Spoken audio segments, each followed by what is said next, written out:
Alongside you, Tom, as you say, we almost know who everybody is playing in the bracket. Let's look first at those results from yesterday, where there was a lot of excitement, especially towards the end of the match day with the penalty shootout, which brought a brilliant ending to proceedings with La Capital losing on their debut against Persas. Then there was an incredible goal from Victor Vidal, which gave another win to a Spanish side, Gigantes. And it all started off with the Brazilians. The Brazilians, yet again, who can stop them defeating a German side? And United beating Boomers, and this is what it means, Tom. We're going to see the bracket now, where there are still a couple of slots that need deciding. Winners, of course, playing against winners, losers playing against losers, losers losing twice, going home. It's the Swiss system, and as always, expertly explained. Thank you, Bruno. But we already know lots of the fixtures already. My eyes are drawn to that Spanish derby, the Ultimate Mostoles against Porcinos, but other sides such as FC Zeta, for example, just waiting, and Morash, another one, waiting to see who they will be facing in their respective round 2 games. And this is live exclusive footage here from the Cupra Arena, and they want to be here at the final on the 14th of June. Can they make it? We'll find out.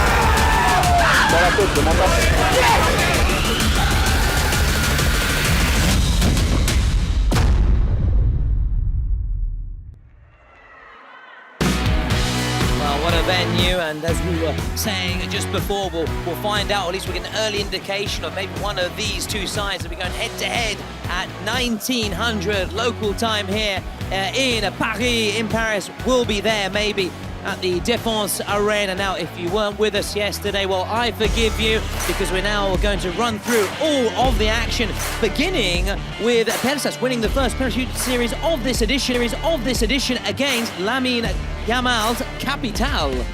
Yeah, we're starting off at the end because that's where the excitement was, and it was a very, very long penalty shootout. The first, certainly not the last that we're going to see in this competition. Some players had to take 2 penalties. That's how long it went. We went all around the loop, all around the outfield players, and we even saw the goalkeepers missing, but in the end it was Persas that just about edged La Capital to get their first win in the competition. Yeah, Hilario and Lonsdale, the heroes in the sudden death of the shootout. Earlier in the game, where the presidential president La Cobra scored his first goal in his debut as co-president of La Capital, and I have to steal it from you yesterday, you mentioned, but I want to claim a bit of the credit for a venomous strike from La Cobra. Well, it was Bruno's words, but I was really impressed by it. The Wordsworth that you are, but it was a fabulous strike, all joking aside. One of the best strikes, I'd say, from a president, at least, that we have seen so far. And talking of strikes, Bruno, how about this from Victor Vidal? Well, we're not getting tired of seeing this. This was the moment so far of the tournament. We'll see if anybody's capable of eclipsing it, but Victor Vidal with a goal in the dying moments of the match. A double goal, of course, which meant that they went from being 4-3 down to winning 5-4. Pure excitement as Gigantes grabbed that win right at the death. Absolutely, it was so impressive, and he had Tenas, the Catalan goalkeeper and European champion, the Champions League with PSG, was with Gerard Romero, the president of Gigantes, in his booth, and he enjoyed this victory. Cool customer with those shades, and how about that celebration? Yeah, we love the celebration. We mentioned it was similar to the David Alaba one, the iconic one at the Bernabeu, where he picked up the white chair, Arnau Tenas. He's getting too used to winning, and he's trying to see if that's going to rub off onto his pals, Gerard Romero and Gigantes. And looking very cool in those shades, and talking about being very cool and composed. Bolt, how about his performance, scoring 2 of Fluxo's 6 goals, yes, 6, and he was named MVP of the match, his first after just 20 seconds, and he's got a habit of scoring early goals, as you mentioned yesterday. He holds the record for the fastest ever goal in the Kings League after just 2 seconds, under 3 seconds. Very impressive. And the Brazilians, we've been really impressed by them. They have been on fire so far, and they swept aside Futbolistas Locos on their debut in the Kings League. The side, which is the president of FLC, is the one and only, the rising star Juventus. Kenan Niels were moving swiftly on, because you love this team. You're very impressed by the French, weren't you? Yeah, one of my favourite teams so far. Definitely one of the funnest. United, and the game with the most goals so far in the competition. The free-scoring United, 9 goals, keeping up that average. It was 6.6 or 6.7 heading into the tournament. Well, they scored 9. They steered well clear of that. And so many players on display, so much quality, and a team that's going to be very, very difficult to stop this week or next week also on home soil. Yeah, absolutely. And that was everything that happened yesterday, as again we'll give you some exclusive footage here, live footage from the warm-up here at the Cupra Arena in Paris ahead of the first game at 1900 local time. Here we're going to see Los Troncos of España take on TRM, who are the Italian champions. And that way I've given myself, as it turns, an auto assist. I've set myself up here to set up the fixtures coming this afternoon from 90, or is it evening, really depends where you are, but let's say the evening. Come on, let's go from the 1900, our first game, right the way through to 2200, so from 10 p.m. Dendel against one of the wildcards, Jinxy, and the wildcards so far haven't really had the best of luck and haven't really left their mark, it has to be said, Bruno. Now that's pretty much what awaits us today. But we have to also say that during the Kings World Cup, we also have the privilege of seeing the edition, the first edition ever, my dear friend, of La Finalissima.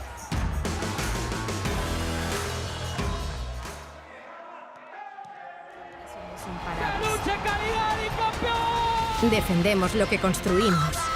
Las troncas, Vamos a ganar. campeonas de la Quirlicoiso.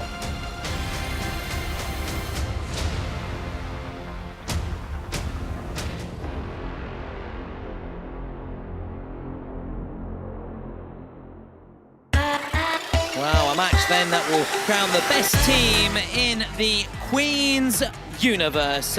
Very, very important game on the 13th of June, so save the day. But now let's focus back to what is ahead, Bruno, with Los Troncos against TRM. And this is the warm-up, this is the Italian side, just gearing. We're starting to do quite an unorthodox warm-up early. It's almost like a rugby style, passing around the ball with their hands, with their arms, not with their feet. But of course, it's all a part of warming up the overall body, of course. And what do we know? These guys, and some of the players, including that man there, Ciccio Caputo, is obviously a former professional player in Serie A, so they certainly know best. The Italians go through their warm-up here. Very excited to see what the Italian champions can offer. Yeah, we've got a couple of champions on offer today. We've got the Americas champions, which will be interesting to see afterwards. Los Chamos from Venezuela, and the Italian champs today, who seemingly, because we didn't get to see the Kings League Italy, at least I didn't myself, I'm sure a lot of people watching this did, seemingly they were by far the best team, the most dominant side in Italy. So we're waiting to see if the other teams can sort of catch up with the likes of Kings League Spain and Kings League Brazil, who seem to be a step above. But slowly but surely they're getting closer. Yes, the Germans haven't won yet. The French looked good in yesterday's games and the day before that. So have some of the Italian sides. So let's see what TRM can do today against Los Troncos. Yeah, because FC Zeta really started brightly, as we pick out one of the key players, or we believe, you and I, Bruno, that could leave his mark. Alessandro Colombo holds a kingly record, 31 goals. That's not bad, is it? It's nearly as good as you and I, joking, of course. Bravissimo Alessandro Colombo. That's some record to bring into this competition. It's a real calling card, isn't it? As we try and get some kind of clue as to which way this match will go between the Italian champions, looking to fly the flag, the tricolore, for Il Bel Paese, for Italy, taking on Los Troncos of Spain. And we know the Spanish sides have certainly a bit of an edge. It's obviously where the competition and this game hails from, and so they want to impress against TRM.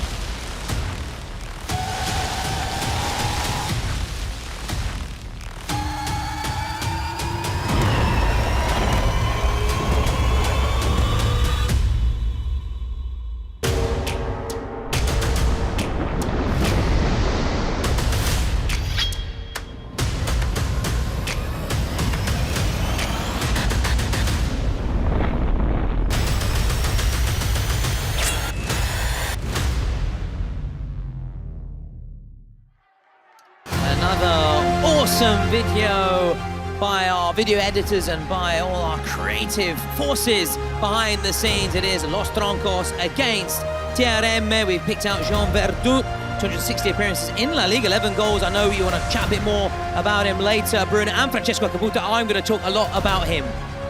The other two players who have got a big pedigree on the top scene, on the top stage in Serie A and La Liga. A lot of time the wildcards are maybe not that big a name or haven't played at the very top, but in this case, Joan Verdoux and Caputo, two very big names for Los Troncos and for TRM. Let's talk a little bit about how both sides head into this. Los Troncos, well, last year they lost in the quarterfinals against Expire team. They're a team that are always there or thereabouts. They won the regular season, or they were on top in the regular season in the most recent split in Spain, ended up losing the final to Ultimate Móstoles, who of course have won here on their debut. They are yet to win a title in the Kings League, whether that be in Spain or on the international scene, but they're always qualifying, they're always there. And the thing that they found is that they've got continuity in their team. They've got the same wildcards in Carlos Planas and Joan Verdoux from the very opening split back in 2023. So there's a lot of movement in terms of squads. But Los Troncos have done a good job in trying to keep that sort of backbone of same players in the team. Yeah, so can they sort of rid themselves of that tag of being, I don't want to say the underachievers, but just the bridesmaids and never the bride, the almost men? Can they do it here on the biggest stage, the world stage of the Kings World Cup Clubs? And as for Jeremy, you can see they're very proud to be the Italian champions, but can we now see an Italian side really go on and leave its mark on the world stage at the Kings World Cup Nations? If you were very, very underwhelming, they headed and they went for a very early exit, unfortunately for all tifosi of Italia. So they're hoping that maybe Tem can now make amends for that and try and redeem that disappointment back in January on home soil, lest we forget. And we can see there a little glimpse of one of the presidential booths as we now see the drawing of the Fortnite secret card. Of course, you know the rules by now, but if you're not sure for the first time, why not remind them those can only be played in the second half, 2 20-minute halves, 40-minute games. It's going to be action-packed. We are almost there. We begin with a 1v1 with goalkeepers. With the passing of each minute, another player joins the fray, joins the action, and then we are then going to be 7v7 from the 5th minute onwards. And as we always say, this is where we're likely, Bruno, to see the goals when there's lots of space. Yeah, Los Troncos have gone for another former professional player who's played in La Liga, Carlos Planas. I'm saying he's one of those that's been there from the first split as a wild card. He came through the academy in Barcelona. He played for Celta Vigo, he played for Girona, he played at the top clubs. A defender, so they bring him on in this one-on-one, very much like De La Bella with Ultimate Móstoles, where they go for the defender, for the experienced pro. So it'll be very difficult to get past him in this one-on-one. I'm assuming that TRM will be looking to be a bit more attacking with Alessandro Colombo, of course, the top goal scorer. Yeah, as we were mentioning, 31 goals in the split, and here he is. He's got support as well from the keeper in the form of Vajé, and it's a very early goal indeed. He doesn't quite beat the record of Bolt, but it means the same, it's worth the same. It's 1, and it's Italy 1, or rather TM 1, and Los Troncos 0. It's a good finish from Alessandro Vajé, one of the 3 wildcards for TRM. He plays his football at Club Milanese, one of the regional sides in Italian football. Los Troncos can hit back right away. Oh, so unlucky on the rebound! And out for a corner. Talk about instant impact there. And I love that jersey, Celtic-esque, isn't it? We'll have a chance to talk about, or maybe Real Betis as well. There's a shout out to the Spanish sides as well, naturally. Now, they're looking for that equaliser. Los Troncos, can they get it? Why not? Oh, what a finish at the near post. And don't be beaten at your near post. Why not? He was, look, Colombo was waiting for the pass across to Carlos Planas, and here, Amoyla said, fine, I'll take the invitation and I'll give it a go. I'll shoot at the near post. Very difficult to save for Alessandro Vajé, but for now it's the goalkeepers doing the goal scoring. Now Colombo, Vajé back with Colombo, has options, got Caputo now on the pitch. Colombo for Caputo, straight at the keeper, he scuffed it there. Caputo, also known as Chicho Caputo, even though it's one of his Francesco Caputo, it does get abbreviated to Chicho, as Amoyla looks to get a brace here and turn it around. He does have options though left and right, and he's there in support, just lurking on the edge of the box. Agüero! Oh, that was close. Very close. And you can see the other player that's come on for Los Troncos. That's Gerard Noya, who's been playing with Porcinos this very season. He's someone that won the World Cup last season. They've got another player that won the World Cup on the bench in Alex Gutierrez. So there's experience in knowing how to win this competition in this Los Troncos side. See that immediately hitting back. What just a fast equaliser. This could be a real tight game. The Italian champions, they've left their goal open. This must be two. It has to be. It is. It's Gerard Noya, the man we were talking about, the World Cup winner. And well, that's what happens if one of those passes get intercepted. How many times we've said it, you've got to finish the moves with these reduced format. You've got to make sure that none of those passes get intercepted. It's an open goal, and it's 2-1 Los Troncos. And it seemed a bit needless to take that kind of risk this early on, as Colombo just checks inside. They're again trying to bring Caputo into play. The centre forward, can Badger pick out the Italian number 9? He maybe can. It wasn't a bad idea. Needs to quickly get back Badger, as it's going straight for goal. And had that gone in, of course, it would have stood, but Badger just scuttling back a little bit about Caputo, former Italy international, former Sassuolo man, so he's got lots of experience for his country, for his club sides as well, and he's on the ball here just trying to bring a teammate into play. Chicho Caputo just lurking there, former pro, ending his career after a spell with Empoli. As Colombo looks to pull the strings, but it's given away. Los Troncos back on the ball. The man who got that goal to make it 2-1, Gerard Noya.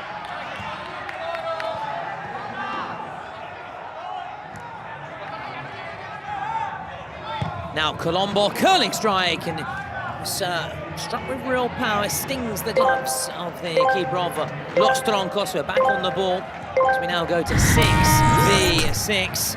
We're getting close to that 7v7. And of course, it will become a little more tactical. Often we see sides then cancel each other out when we get to that stage.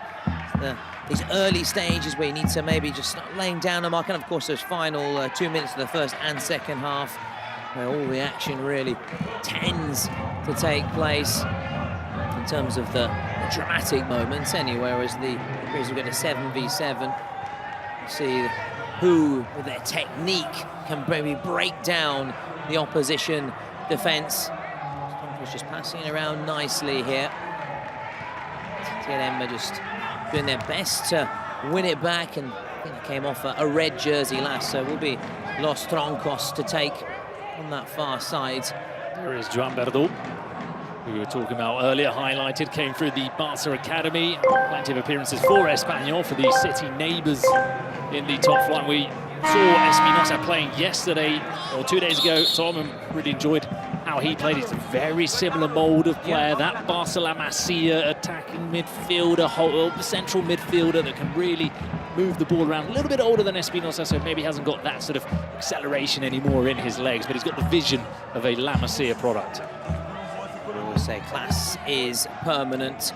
Now Colombo, that's a really good challenge taken away. Los Troncos can break here, but we expect the Italians to be very good defensively and covering and closing down the space and defending well as a block, well organised, solid, and making it difficult for Los Troncos, who though have come from a goal down to lead 2-1 as Caputo leads that first press.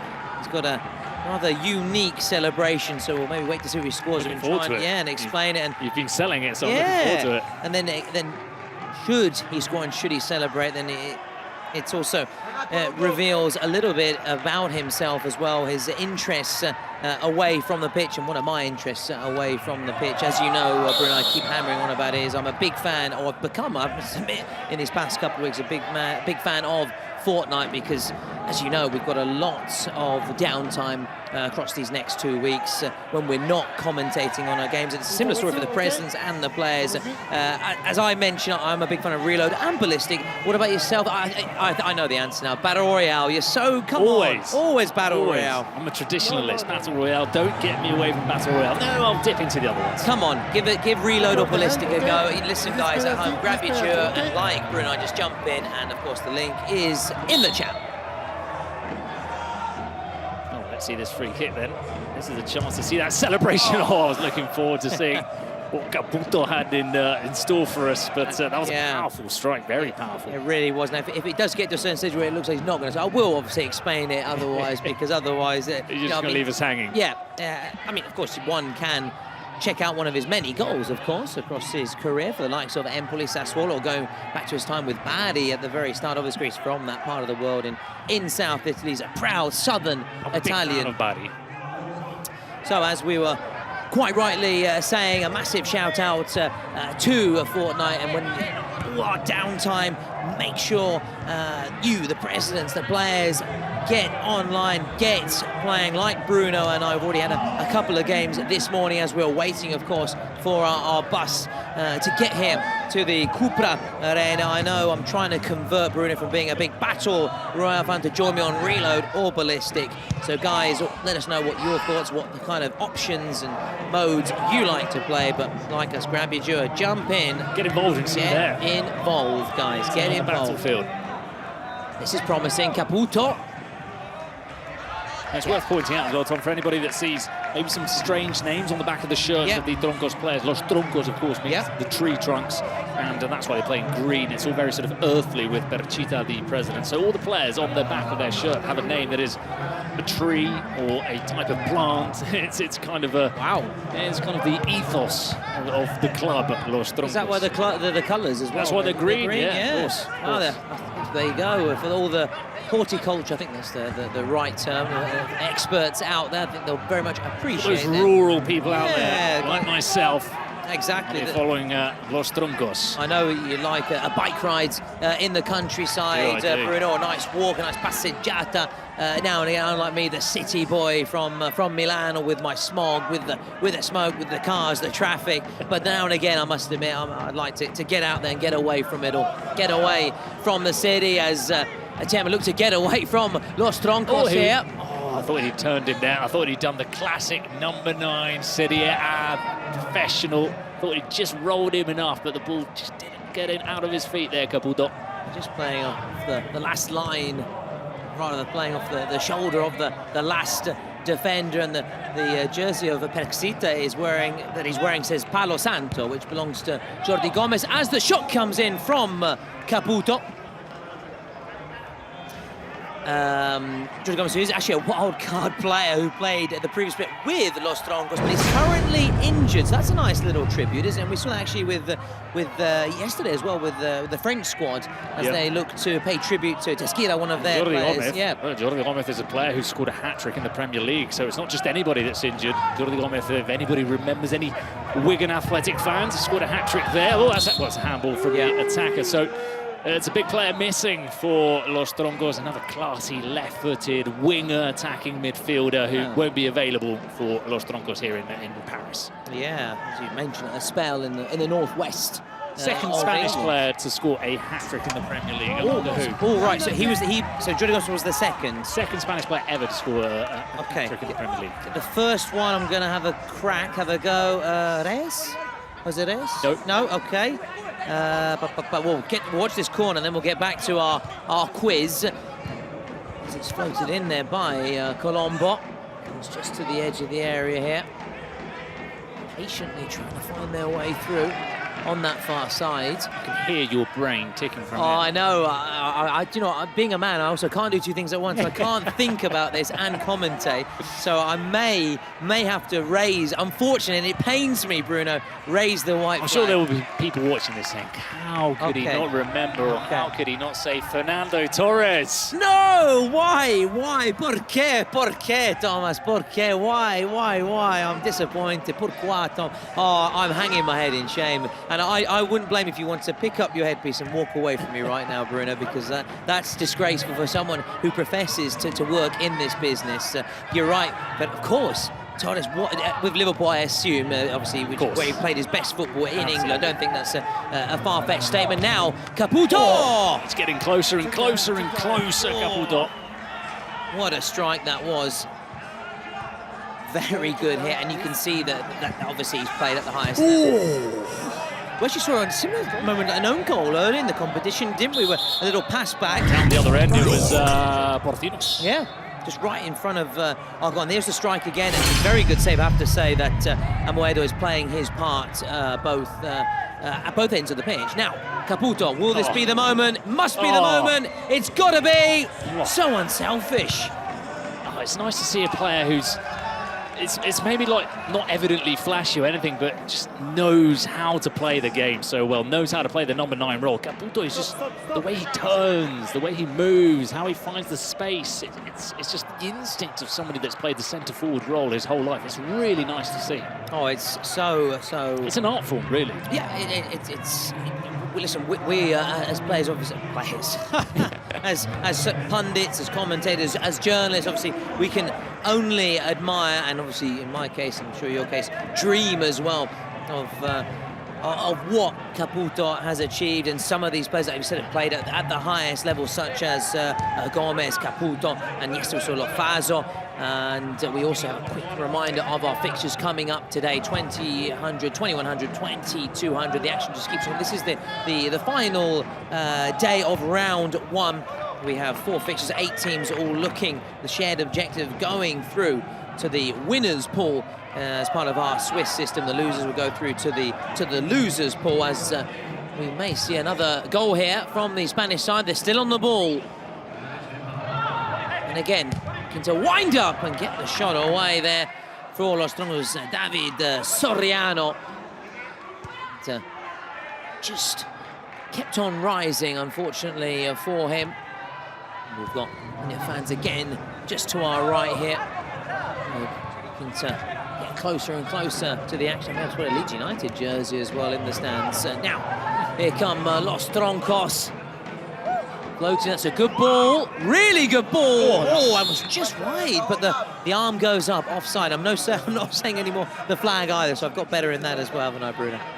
Well, it's instinctive, and I think we can use it also as a sort of synonym for offside. The flag goes up, people know what we're talking about. That shot flies over from Alessandro Colombo, but it's been as tight a start as we would have expected. Los Troncos have had their chances, but TRM have also had their chances, and it's just a matter of being a little bit more clinical and a little bit more efficient, and that's why Los Troncos are currently just ahead, just got their noses ahead in this game, but it's as tight as we were probably anticipating heading into it. Now, Soriano just offloading for Alex Cubedo. Oh, very nice. Oh, a lovely little touch there. Really impressive stuff from Boada. And that technique. All aboard the show, but lovely touch as well. Oh, is that a penalty? Well, we know the corner has been given. It's sliding in there. And again, there aren't too many complaints from his teammates. Yeah. Sometimes it's a little bit telling. Yeah, absolutely. Again, full marks to everyone behind the scenes for getting that replay quickly. Colombo trying his luck again, and he's been Gerard's obviously danger man and the one to continually ask questions to Los Troncos as he takes the throw in on this near side. The number 10, the talented number 10. I haven't seen though Caputo put the ball in the back of the net. Will this be his moment? Danger not over. It is now, however. He's gone down hurting there, Andrea Filippi. Oh, he went in with absolutely everything there at the far post. So, teasing ball flashed across the face of the box. Good defending from Gudi, put his body in the way. He's another one of those sort of secondary role players, Gutierrez, that are Kings League players, so not professional players coming into this, who are very, very good sort of squad member, powerful, strong left-footed midfielder, and it just makes up. We talk about Ultimate Mostoles as well, that they've got the good professionals, the good, better wildcards, which Los Troncos have got as well. But you need to fill that in as well with Kings League players who are top quality. And I feel like Los Troncos and Ultimate Mostoles, well, they, for a reason, reached the final in Spain. But you can sense that they are the better Spanish sides in this tournament.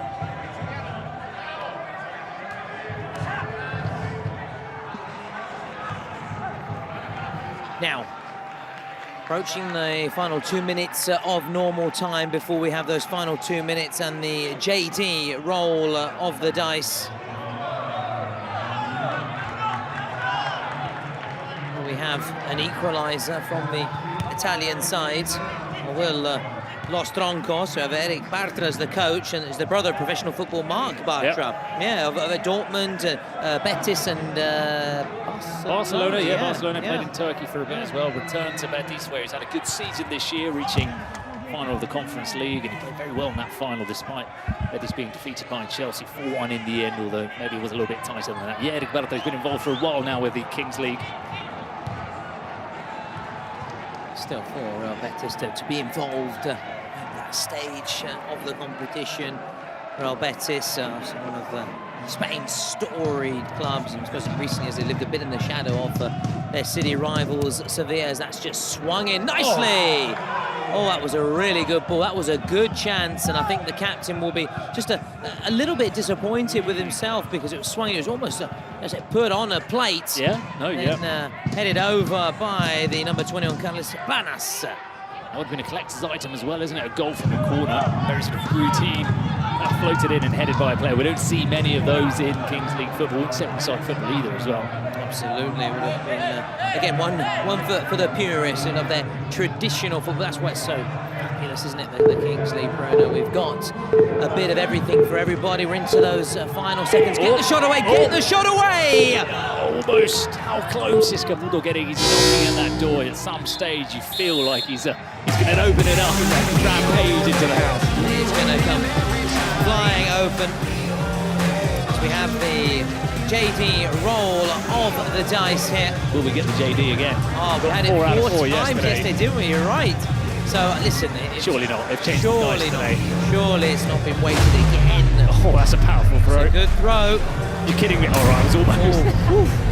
It's going to be Bruno, 3v3, something we didn't have yesterday. We had obviously 1v1 with goalkeepers every single time. That's the reaction from the presidential booth. That was Hamza, the co-president of Karasu, Kings League France, with the roll of the dice. We're playing later on today, aren't they? Yes, exactly. And just a little fun fact about Los Troncos. Barca player Pedri has declared himself a fan of Los Troncos. I think we were speaking about that off air, weren't we? It's something that brilliant for you to highlight it, because I didn't have it in my notes reading it, and the Barca players are very involved in the Kings League. As we said, it's a competition which is played in Barcelona, so it's very present there. And they've got that group of youngsters now, haven't they? Barca's such a fun team to watch, and you've got the likes of Pedri, Fermin, Lamine Yamal. They've all done this little group of mates to get the Ferran Torres in there as well. And well, they were all watching the Kings League action yesterday, or at least that's what Lamine Yamal told us, with the rest of the Spanish international camp. And Pedri, well, he's a fan of Los Troncos. Yeah. Sounds it hails from that part of the world. It's natural that there's so much interest in it. So 3v3, which is obviously including the keepers, as Magic has a go and looking to add another goal to the collection. The TRM keeper. Oh, Caputo's not had a breather in this game, has he? They've really been trying to get everything out of him in this game, trying to squeeze every ounce of quality from Caputo. Now the keeper has to get back quickly here. Italian can they get it across? Oh, that was a good challenge. There's an open net, but Caputo just coming back. Oh, and they've exposed themselves. Colombo to make it 2-2. Oh, is that a penalty? It is. Yes, says the referee. I thought he went the wrong way, Tom. I don't know how you feel about it, but you could see we've got the privileged angle from behind. You can see the goal. There was a lot of goal to the right, and I thought maybe he would strike it, but he decided to take it left, and the keeper was anticipating him there. Maybe he was trying, I don't know, imitate Lofaso, another Italian star featuring at the Kings World Cup clubs. And maybe one thought he would just go for the strike. It looked to go around the keeper. Now, of course, there will be a check. And let's listen in. Checking in progress. Further back to see if there's a foul on Carlos Planas. Well, that's been checked first of all. Now, the arm was outstretched. Now, there is contact, to be fair, and from that, obviously, Teram Gun got the other end and win the penalty. So the referee, all eyes on him. There's a potential foul before the goal. I'd be interested in actually checking the actual penalty. I want to see the contact from. I'm not sure if the goalkeeper made contact. Maybe Planas making the sliding challenge caught Colombo, but I guess this is what they're going to look at. Yeah, this is what they're reviewing. So there is a foul before. Right now, let's try and listen into the referee. The penalty against the player number 9, red.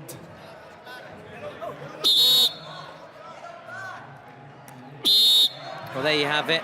They go back to the Check complete. by Caputo. I think they're asking for a foul as well, or rather, I beg your pardon, a card.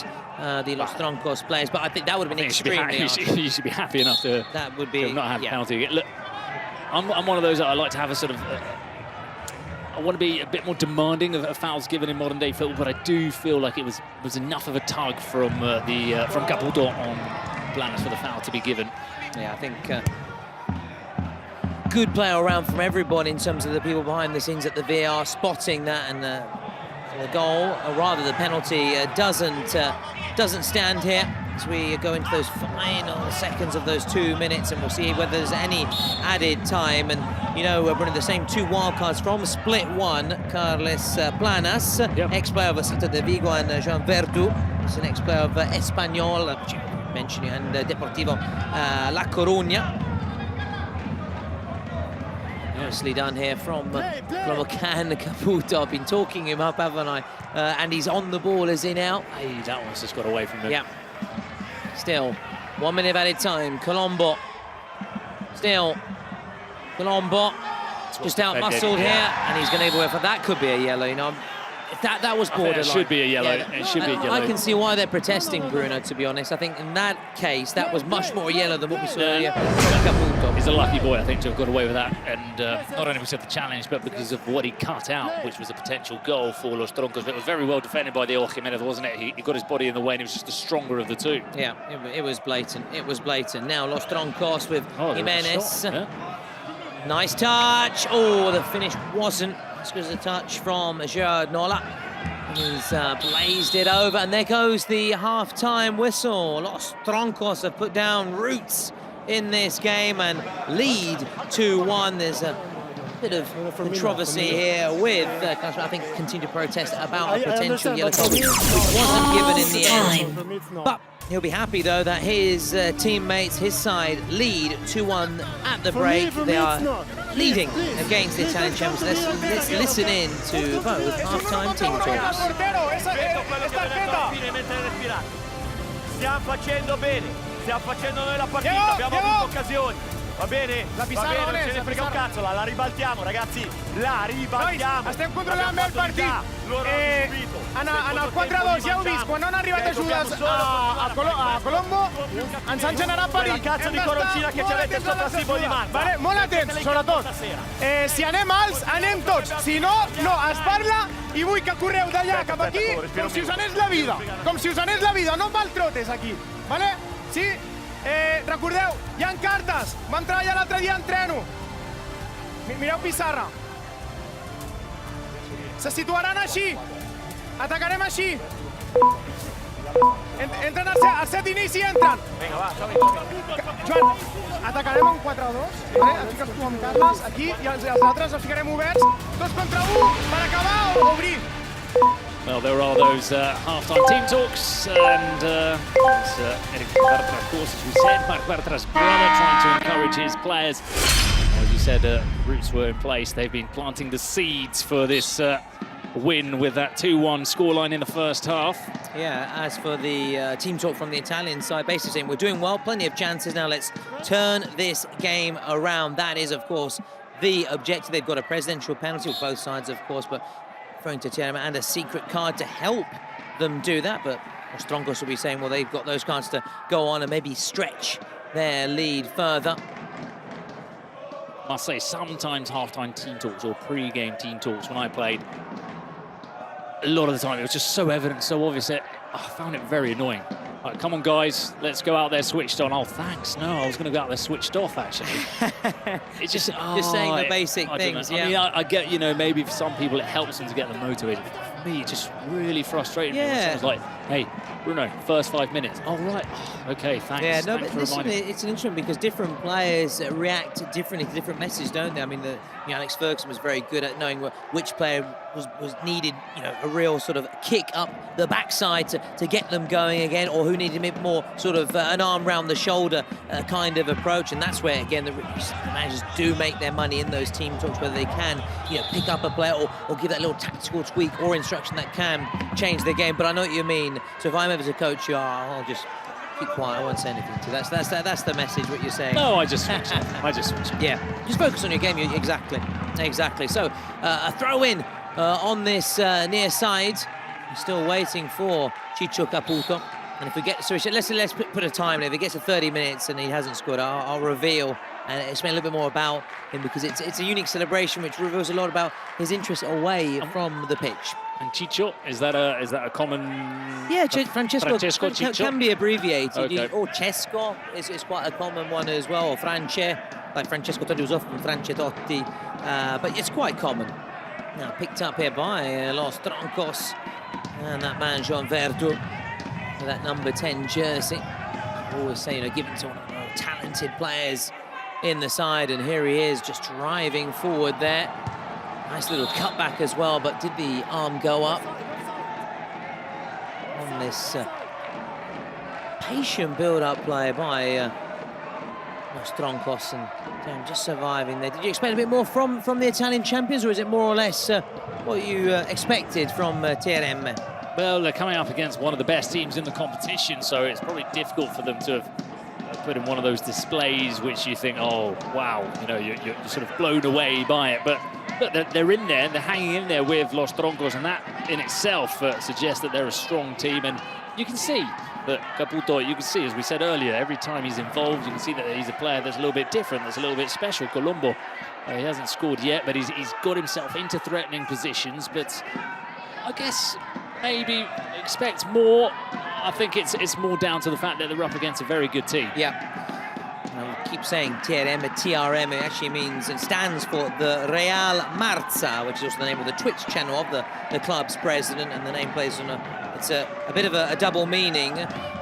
So when said out in a dialect from Bari, it sounds like a local swear word as the shot goes in. And it's 2-2. And it goes in, Diego Jimenez making it 3-1 for Los Troncos. I know you're desperate for your Italian companions to fight their way back into the game. That was why I sort of, you can tell, again, that one should never have any preferences, but I'm not going to deny there's a little soft spot for the Italian side, which is why I was sort of looking up and hoping maybe that, maybe even the scoreline, they could put a 2-2 and no one would notice. So obviously, hold my hands up. Chiedo scusa.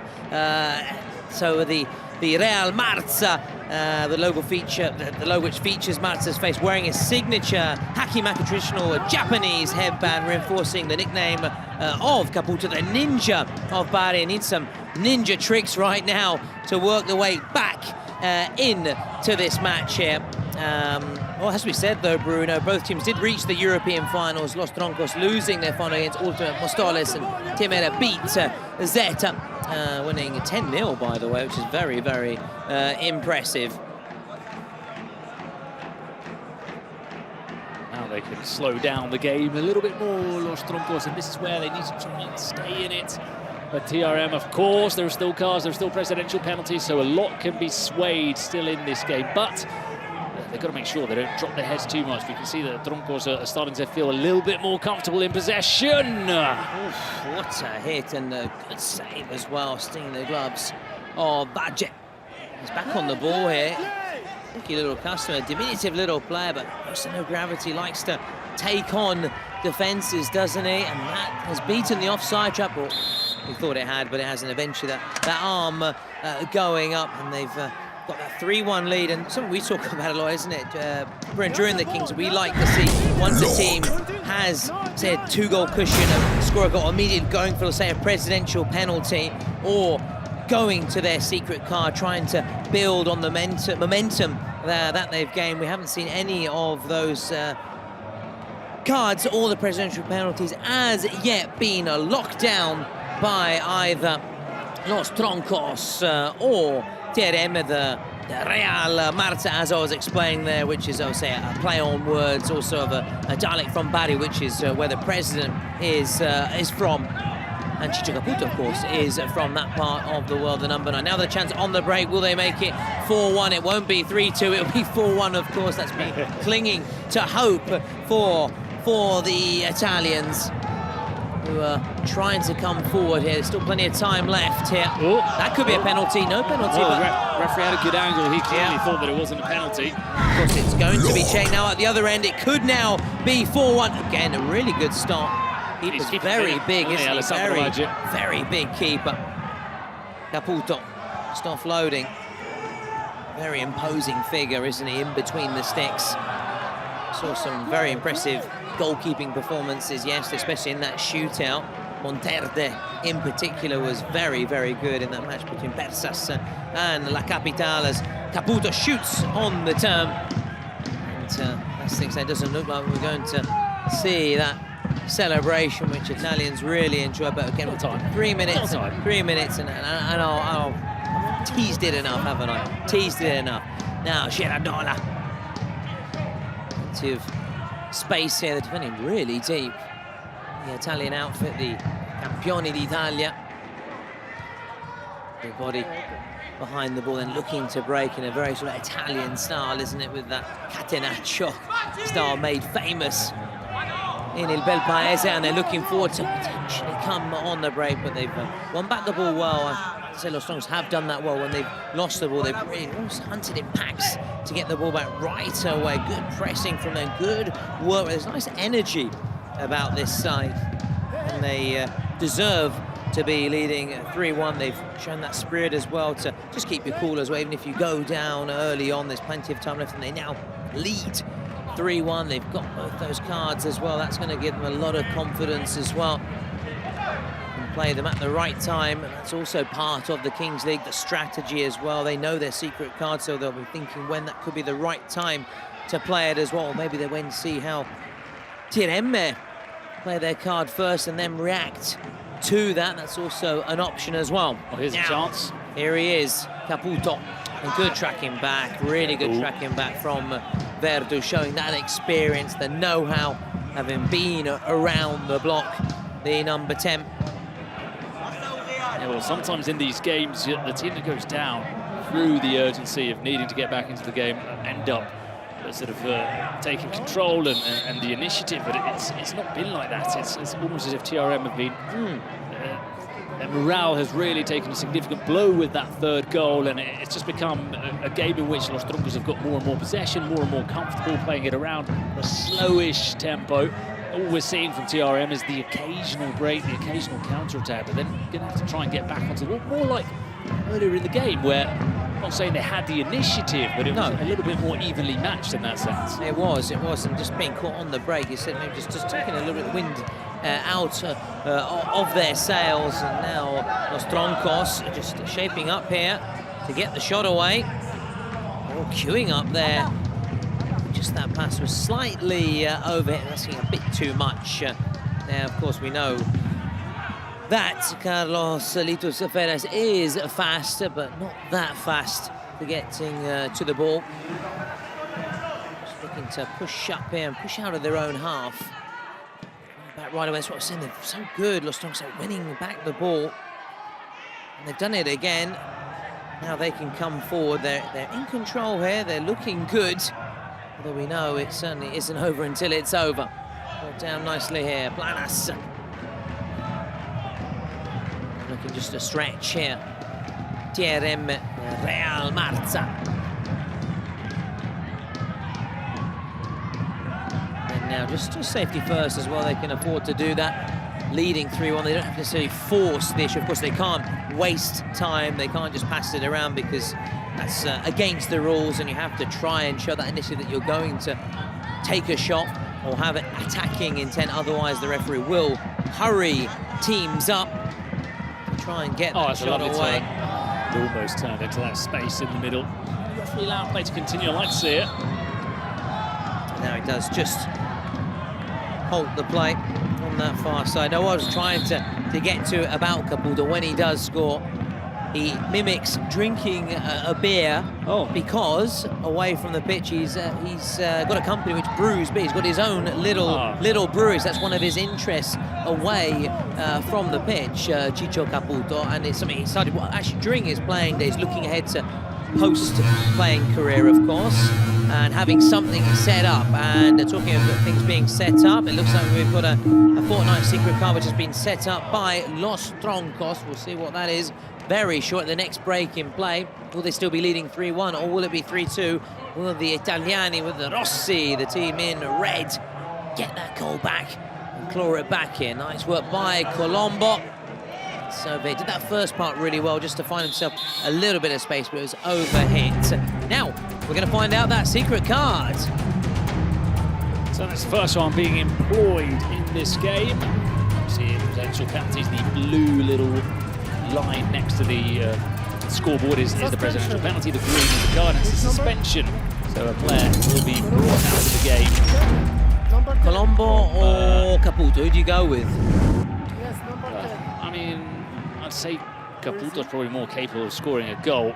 Colombo's a bit more involved in the build-up process, so well, they've gone for Colombo. Yeah, they've gone for Colombo. That means obviously for the next 4 minutes, Colombo will be off the pitch. The Italians will be down to 6 men, so they've got a numerical advantage.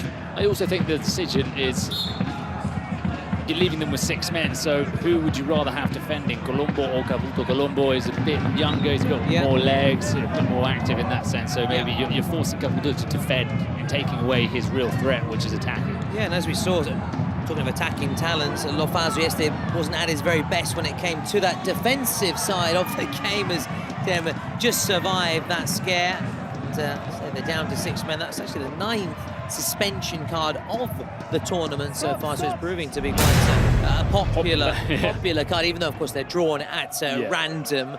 We'll see what TRM have up their sleeve. I think now could be the time potentially to play that presidential penalty, perhaps just try and find a way back into the game. That's a good ball, and now we've got Felipe on that far side looking to, or rather attempting to keep it in play. It didn't quite work out. A reminder, get your tickets for the 14th of June at the Défense Arena for the final. And we're going to have a stunning performance as well from Jims, the French artist who's involved here at the tournament. He's president of the Zaytuna.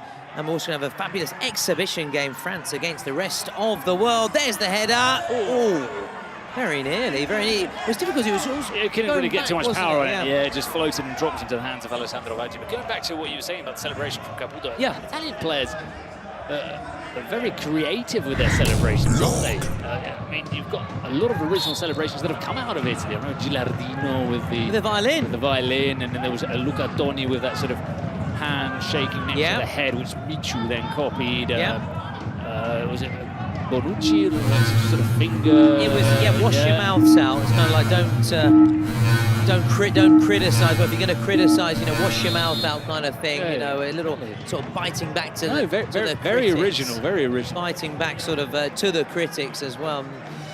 And as we were trying to say, and we were also talking about, Tim trying to find a way back into this match. Now they've gone for their secret card. What will it be? Penalty. That's the first one. That's the first secret card. Yes. That's been a penalty so far. Yes. And now this is your traditional penalty. It's that little bit of luck that you need sometimes in these games, and it's exactly what TRM were needing. It's a penalty out of nowhere. You're losing 3-1, you're down to 6 men, but you get given this penalty. We might get the celebration from Caputo. And should he score, he'll be toasting to the goal because it will be coming back into the match. Caputo, obviously a proven Serie A striker, more than 200 appearances in the Italian top 5, 69 goals, and of course their star man. He sets up here. Will we see that celebration? I've spoken a lot about it. Here he goes, Ciccio Caputo! Through the middle. No celebration. No. He just says testa. Down to business. Yeah. I was lucky you explained, because that would have been the biggest anticlimax. It would have been. What the celebration? What is it? Oh, he runs back and just points to his head, says, "Keep our cool, lads. Keep our cool." Much joy about that one. But anyway, normally that's how he celebrates goals. Just at least we've got it out. If you don't believe me, of course, get online. There's plenty of goals from Ciccio Caputo down through the years. In fact, he actually scored got a poignant moment. He actually scored the last goal before Serie stopped before the pandemic in 2020. He actually held out a message as well saying, "State tranquilli, tutto andrà bene." Everything will be okay. And of course, unfortunately, it did take time for everything to be all okay again, but it was just shows that culture has a part to play as well in sending out messages as well to people and can lift people in very difficult times. There we saw a little bit of Gutierrez, of what we all know that he's capable of doing. His role, though, here with regards to Quarterfinals is much more secondary. There he was the one-on-one player at the start of the game and a lot more active and a lot more involved. Here we've just seen snippets of Gutierrez, who's coming off maybe some kind of issue. Looks like he's limping a little bit, Gutierrez, so that might explain why he's not been so active and so involved in Los Troncos in this game. Yeah, it could well be. Obviously, we're sort of speculating and going on what we're seeing out here, but it would explain. No, yeah, I was surprised to see as it so long yeah. to come on in the Escalada at the start when we're going up until 7 against 7, but he's normally very involved in that reduced format, but it did look like he was hobbling a little bit as he came off there. Now, having got that lifeline, and also the reminder there, actually a man light as well, at least for the final 30 seconds when that secret card for Los Troncos will wear off, and they could maybe even draw level here through Caputo. Oh, just tipped over the bar. It was a good save from Agüero, and he wants to perhaps take it quickly on this near side here. And comes the corner right away. It's a disappointing one. It's and Caputo's just lamenting that corner and critical of his teammate there, because Turati really should have tried to pick out a teammate, or rather should have picked out a teammate there and made the most of that one. But 3-2, it's they were certainly taken that. TM going into that 4-minute suspension.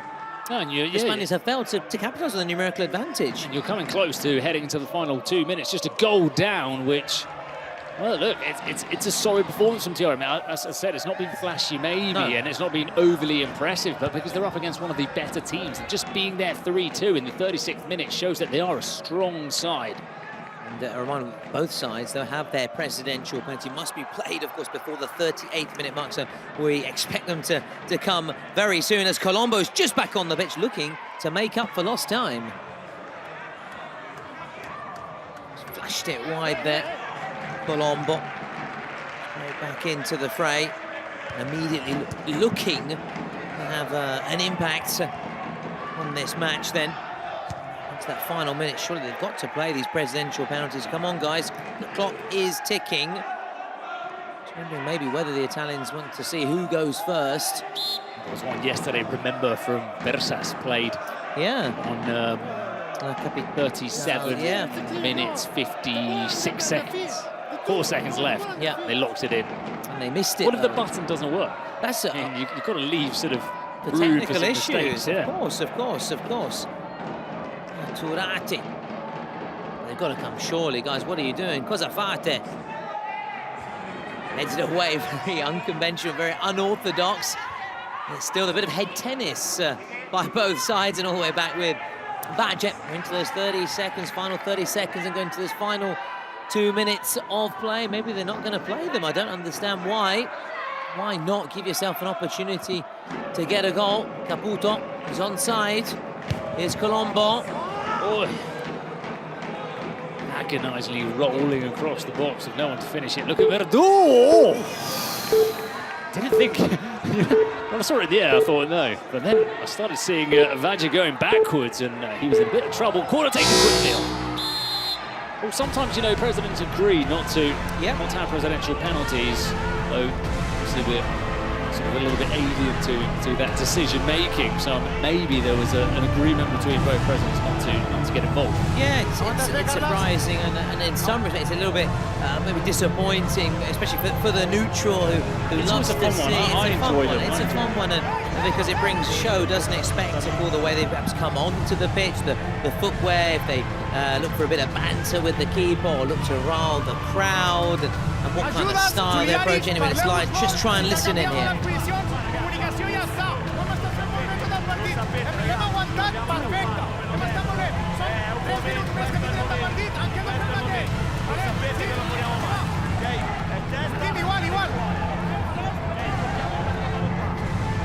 Salva Busquets, solo largo a sinistra, apertura a destra, davanti, Ciccio e Rosso. Andiamo.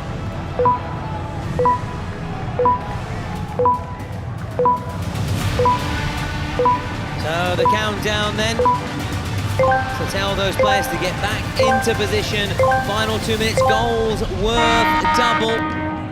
All Tierme need is that goal to go ahead. Los Troncos, that goal which would arguably just seal it here. See, that's the Caputo holding off the defender who's tugging his shirt and trying to move him, but you just can't move him. In the meantime, you can vote for your MVP via Twitch or YouTube. The keeper, actually, that's a good potential. He's made some good saves as well. The Italian keeper's also put his name on the score sheet there, as we also see in the bottom left and right, the presidential booths, and that button wasn't pressed, so no presidential penalties in this match, but of course we've got 3 more games to come, and no doubt we will see plenty of presidential penalties over the course of the evening. There's a penalty appeals here. Again, the referee was well placed. He's been very good with his positional play. Initial instinct, I didn't feel it was a penalty, to be honest. As another shot comes in and it trickles wide, corner kick. Well, they're applying the pressure in these final minutes. TRM, and for Los Troncos, it's nervy. Caputo thinking about taking it quickly, then he just waits for players to come forward. Lots of options in the box. Everybody is up, barring the keeper. Is it just going to be checked, though, here? Why the referee just waiting for before allowing this corner to come in? I'm checking. Let me check. Maybe it's a bit... Well, when they take this long... Nothing. Check over. I won't finish my sentence. Again, it's a very disappointing one. Yeah, massively overhit by Caputo. Surprising. Yeah, and as they always say, of course, beat that first man, absolutely, but you've got to hit a target, man. You've got to at least teasing a dangerous ball in. That was disappointing. Maybe he thought for a moment he was playing on a full-size football pitch. I don't know, but Caputo, he knows he can do better, but he certainly did well with his penalty straight through the middle. Plenty of power, and it means that it's just within 1 goal of winning this. The Italian side, a little bit tension here in this closing stage. We're into the final 2 minutes, first minute of added time here. I said foul. It's all a little bit petty. It's just a classic. Don't let the other team take the throw in, and then obviously the player gets a little bit frustrated, but fortunately it didn't spill over. Okay, it's okay. So stand then, Nola. It would be Nola, not Noia. No, Noia. Noia, beg your pardon. On target then to be the MVP, and certainly if Los Troncos win this match, and we'll hear shortly from Noia, should he win it, or one of those 4 players with one of our journalists for the Bazaar interview post-match, offering his thoughts on, as things stand, a victory here for Los Troncos against the Real Marza. Very difficult one to call for MVP. Yeah. Because there are games where there are obvious candidates, or there are some games where there are 3 or 4 players that have really stood out here. It's been 2 teams, 2 very good team efforts for both sides, but not really anybody that's why, for me, Vajit, with the saves that he's made, is someone that maybe has sort of stood out, but I don't think individually Colombo, Noia or Dieguito have really had remarkable games. No. Someone has to be given that MVP crown. Of course, an extra minute has been added on after that break in play, and that's got to be a foul. He says he got the ball. We're playing on here. Opportunity for Verdú to wrap it up here. This would be the winning goal. Oh, just wide. Oh, he was just a bit too calm there. He was trying to just place it into the bottom corner, and I think he should have tried to really smash it, and that's left the door open to TRM. Good defensive work, though. Good defensive work. Italians thinking about taking it quickly. Really good defensive work. It will be Dalila for the interview post-match as the long throw comes in, and Caputo jumping up there. He is something of an aerial specialist. He's got great elevation on him, Chicho Caputo. And was that the chance? We only have less than 30 seconds to go, and Noia on course then to be claimed to win that MVP crown for this match, voted by you via Twitch, via YouTube. Keep voting in the chat, and he'll be chatting shortly then to Neuer. Last chance. Well brought down. It is now or never. We're going to have another Victor Vidal moment. Doesn't look like it. No, Vadja doesn't look like that's that's his kind of football. He still stood very well beneath his post and inside his penalty box, so he's not joining the party. Now Los Troncos, they want the full-time whistle. There goes the full-time whistle. Another winning start for a Spanish side. It's disappointment for the Italian champions, TRM Los Troncos, as they look to get that monkey off their back and win their first piece of silverware. Make a strong statement here, winning 3-2, edging out the Royal Mounts. It was a tight game, very little to split the sides, but it is Los Troncos FC that's grab the limelight, grab the plaudits, and we're going to hear shortly from Neuer. Be chatting to the lovely Dalila, our journalist, with the Bazaar post-match interview.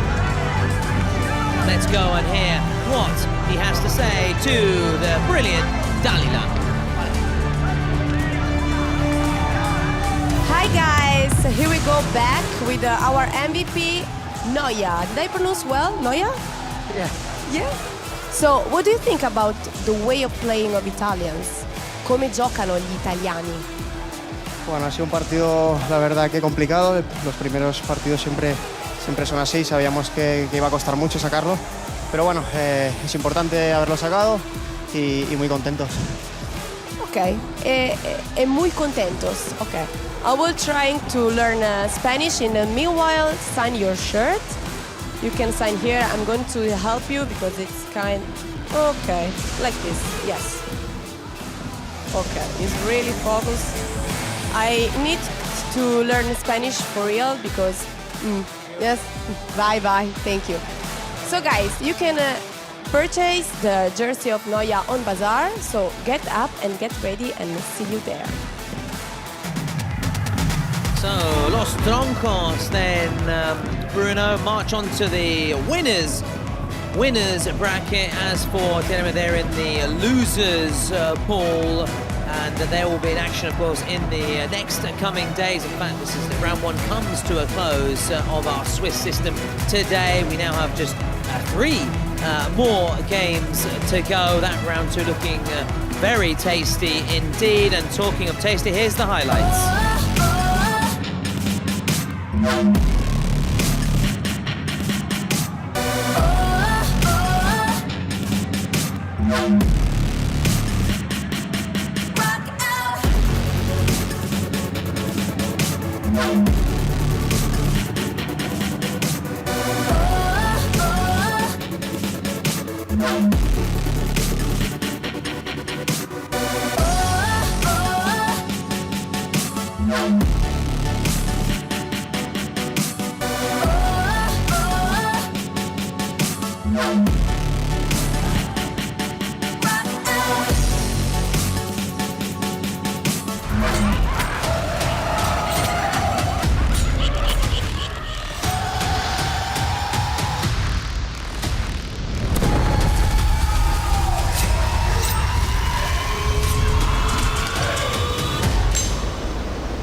So, first game out of the way. The Spanish sides continue to win here at the Kings League World Cup. We're waiting for those sides from Italy, from Germany to join the party. Now there's a chance because it's an Italian side against a French side. Last time we had these two nationalities come up against each other, it was a pure spectacle yesterday with United and with the Italians. Here are the 2 players that we've highlighted on Domenico Rossi for Gear 7 and in Karasu they've got a couple of interesting players, but Johan Molo is the one that they've brought out there. 5 goals and 3 assists for him in the Kings League France. So what can we expect from these two sides? What can you tell us about them? Yeah, no, in terms of KWC, like the Italian sides that we've seen so far, making their debut at the Kings World Cup clubs, and you're quite right, they've not followed, say, the footsteps and had that kind of impact that we've seen from the Brazilian sides, from the Spanish side, so they're hoping that this can be the moment they can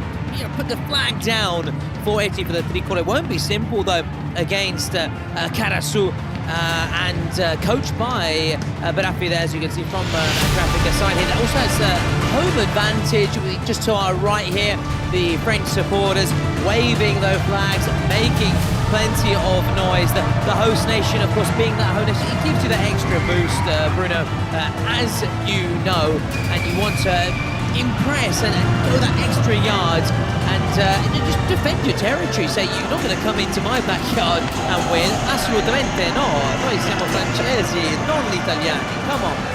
Absolutely. Well, KWC, they lost in the semi-finals in Italy on penalties against the team we just saw, TRM, who nobody could really get close to in Italy. Golazo, well, they lost in the final in France. They came fifth in the regular phase, but they sort of popped up out of nowhere. Lost in that final against Panama All-Stars, who we've already seen in this competition. And according to the voters, they are the favourites, maybe edged by the fact that they are playing at home, as you say, Tom. There is fans who have been coming in for the first game. They're a little bit quiet in that first game because they're waiting for their team, for their countrymen to arrive on the scene. Now the flags are appearing, there are some shirts as well. There's that corporate orange colour of Karasu. As we see, both managers in KWC, Paul Font, he's someone that's been everywhere.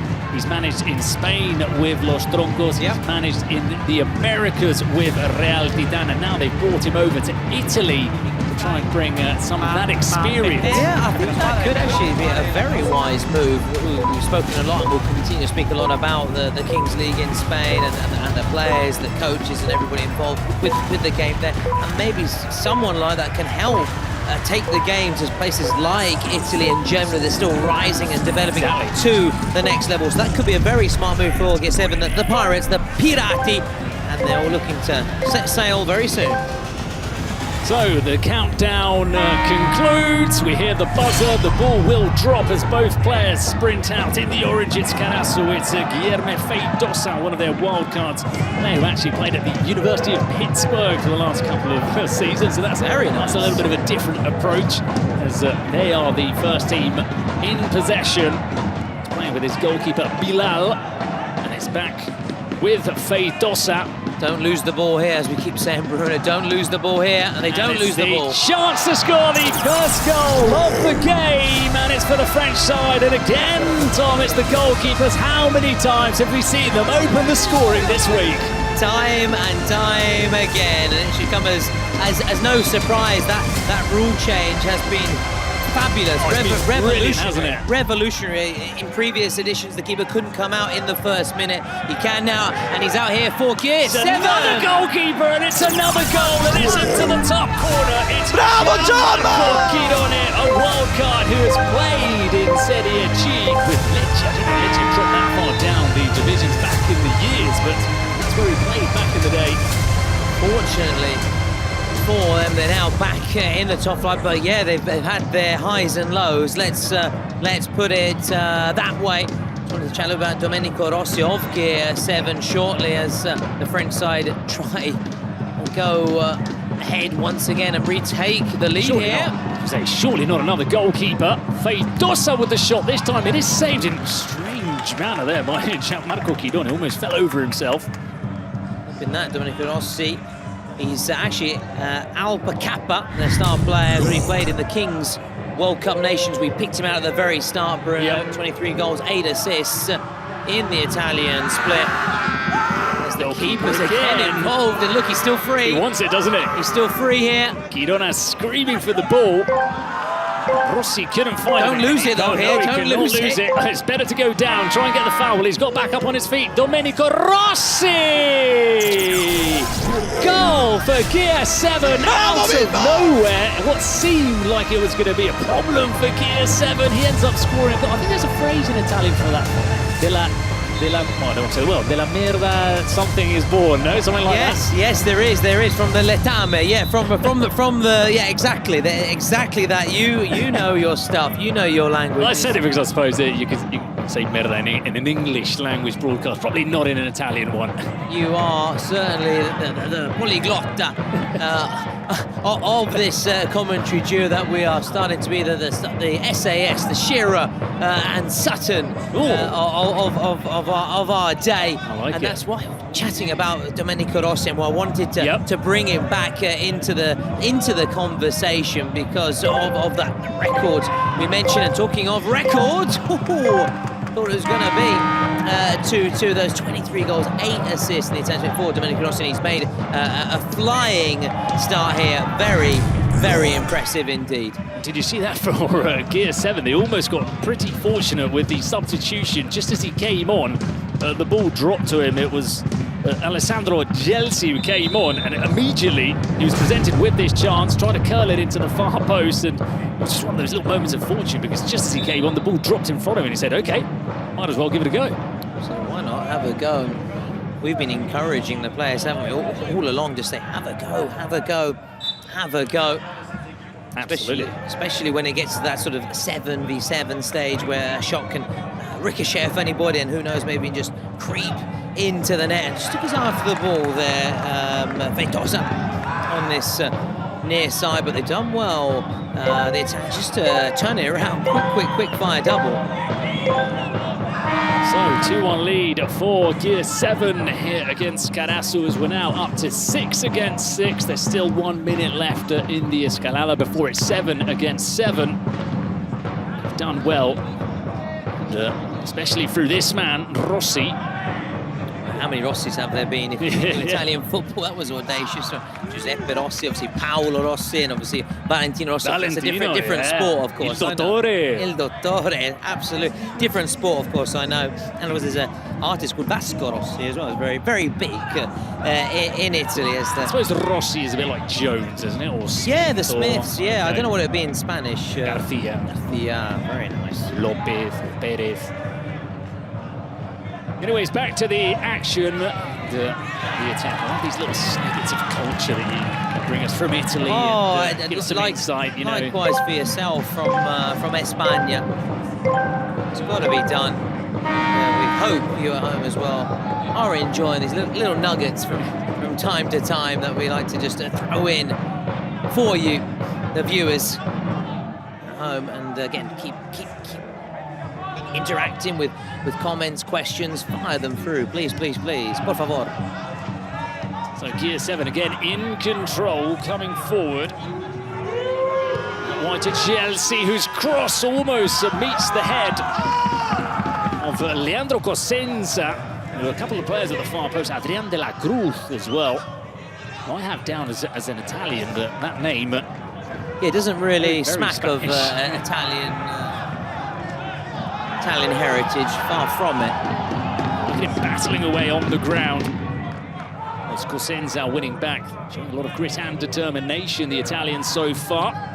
We're very much on the front foot as it was flicked through by Leandro Cosenza, this time into the hands of Bilal. I'm calling him Bilal, his surname is Bouchelouche. A bit difficult. Let's go with Bilal. Let's go with difficult Bilal. to get that one out. And he's giving it straight back to Gear 7. So they are struggling now, Karasu, to keep a hold of the ball. We've been impressed with Gear 7 so far. Yeah, we saw Zeta, didn't we, on day one? You were a big Italian fan of Zeta, side. weren't Yeah, you? Really like what you saw. Yeah, made a real strong statement, didn't they? Powerful run down the middle, but he's lost it, and this is what happens down the other end. The chance is there for Karasu. Penalty. Surely that's a Penalty, penalty, yeah. Well, it was probably the easiest decision that the referee is going to make. Niccolò Ciceri, he's saying go to the VAR to check it, but I'm not sure that's really going to help him. No, of course, it's always going to be checked regardless of what the player says. It's going to have a quick check regardless, but from what we could see there from the replay, from the live, we are live here at the Cupra Arena. It was we are checking live. Penalty or not penalty? Pretty nasty, didn't Okay. it? Especially with the pace that he was going at. Yeah, you can see there. Ciceri or Ciceri? Ciceri, you got it spot on. No penalty. Possible penalty. Well, they are continue to try and plead their innocence, but it's probably one of the clearest penalties we're going to see all week long. Are they going to check it? That angle actually looks like a bit of a dive, but you can't be sliding in like that in the box. And that's the thing. VAR needs to come in if the referee didn't have a good view of it or as some sort of aid, but the referee was a couple of yards away, so he's saying, I saw it, I'm making my mind up. Penalty it is, and penalty scored for Karasu, calm as you like, from Guillermo Feitosa, 2-2. I love that sort of, almost sort of Neymar-esque or rather Balotelli-esque to stay in tune with Italy and said a little run up, that little pause, and striking it so well. And Karasu are 2-2, which remind everyone, they actually are without one of their main players, Mathis Henry, who sprained his ankle during the warm-up. He was certainly one of the best players of the French, but normally he would be a starter, a key player for them, but today, obviously, unable to play. Yeah, really, we hope warm-up as well. Wow. Yeah, hope for him a speedy recovery, Bruno. Very artistic name as well, Mathis Henry. It's like being called Van Gogh Vincent. Very nice, and who knows whether he's got the skills of the great Thierry Henry. There's a Tom Henry who plays in Italy for Palermo, previously of Verona. Yeah. So has the same surname, but isn't obviously quite able to match the great Thierry.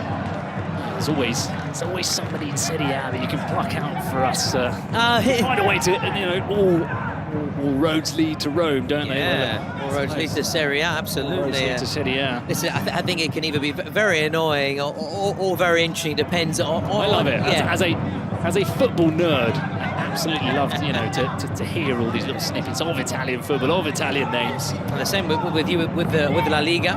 Absolutely, I'm learning so much when it comes to the Spanish top flight. In this fight between GR7 and Karasu. Oh, the shot from Ciceri into the hands of Bilal. So still 2-2 where... I thought you were going to go for the surname, Bouchalouche. Bouchalouche. It's not far away from my surname, is it? Bouchalouche. No, it isn't actually, The attack again, Karasu. It's won back by Gear 7. Launched down the other end where he didn't find any of his teammates. So Karasu to have got a little bit back into this game. I was feeling like Gear 7 had the upper hand, and we're taking the initiative from Karasu. But like so many things, the match episode, this episode, the penalty allowed them back into it. Yeah, of course, that's allowed them to get back into it as it's another fine save at the near post by Gianmarco Chironi. Been a good game. Chironi, and of course we speak about keepers scoring goals, but that's what they're here to do. Keep goals out first of all. That's their primary. That's the first thing, That's their primary job. He's got a goal to his name, Chironi. He's kept one out there as that corner's floated in. A little bit disappointed with the corners. They're difficult, aren't they? I like to see what the Japanese tried to do on the first day, where you try and mix it up, a bit of movement from everybody, sort of play it onto the edge of the box, much like in futsal. But yeah, it is difficult, as you said. It's quite tight, small pitch as well, so it's difficult to get either that right bounce of floating it in or power on it, and the accuracy. It's not easy, it has to be said. The shot coming in from the left-hand side, saved by Bilal. Well, at least they got the memo in terms of shooting and attempting from long distance. Gear 7. Just a little bit more about Henry. Actually picked up the injury over the weekend, and he tried to grit his teeth in the warm-up. He tried to just play on, but it just wasn't to be. Unfortunately for him, it was just impossible to run. It's the latest information coming through from our French colleagues. Merci beaucoup. Absolutely, what a shame on home soil. We were saying yesterday how special an event this is because of all the people playing. You're playing in front of, you're playing different nationalities, and it's streamed all over the world. And I can only imagine that he tried right until the end, and it must have meant that it was just absolutely impossible for him to play if he's had to step out of it. Yeah, and players know their body, they know their limits, don't they? They can just sense when it's just not going to happen. That's a good ball. So, counter-attack for Karasu! And the shot flashes wide from Alex Fakir. Good football being shown here from both teams, going from end to end. It's not cagey, which sometimes happens when it's 7v7, more so in the first half when teams are still fresh and you know, there aren't those sort of gaps appearing through fatigue. But this has been exciting from both sides. Oh, it was really good crossfield pass as well. I have to say, I'm liking the Fortnite the sponsors on the various jerseys. I'm liking the GR7 jersey, clean, isn't it? But I'm liking the orange of Karasu. It's really striking. It's almost Blackpool-esque, With the green socks as well. It's a little bit different. I think it works well, yeah.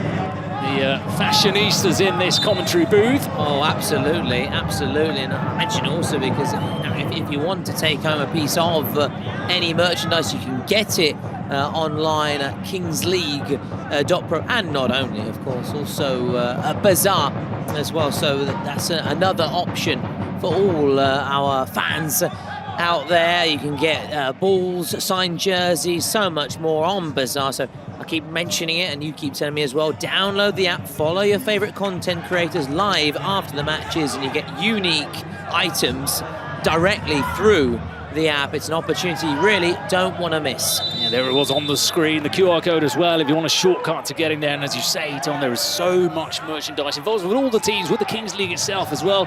So if you've got a favourite side or a favourite streamer, you know, you can wear the kits or the caps, or there's so much stuff that you can really just get in there and spend. Well, how much time do you wait sometimes scrolling? Well, here at least you can come away with something from your scrolling, which is absolutely, yeah, gear.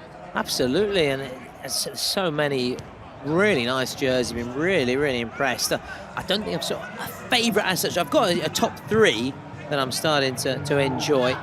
Maybe at the end of this competition, I'll get myself online or download that app and start purchasing. Why not? So we're approaching the 15th minute here. Cooper Arena, of course, which is where we'll be until the 13th of June in this competition, before we head to Land of France, where everything will be decided, where we'll crown our second champions of this Kings World Cup Clubs. Defending champions, of course, are Quarterfinals, who got off to a winning start yesterday. Was it yesterday? Was it 2 days ago? Yes, 2 days ago. Well, it seems to, it's all going to become a blur, isn't it? Yeah, absolutely. On the opening day. Yeah, so many games as well on that opening day. It was 8 to be day, you're right, on day 1, which is a Sunday, wasn't it? What is it? Tuesday now? Yeah, so yeah. It was Sunday. This is going to happen a lot. The day after the Champions League final. Which was Saturday evening, and then Sunday. Yeah, I'm pretty good at. I passed my elementary education. Let's put it that way. I mean, this is the second of 4 games today, and it's the final day of matches regarding round 1, and then we'll go into round 2. The winners then it gets pool, tasty, doesn't it? And the losers pool going. The first one's sort of a feeler to see what every team is all about. Says this is clear chance, could have been a goal. He had players lining up for it on the edge of the box. Should he have played it back? Alessandro Gelsi cannot believe that he went down the selfish route and didn't cut it back for him to finish it. We keep saying it, and we'll keep saying it in. Hindsight is a wonderful thing. I'm sure. It's the nicest. I'm sure if he could go back in time, he would have just squared a little slot back, but the corner's just been played short, and the shot there, and it's blocked. So a strong finish from GR7. It's been sort of up and down this first half. At moments where Gear 7 have been stronger, then Karasu have fall back into it. As you said, that penalty gave them a lifeline. Yeah. But then again, after that, the sort of shell shock of the penalty and the goal conceded, Gear 7 have gone back to where they were. And again, very much inside the opponent's half, as now Gelsi gets a little bit fortunate with the rebound, but it just runs away from him, so it will be a goal kick. And we'll see the final 2 minutes. So after the JD roll of the dice, that could be key. We saw in the previous match it's a big moment in that game, one of many different turning points and key moments of that game, many sliding doors moments across any Kings League match. We've had already a couple here with those early goals from the keeper, and of course that penalty which allowed Karasu to draw level. They're not going to take the lead with that one. However, the French outfit, it was fired all the way over the bar. And in terms of the JD roll, the nice one of Persita, the president of Los Troncos, with the roll of the dice. He'll have a smile on his face after that win. And do you know, looking at the lineups on Karasu, the number 10, who we haven't seen yet, I was looking forward to seeing him. He's called Zinedine. Zinedine, yeah, and it's kind of funny, isn't it? Because I don't think I've ever seen anybody else called Zinedine other than Zidane. And being someone that's been such a huge figure in football in France and around the world, you think some people, you know, sort of, sometimes there's that effect cause. Yes. When it happened in Spain when Iniesta scored some little boom in the name Andres. You'd think that there'd be more Zinedines, but I've never seen anyone called Zinedine. In Naples, Diego. For example. In the 80s, yeah. Example. It was so many Diegos, obviously in honor, homage to the great, the late Diego Armando Maradona, who played his best club football undoubtedly for Napoli, inspiring them to their first ever league titles. But again, I thought you're right, but more Zinedine Zidane, especially after that 98 World Cup final performance. Absolutely. 2 goals, wasn't it? 2 headers. 2 headers. Yeah, yeah. One of the classiest and most elegant footballers to ever play the game. Oh, absolutely, absolutely. And Ballon d'Or winner once, but I think maybe in the wake, maybe of the 98 World Cup, but certainly in that period for Juventus, and of course, many perhaps. So in the collective imagination with Real Madrid and with that goal, Hampden Park against Bayer Leverkusen, that's right, yeah. And the assist, you could say, from Roberto Carlos. It was, in terms of keep it in play and hook it back, it was pretty impressive, but still had so much to do. Still had so much to do. Let's be clear about it. Let's be clear about that one. As we now go in. 7 seconds. Got to shoot. Might as well. Give it a go. Got to shoot. You're running out of time. That's what we like to see. Yes, it's flown over the crossbar, but finish it off. 3 seconds left. It's a free shot, really. It's a free hit, and well, he skied it. And now we see Berchita. He had a 3 earlier today. Oh, is it going to be like yesterday where we had 4 JDs? We've got 2 3s out of 2 today. Berchita isn't too happy with his delivery there. Yeah, it's what we had in the previous game, so that which means obviously 3v3, which includes the keeper. So it's 2 outfield players and the keeper for this final 2 minutes. You were just mentioning some of the lineups there. Zinedine Ayadi. I was sort of looking at the number 4, Johan Mollo. Sandro on his jersey, former Ligue 1 player with Monaco and Saint-Etienne, and he basically changed the face of Karasu while joining them in match day 6. So I wanted to try and bring that, and hopefully we can see a little bit more of him and see, you know, all that experience that he accrued with those French sides in such an important career. Can he now carry it over to the Kings, which isn't actually necessarily a given? No. We saw Bonucci for Italy in January. Relatively disappointing seeing the career he has. It's not necessarily a guarantee of success. It's not easy. As Johan Moller, well, there he is on the ball. He's actually also a cousin of Gignac, the French centre-forward. As his shot is blocked, will be picked up by Bilal, who's already scored once today. Plays it out wide. Patient now from Karasu. Looking for the shot here. Guillermo Feitosa. Wow. Well, he's been the most threatening player going forward and in these one-on-one situations.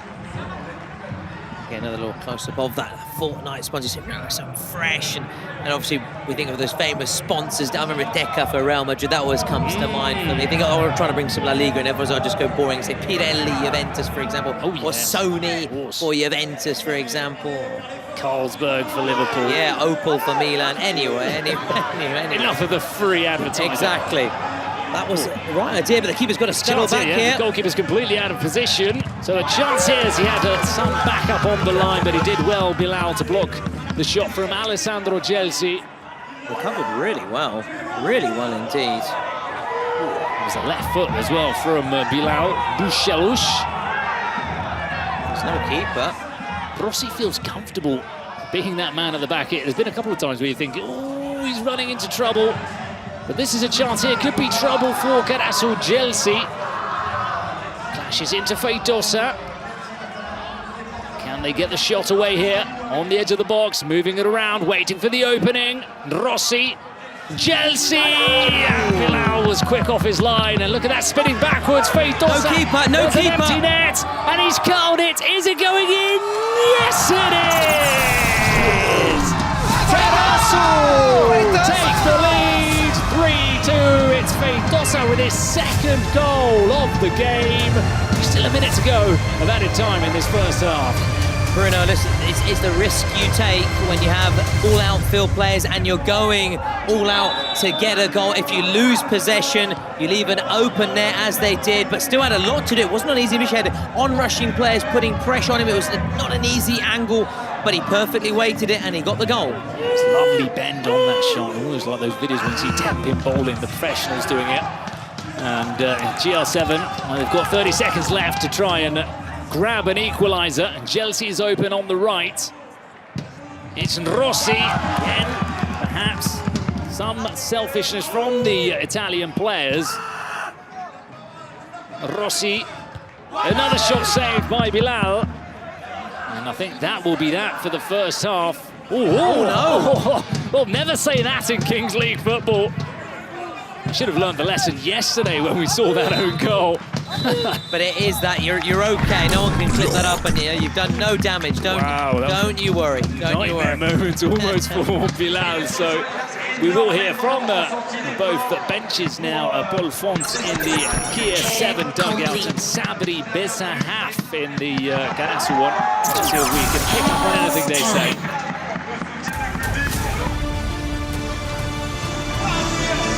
Dai!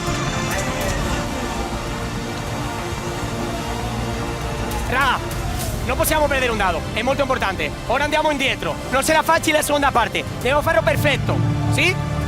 Se perdiamo la palla pressioniamo molto, se no torniamo indietro veloce, ma non mi può fare un altro contrapiede, ha fatto 2 gol di contrapiede, sì? Quando puntiamo contro il suo 4-2, sarà tutto un monologo contro il 4-2, lo sappiamo, ok? Facciamo, le 2 allungano, gli esterni, sì? Facciamo bene questo.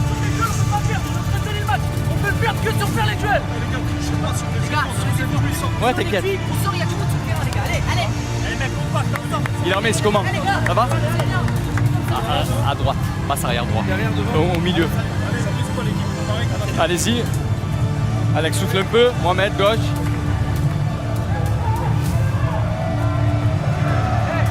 So there was Paul Font with my kind of Italian, you know, a bit of Spanish words being thrown in there, será, and so a little bit easier for me. But Italianish, should we say? Italian, Spanish. It works though, doesn't it? It worked very well, doesn't it? Daniel was good. It's still perfect Italian, don't get me wrong. May have had a very strong Spanish accent, but certainly speaks better Italian than my Spanish, which is non-existent as we're about to get back underway here. And Feitosa, one of the star men for Karasu in that first half, who was actually a recent addition to the side, has proved a very wise addition. And talking of perhaps wise additions and moves, we've got a presidential penalty has been called. And it is from Karasu, who are in the lead, so they're going to try and extend that gap, which they worked very hard to achieve in the first half. It took them a while to get in the lead because it had been Gear 7 for the vast majority of that half, but we've settled back into the same pattern with which we started the game. It's the Italians on the ball, it's the French side sort of stepping back a little bit more.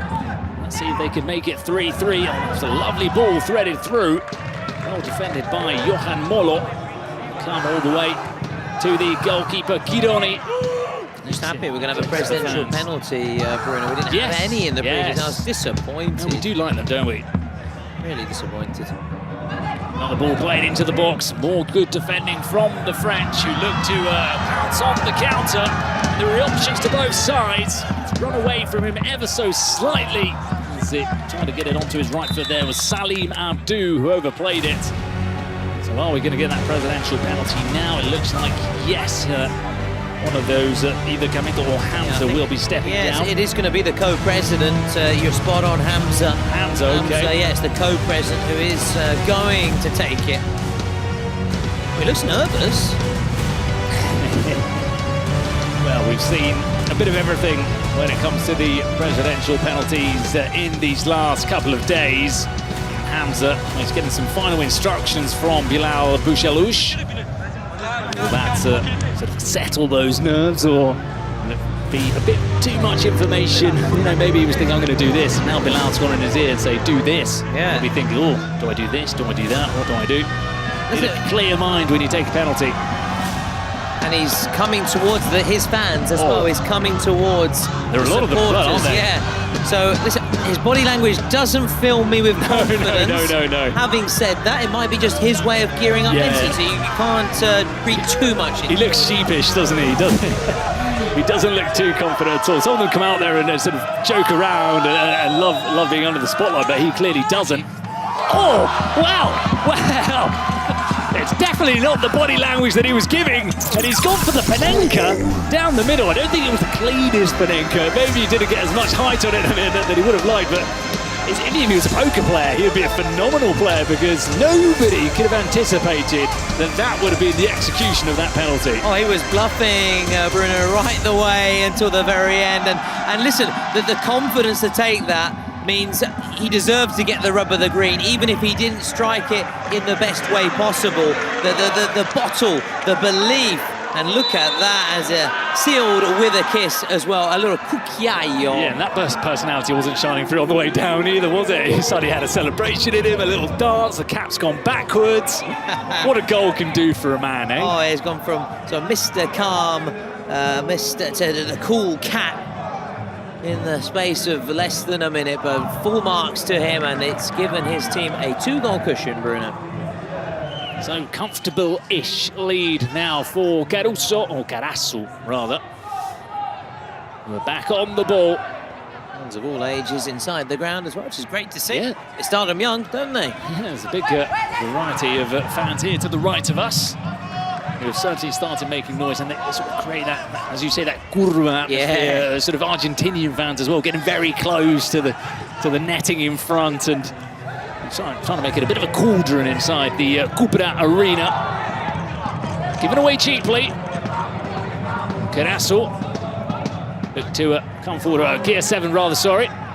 With the long distance shot, took a deflection and ended up in the hands of Bilal. B2, La Bouchelouche. Easy to say now when nothing's really going on. Yeah, if something's going on very quickly, you don't want to be saying Bouchelouche. Stick with Bilal, I don't think he minds. We asked him as well. He's Nicolo Ciceri.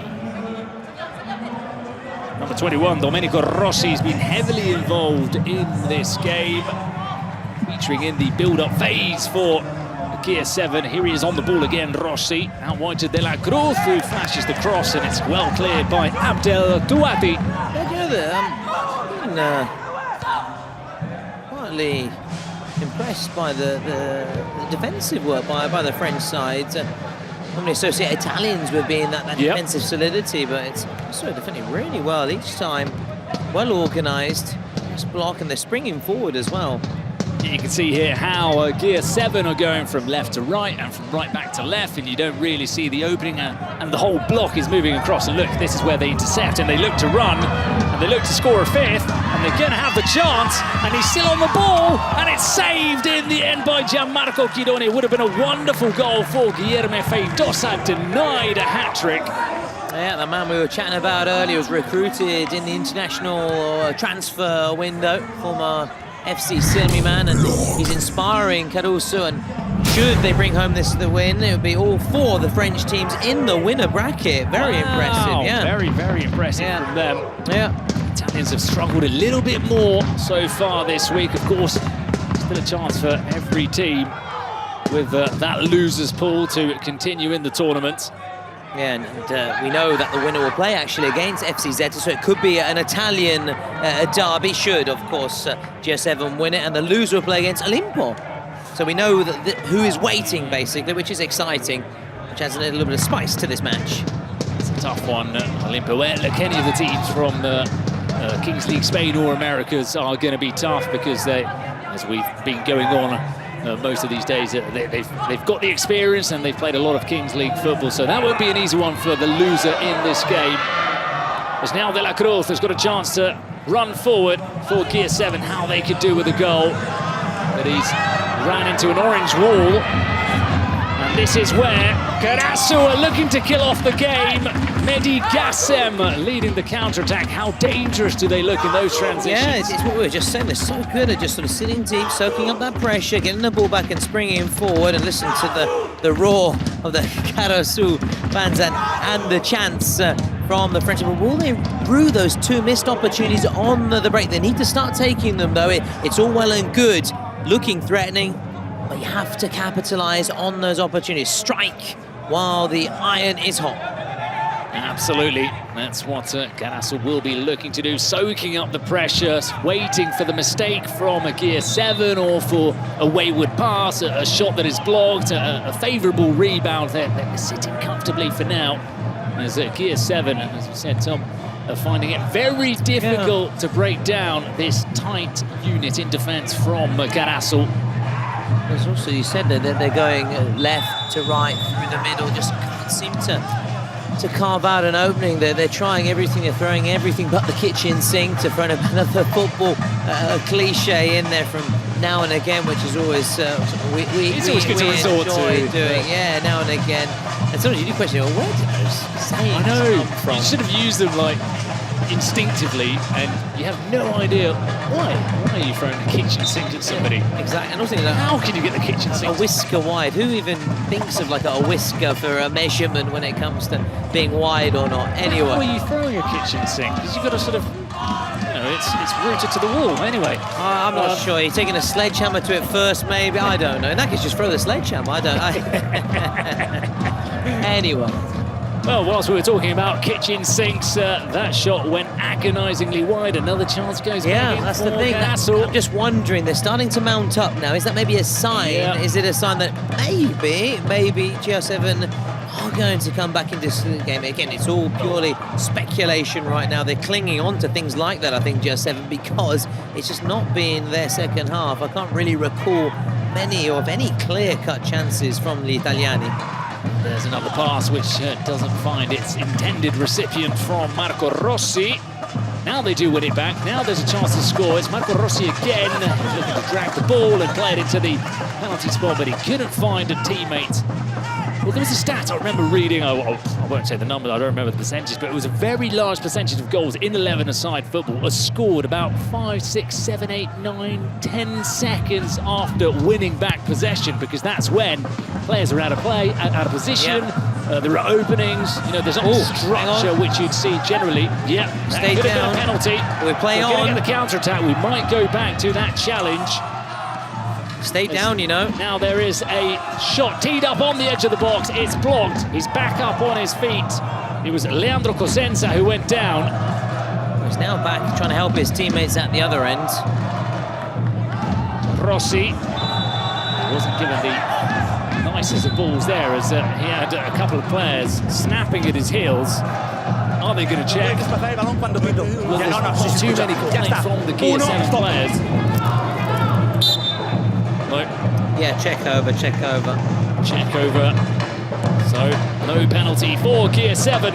They're still 4-2 down. They have the presidential penalty. They've got their card. Karasu have also got their card. Things can still happen in this second half.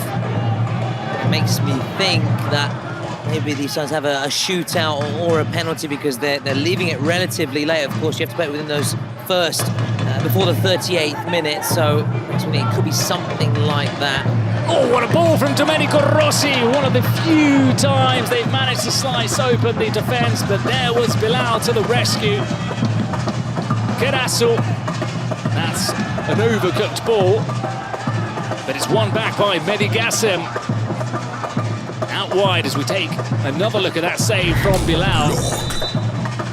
Yeah, the referee stops play because there is an injury to Alessandro Gelsi. I think in that shot from Koji, I was wondering whether he could have maybe taken a touch, more of an angle on it. Of course, hindsight. Wonderful thing then is a player down. Are you okay? Yeah, but that was a hand to the face to Gelsi. Are you okay? Yeah, no, I know. I saw the sure ball. What was the issue with Abdel Duati? I saw the fall. Yes. It's an advantage. Yes. Well, the clock has been stopped in the meantime. No signs of the wheelchair today. Well, we saw it on plenty of occasions. Actually, hey, here it comes, the entertainer. Here it is. Here it is. Here it comes. Now, listen, I'm going to really show my age. Whenever I'm thinking, see these kind of footage of people wheeling on the wheelchair, it makes me think of when they wheeled on Kurt Cobain live at Reading. Oh, wow. I know it's going some way back.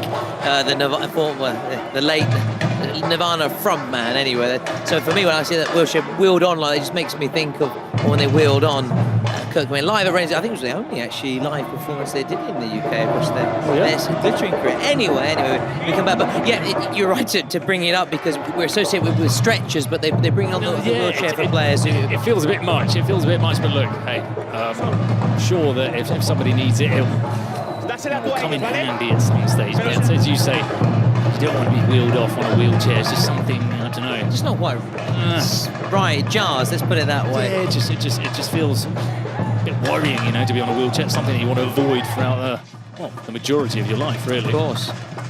Anyways, after that wheelchair chat, back to the action where Karasu trying to put this game to bed, but not finding the way to do that, as that ball has too much purchase on it for Marco Rossi. Bilal will tease him. Yeah, if I'm GR7, now I'm thinking, let's play a card or a penalty. We need a lifeline, something, because Karasu are looking so dangerous every time they come forward. I'm surprised we haven't had it, personally. I've had so many chances to put this out of sight. They could be 7-8 up, and that's no exaggeration. No, and if you score a penalty or use your card wisely and it's 4-4, then Karasu wouldn't be able to afford to play the way that they're playing, which is very comfortable. It's just sitting back and catching them on the counter. They wouldn't be allowed to do that because of the scoreboard itself. A dangerous play there, showing his studs. Free kick for a GR7. There it was. High boot. Marco Rossi takes a deflection. It'll be a corner kick for GR7.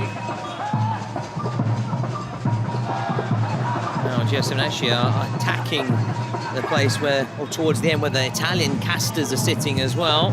Oh. I don't know whether that... I don't know if that's sort of the angle making us feel like it was closer than it was. May have been. Sometimes you do that, don't you? Oh, and then you watch it back. And sometimes it's headed the other way. Yeah, you think it's going, it's optical illusion. Just wondering whether going towards maybe the Italian casters, towards their fellow countrymen, maybe, I don't know, can they sort of draw them in? Can maybe hearing the Italian language, maybe, I don't know, will they give them extra encouragement? I'm clutching at straws if it is. You know, the Italian sides always have a soft spot and a place in my heart, but I'm very objective, and I'm as you know, sportsmanship is key for me, and fair play, and the French side fully deserve to be 4-2 up. They've been the better side, and they're playing really well. They're playing to their strengths. They are indeed, as we're reaching the final stretch in this game. Already in the 32nd minute. No way through for GR7. Ciceri. I thought the referee had blown his whistle. I definitely heard a whistle somewhere. I think it was coming from the stands. Was a pass though from Davide Donzelli that didn't find his teammate. It's that final ball which they're finding very difficult here, GR7. Now it's a sloppy mistake from Karasu down the other end. So here we go with Davide Donzelli. Rossi at the heart of most of GR7's moves, Marco Rossi. Yeah, they play passing through him, they're often looking to him, that spark, and of course, with the good reason, takes a deflection. That's what I know we keep trying to sort of say, we keep saying it, but we do. You know, there's that kind of range, take a shot, which you do, it can go anywhere, which it did, and they've earned a corner. And it's amplified in this game. Again, we see those messages below. La Défense Arena, 14th of June. Gyms will be acting live, which Tom is very much looking forward to. As that header falls into the hands of Bilal. I think he's hurt in the process. Yeah, I am looking forward to it because Jims is actually a very acrobatic character as well. He did a somersault after netting his presidential penalty on day one, so I'm looking forward to see him. Also looking forward to see the grand final and, of course, the exhibition game, France against the rest of the world. And I think there may have been a foul just in the build-up here, which is why it was the play was stopped. not quite the same genre as Nirvana gyms, but I'm sure it will be a fascinating show. I've got an eclectic taste in music. Me too, me too. So I like a bit of everything. A bit of this, a bit of that. I'm looking forward to Jim's performance, absolutely. I'm not just one trick pony. No, really eclectic taste, whether it be rap, rock, even cheesy pop from the 1990s. Every now and again, it's needed. On a night out as well, it really works. Out on dance floor, absolutely. One back by Karasu, another one of those counter-attacks. Not too many options available to Mohamed Berraba, whose shot was blocked. Makes me think that these sides have either got a shootout or a penalty, because it has to be. Leaving it very late. Yeah, because it can't. If the goal's double, you've now got less than 4 minutes, for example, to make that work. Star player, it's too late. It looks like they're looking for the double whammy as well, aren't they? Well, look now, just as you say that, the Fortnite secret card is locked in, but it's locked in by Golazo. Yep. So still no movement from GR7. The same pattern. We've seen it throughout this second half. It's been frustrating for the Italians as they go in hard there to try and win back the ball. It's a fair challenge. It's out with Molo, Johan Molo. Yeah, see more of him in the second half. Yeah. Don't recall him really in the first half. One of the 3 wild cards for Karasu. That is a foul on Mehdi Gassem. So we're going to see what the secret card is before the free kick is taken. Here we go. See whether I'm right or wrong. I've been talking about it, mentioning it. Is it a penalty or a shootout? Suspension. But it's very late, Bruno, to play it. He's lost 54 seconds. Yeah. Because it's 4 minutes. It's only last 4 minutes, so it's very late, which is what we're trying to say, which made me think, why not play that early? Why have you waited and compromised? It's only last 4 minutes, but we don't even have 4 minutes left on the clock before the 38th minute. So it's a confusing one, but some teams are still maybe getting to grips with their rules. So hey, it's Chelsea that goes out. So will be for the Mr. Assist, Chelsea, 8 in total in the Italian first split. Oh, wow. Well, it's floated it towards the far post. Well, it's going for the acrobatic finish was a Mehdi Gassem. They're going to get a corner now. So if it was difficult with 7 against 7, you can only imagine it's going to be even more frustrating for Gear 7. Italians still no presidential penalty, no secret card locked down. Why not do it now? I don't understand. But again, maybe they're also still, as we said, a side trying to get to grips with the rules, but they've got an experienced coach. They've got Paul Font, so he'll know what he's doing. That entails possibly the idea that he's got a penalty or a shootout, but he'll know how to play his cards. So you suggest maybe playing it very late, draw level, late on. It won't be left a chance with Paul Font on the bench, so it'll very much have been thought through by him. Let's see what they do have up their sleeves. Yeah, Paul Font, pardon for what I just said. I chiedo scusa. Mehdi Gassem.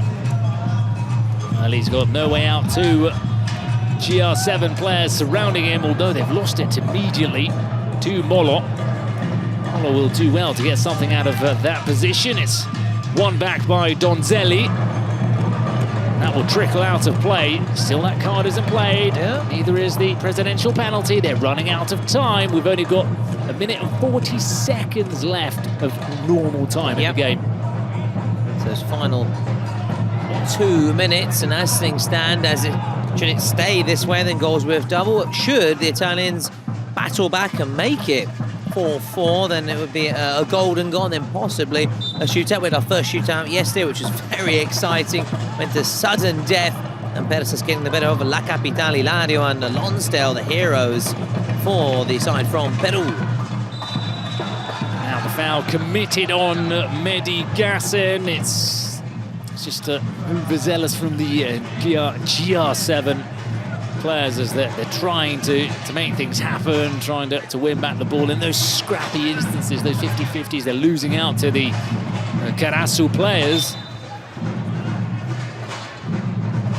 40 seconds, there has to be a penalty. Penalty or shootout, there are no other options here. Absolutely. But there are 2 penalties. They're going to have to do it quickly, hit the buzzer twice. Oh, really does shoot my anxiety when they do this. I'm getting nervous. Well, there we go. There's one of them. One of them. There's still another one left. But look, the ball rolls out of play, so it's 37-35. Yes, so they're going to get this shootout or penalty. Shootout or penalty, and then they're going to immediately have to go for the presidential penalty when a man actually can choose whether to take the presidential penalty himself or let a Gear 7 player obviously handle the shootout. Shootout it is for the secret card. Yeah, it's a shootout for GR7. Need to score this. Salva. Said yesterday the conversion rate is more or less 30%. It was proven in that shootout between Persas and La Capital. So Bilal, can he be the hero and thwart this? Fortunately for the Italians, are not shooting into this end with this lot making noise and trying to put him off. Ross is going to the handful of Italian supporters that are there behind the goal for Gear 7, GR7 for GR7, and there's some boos as well going around. So, 3, 2, 1, Domenico Rossi against Bilal. Rossi shoots, and it just about finds its way into the bottom corner. Much needed for GR7. It's 4-3. We've got 30 seconds left, and Sepulveda arguably I think we'll get that presidential penalty, but they're going to have to be quick on the button. Yeah, get in ASAP, and should they then convert this presidential penalty, which could be a presidential or a shootout, then it would be a very smart move from the coach, Paul Font, indeed, because they would draw level late on. They're waiting. 20 seconds left. Oof. The heart can't take it. I can't take it. Wide looking for the long distance shot. Press it! Doncelli. Oh, there it is. Listen, I know what they're doing. I know people are saying, come on, guys, they're professionals. They've played this game, but it still gets me nervous. Oh, yeah. Well, I think they're going to look to Rossi again, because I can see just looking at the screen, it doesn't seem that there's much movement in that. And Rossi, you can see him on the halfway line. Yeah. So another shootout. And this is one of the rules which we have explained before. Should the president not want to step up, then he can designate someone to take a shootout instead. Do you see Bilal? He was looking over to the president Manuccio, who was telling, you come on, you come down here and take the penalty. Show some cojones. Yeah, some attributes, as the Italians say, attributi, the Italians say. A bit of character and personality. Let's leave it that way and let you work out what we're trying to say. So another shootout, which, when you've just taken one, might be playing on your mind. What do I do this time? Do I do something different? Do I do the same? Well, he goes for a different route. Domenico Rossi, and he scores, going round the keeper Bilal. And just like that, he scored a hat-trick. And GR7, they were 4-2 down. They played their cards right, and it's 4-4. It is a Brucey bonus indeed, because that takes the game to a golden goal, and he joins, if I'm not mistaken, Leo Gol at scoring the second hat-trick of our competition. Oh, Bruce Forsyth, higher. We're going higher in terms of the scoreline. Now, usually the president also does actually take them himself, but I think he wanted to look difficult this morning with Matisse. Yeah, that's what he'll say. Looking to Domenico Rossi, as we're saying, you know, Alpa FC, Alpa Kappa star player, as we mentioned, just a reminder, 23 goals, 8 assists in the Italian split. That is very, very impressive numbers indeed. I realise I'm talking over the half-time team talk, but it's still important sets. Important set, just to remind you again of the importance of Rossi, which we saw 2 different shootouts, but he converted on both occasions. So golden goal, GG. Oh yeah, got it with all the excitement. And Italy against France, and France have positive memories from Euro 2000. Yeah. Will it be Italy this time? Well, we had a golden goal last night. It wasn't scored, so we're still looking for the first golden goal of the tournament. Will we get the second penalty shootout of the event? We'll find out in these last 2 minutes as the golden ball itself drops from the heavens, and it's won by Karasu.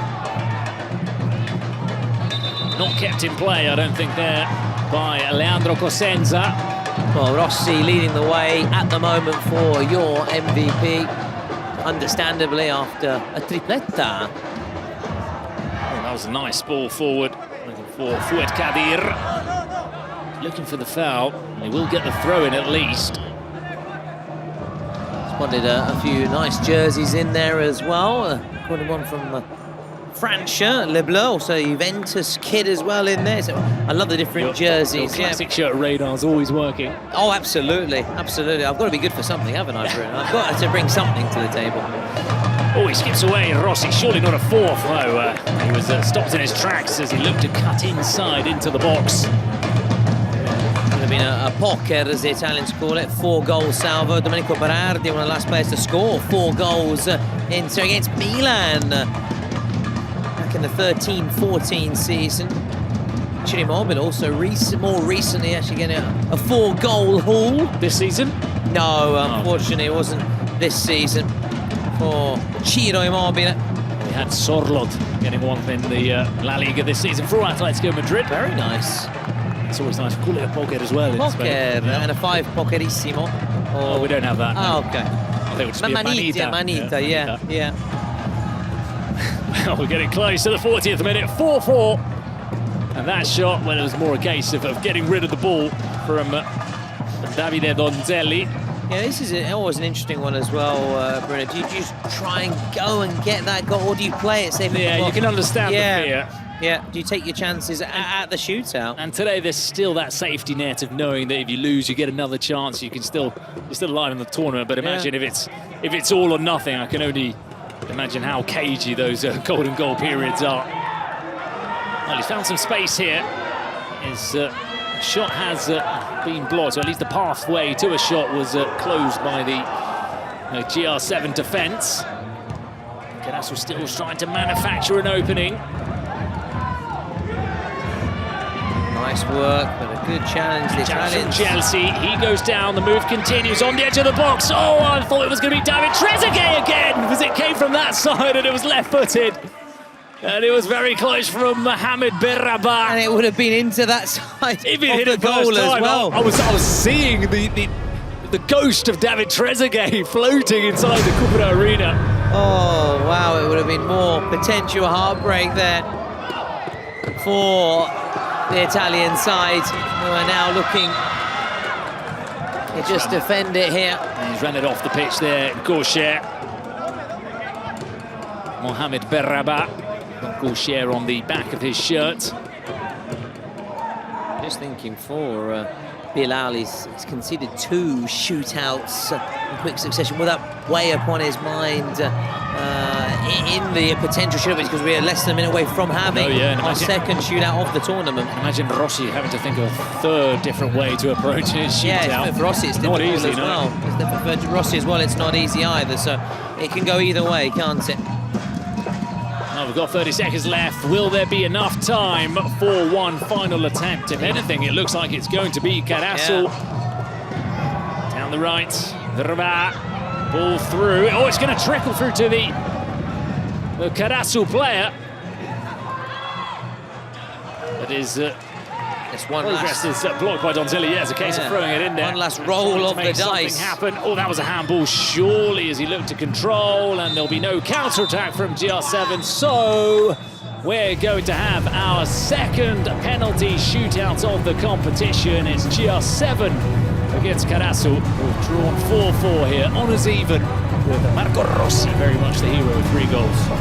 Yeah, it must be the MVP in terms of the normal time, maybe, because someone could really come to the fore now. Maybe the keepers, one of the 2 keepers of Gear 7 or Karasu. This coin toss could be very important as well, because you're wondering whether the French side wants to come and attack the goal. Yes. Where their supporters are sitting. Do they want that, or will that add extra pressure and make it more difficult? Or they want to go the other way, where there's very few Italian fans and maybe have their supporters behind them? Either way, this could be a big moment. Well, we see the coin. We don't know ramifications of the side that we see, the heads or the tails. Okay, ellos empiezan, ¿vale? I think he was saying that Karasu were going to shoot first. Tú tira primo, you first, okay? You kick it first. So Karasu first, and they're going to shoot down the center. Look at Mexico, every penalty shootout was taken in the same direction. That was something that was decided by the Kings League. Let's see if that's also the case here. True. throughout. I suppose maybe something to do with the camera work and all that, but yeah, that's a good point as well. I do feel like, I think the referee is pointing down over here, but then it adjusted to the other side. See, both referees are going in opposite directions, so we don't yet know where, in which goal it's going to be taken. So, will hold their nerve best. Yesterday, as we were saying, Persis went to a sudden death. It kept going and going and going. It was endless. It was too much to take. We'll see whether these sides will be more clinical. But as we said, most times it's the keeper that makes the save or puts off the attacking player who's looking to score. And we had confirmation of that yesterday. Just 4. But overall penalties, 2 from Ilario and 2 for Lonsdale netted and 3 for Lamine Yamal's La Capitale. And there were a good 16, 17, 18 penalties taken. So, it's not normal if someone's tuned in for the first time today and seen Rossi score 2 and they think, it's easy and it's what he made it look easy. Well, it's not the case. Well, it is going to be down this end. It's going to be with the French fans flocking behind the goal. As we were saying, if Gear 7 win this, there will be that Italian derby with FC Zeta awaits. Otherwise, we have another Italy against France, which again is another classic rivalry of international football. Les Bleus against the Azzurris. Feitosa, we've spoken a lot about him. He's in a really good performance. Well, it's Feitosa who gets us underway in the penalty shootout. Guilherme Feitosa, saved by Gianmarco Chironi. So the first one is squandered by Karasu. Probably one of their most talented, if not their most talented players, missing his penalty. And he went first, which sometimes, you look for that first player to set a marker, set a precedent for his teammates, and that's why Rossi is going first for GR7. Oh, can he make it his 4th goal overall of this game? First of, naturally, of this shootout. The hat-trick hero, can he do a hat-trick of shootouts? He shot, he went round the keeper, he goes round again, he's brought down by Bilal. Yep. And as the regulations and the rules state, he will be given a yellow there, and it's going to now be a traditional penalty, if that's the correct term for it, because obviously in Kings League there's penalties and penalty shootouts. Yeah, because if not, if it's a shootout again, the keeper, you'd be prized and you'd be rewarded for bringing down the centre forward. If you see he's going to score, just rugby tackle him and say, all right, take it again. So there is a punishment for committing that penalty, as you say, traditional penalty. And because it's a yellow, they've had to change their keeper. Oh, and he saved it! He's come on, Yassine Ben-Cherki, who hasn't been involved in the game at all, and his first involvement is saving the penalty off Marco Rossi. Bruno, I was actually going to say, well, this is going to play into the hands of Rossi. They've got their second choice keeper, no disrespect, but obviously we know Bilal is the #1. He's played the entire game. There's not been any changes in between the sticks, and he could be an unsung hero, an unexpected hero for Karasu. Wow, who could have expected that? Rossi did the hard part, scored 2 shootouts, and he missed a traditional penalty. Now it's Khalid for Karasu. He goes round, and it's clawed away by Gianmarco Chironi. No penalties scored as of yet. Well, the pressure, and that's what pressure does to fantastic players, even players of this caliber and this technique. Bruno can struggle here under the let's say floodlights, but the limelights. The multiple lights, there are quite a few of them. And now Chelsea, the man who was taken off earlier because he is such a key player for the Italians. Chelsea! Oh, he's pulled off another save. Is he going to be the hero? Yassine Ben-Cherki. He'd been a spectator up until now, and he could be the most important player on the pitch. Well, I have to admit, I like the tactic to just take it there and create an angle. Exactly, you create an angle, and you earn a bit of time for yourself too. But this Ben-Cherki is shaping up, as you said, to be the unexpected hero here. Now, are we going to have our first goal of the shootout or not? We'll find out now. Mohamed Berrabat, no goal, denied again by Gianmarco Chironi. Well, whoever scores is going to have a significant advantage in this shootout. Now, listen, we weren't sort of just trying to just warn you. We were being very clear going into the shootout that they're not scored that often. They're not scored that often. Domenico Rossi sort of may have alluded people watching for the first time that it's quite simple to actually score, but it's not, especially with all this pressure. Donzelli, he's got a 50% conversion rate, and that was about as calm as you can finish a shootout. Davide Donzelli scoring the first in this shootout between Karasu and GR7. And will that now tip the balance in favour of Gear 7? This is now a huge moment for the French side. They've got to respond here. It is advantage to the Italian side. And now a huge moment. Lots and lots of pressure on Alexandre Fakir to try and get the better of Gianmarco Chironi. Here we go, Bruno. So Fakir, no mistake. And he makes it 1-1 with the pressure penalty, with the pressure goal. He has fired it home. Very impressive from Fakir. That was not easy at all. They are now up and running in this shootout, the French side coming and tacking this goal here. Do you reckon that aim right Burger King banner sort of comes into your head? Ooh, surreptitiously. And you think, I am going to aim right. You think you may want to get a blocker afterwards. Villa Cruz, saved by Bencherki. And now you know what this means, Bruno. You know what this means. Sudden death. You know what this means. Sudden death again. What a save, just sticking out that arm. Maybe he was thinking about that BK afterwards. Now Sandro to put the French side ahead for the first time in this shootout, and potentially should he score, and then the next one we missed, they would win it. Oh, it's so exciting! It's the Wildcard, it's the experienced pro, and it's no mistake from Sandro. Johan Molo, advantage, match point, Karasu, pressure for Gear 7. It is simple. It is simple. The formula is now very simple. Gear 7.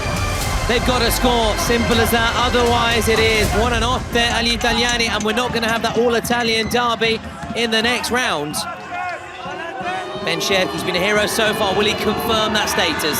Listen to the boos. So boos ringing around the arena for Nicolò Ciceri to keep GR7 in the shootout. It's wide, and Karasu, much to the joy and celebration of the stands, get the win. Another one for a French side. It's a painful defeat for GR7, but the stadium has been sent into raptures. The unexpected hero. There is pandemonium in the stands. Let you also at home just soak it up, the atmosphere at the Cupra Arena. Well, what a way for match day 2 to continue, our second penalty shootout of the competition. And GR7, who for a moment looked like they've got their noses in front, ended up being denied by an impressive Bencherki. Huge celebrations from those fans. They've seen a lot of positive results for the French in the Cupra Arena so far in these opening 3 days, and it continues to go in that fashion for them. We're going to hear from one moment to another from our MVP, who this occasion isn't a player from Karasu, but a member of the GR7 side. So let's hear that interview. Hi guys, yes, here we go. This time we have an old friend here. Maybe we know each other. I don't know, ci conosciamo un po'. Un po' sì, sono venuto qui un po' di volte. He came here often actually. So, how do you feel? Come ti senti? Male perché shootout sono sempre una lotteria, mi dispiace per il rigore sbagliato, però è così, ci rifaremo la prossima, sono sicuro che la porteremo a casa.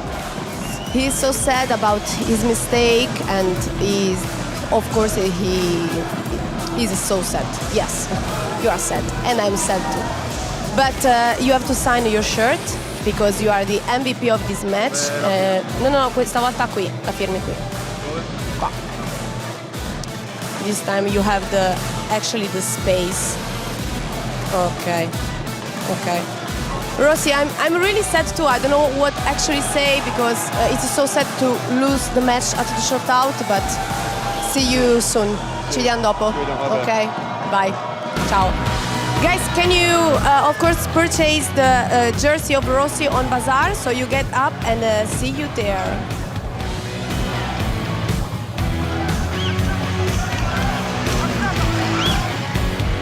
So that was the interview from a dejected Rossi, and that's how it looks in the bracket. We've just got 2 slots left to fill as GR7 have dropped into the losers round, and the French side, Karasu, are into the winners where they'll take on Zeta, the Italians. So enjoy the highlights from this game.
Welcome back. We've now got Expire team against Los Chamos. The action just keeps on coming as our French colleagues have reminded us. The French are 4 from 4 when it comes to going into the winners bracket. But let's focus on this one. We've got Pablo Beguer and Juan Cisneros, the ones we've tried to pick out, or rather our excellent staff behind the scenes who have helped us in terms of picking out the stats and facts as we look at the squad here, coached by Victor Gonzalez, this Expire team. They've got, of course, like everyone, their 3 wild cards, and they have proved very impressive, the wild card selection so far across the board.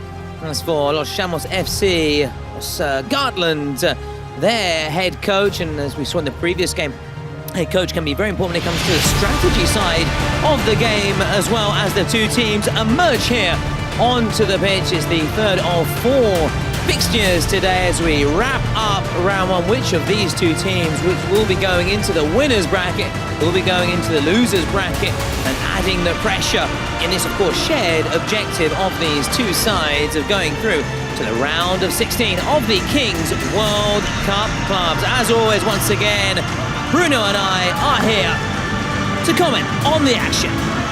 The Expire team, another one of those classic sides from Spain. They have been champions in Spain before, back in Split 2 and in last year's World Cup.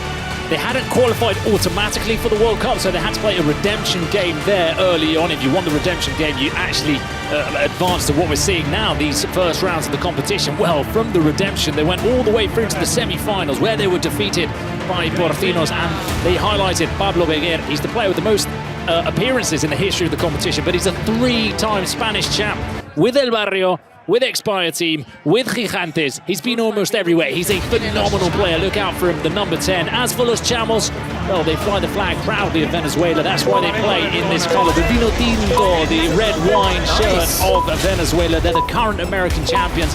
First season we had the Kings League Americas, they were lost. They were terrible, Tom. They really struggled, but they've changed their team around, and none of those players really left from that side, and now they are the American champions, so a real threat to Expire team.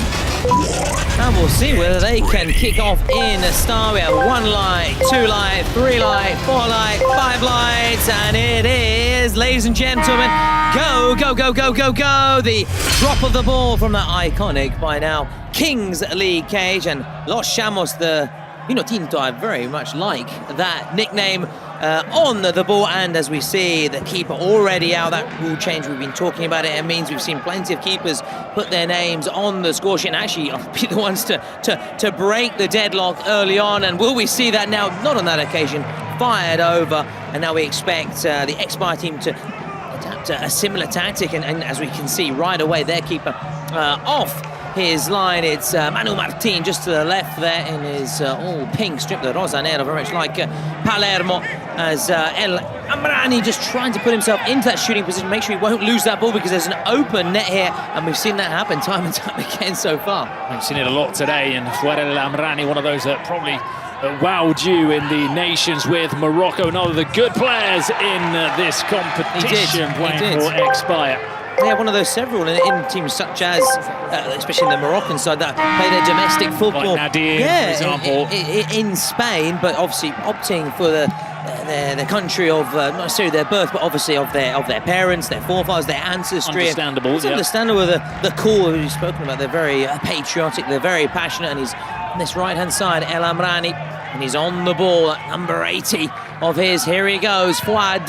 Oh, yes! Fabulous from Fuad, or should I say, meraviglioso. Oh, his name is the perfect explanation of that goal. Fuad! Oh, yes. Fuad! What a hit.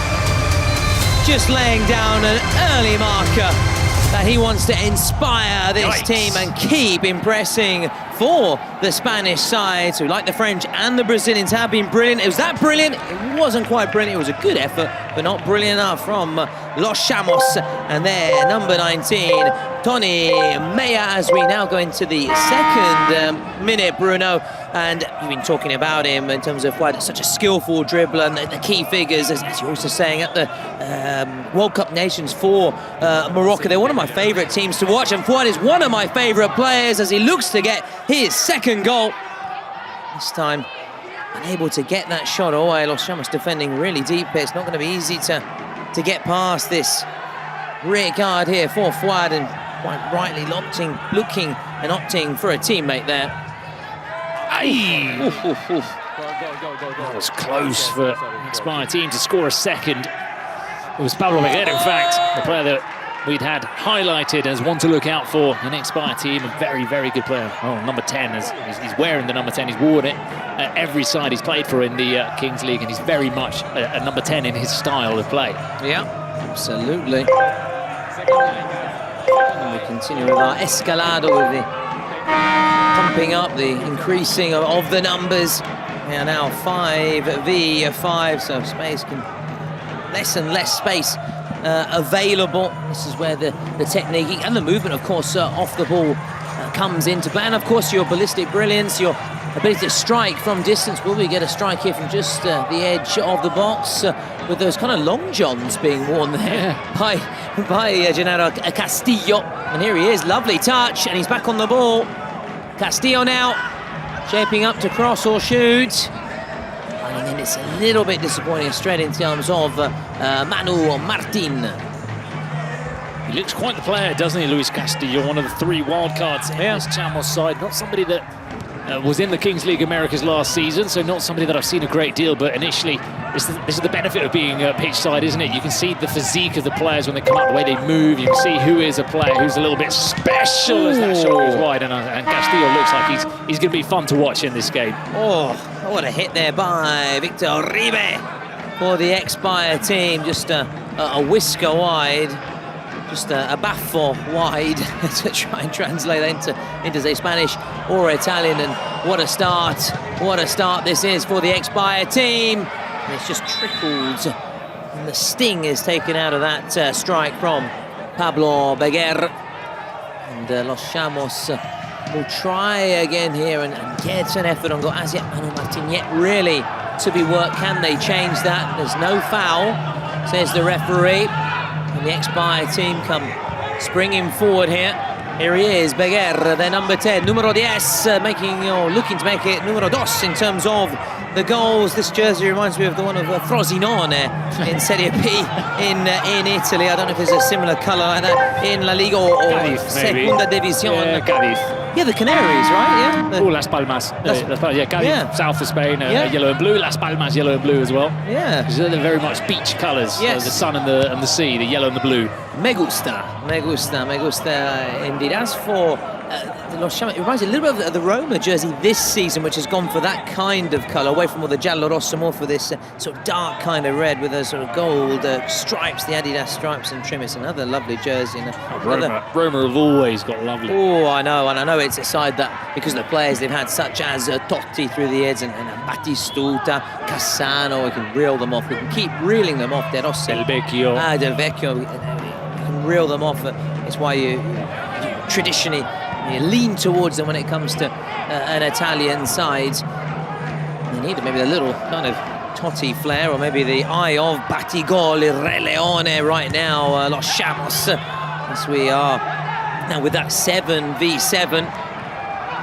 As we've discussed, teams do maybe at times cancel each other out. Oh, powerful run this, indeed. Strong lad, isn't he, as well? Yeah, Picon, David Perez, Picon, buccaneering run, and the ball spiraled towards us. And again, you can see me just waving by. And ciao, mamma, hi, mummy, if you are tuning in and watching. Your son is okay. And I keep forgetting that we have this net in front of us, and that we are going to be okay. Even though there was a shot yesterday, actually went all the way over there and into the stands, which went over, yeah, which is a very rare feat indeed. There is. Oh, that's a hit, and that must be a goal. It is. It's the second, but the arm goes up, and the celebrations from both myself and everybody involved at the Expire club and team and players cut short.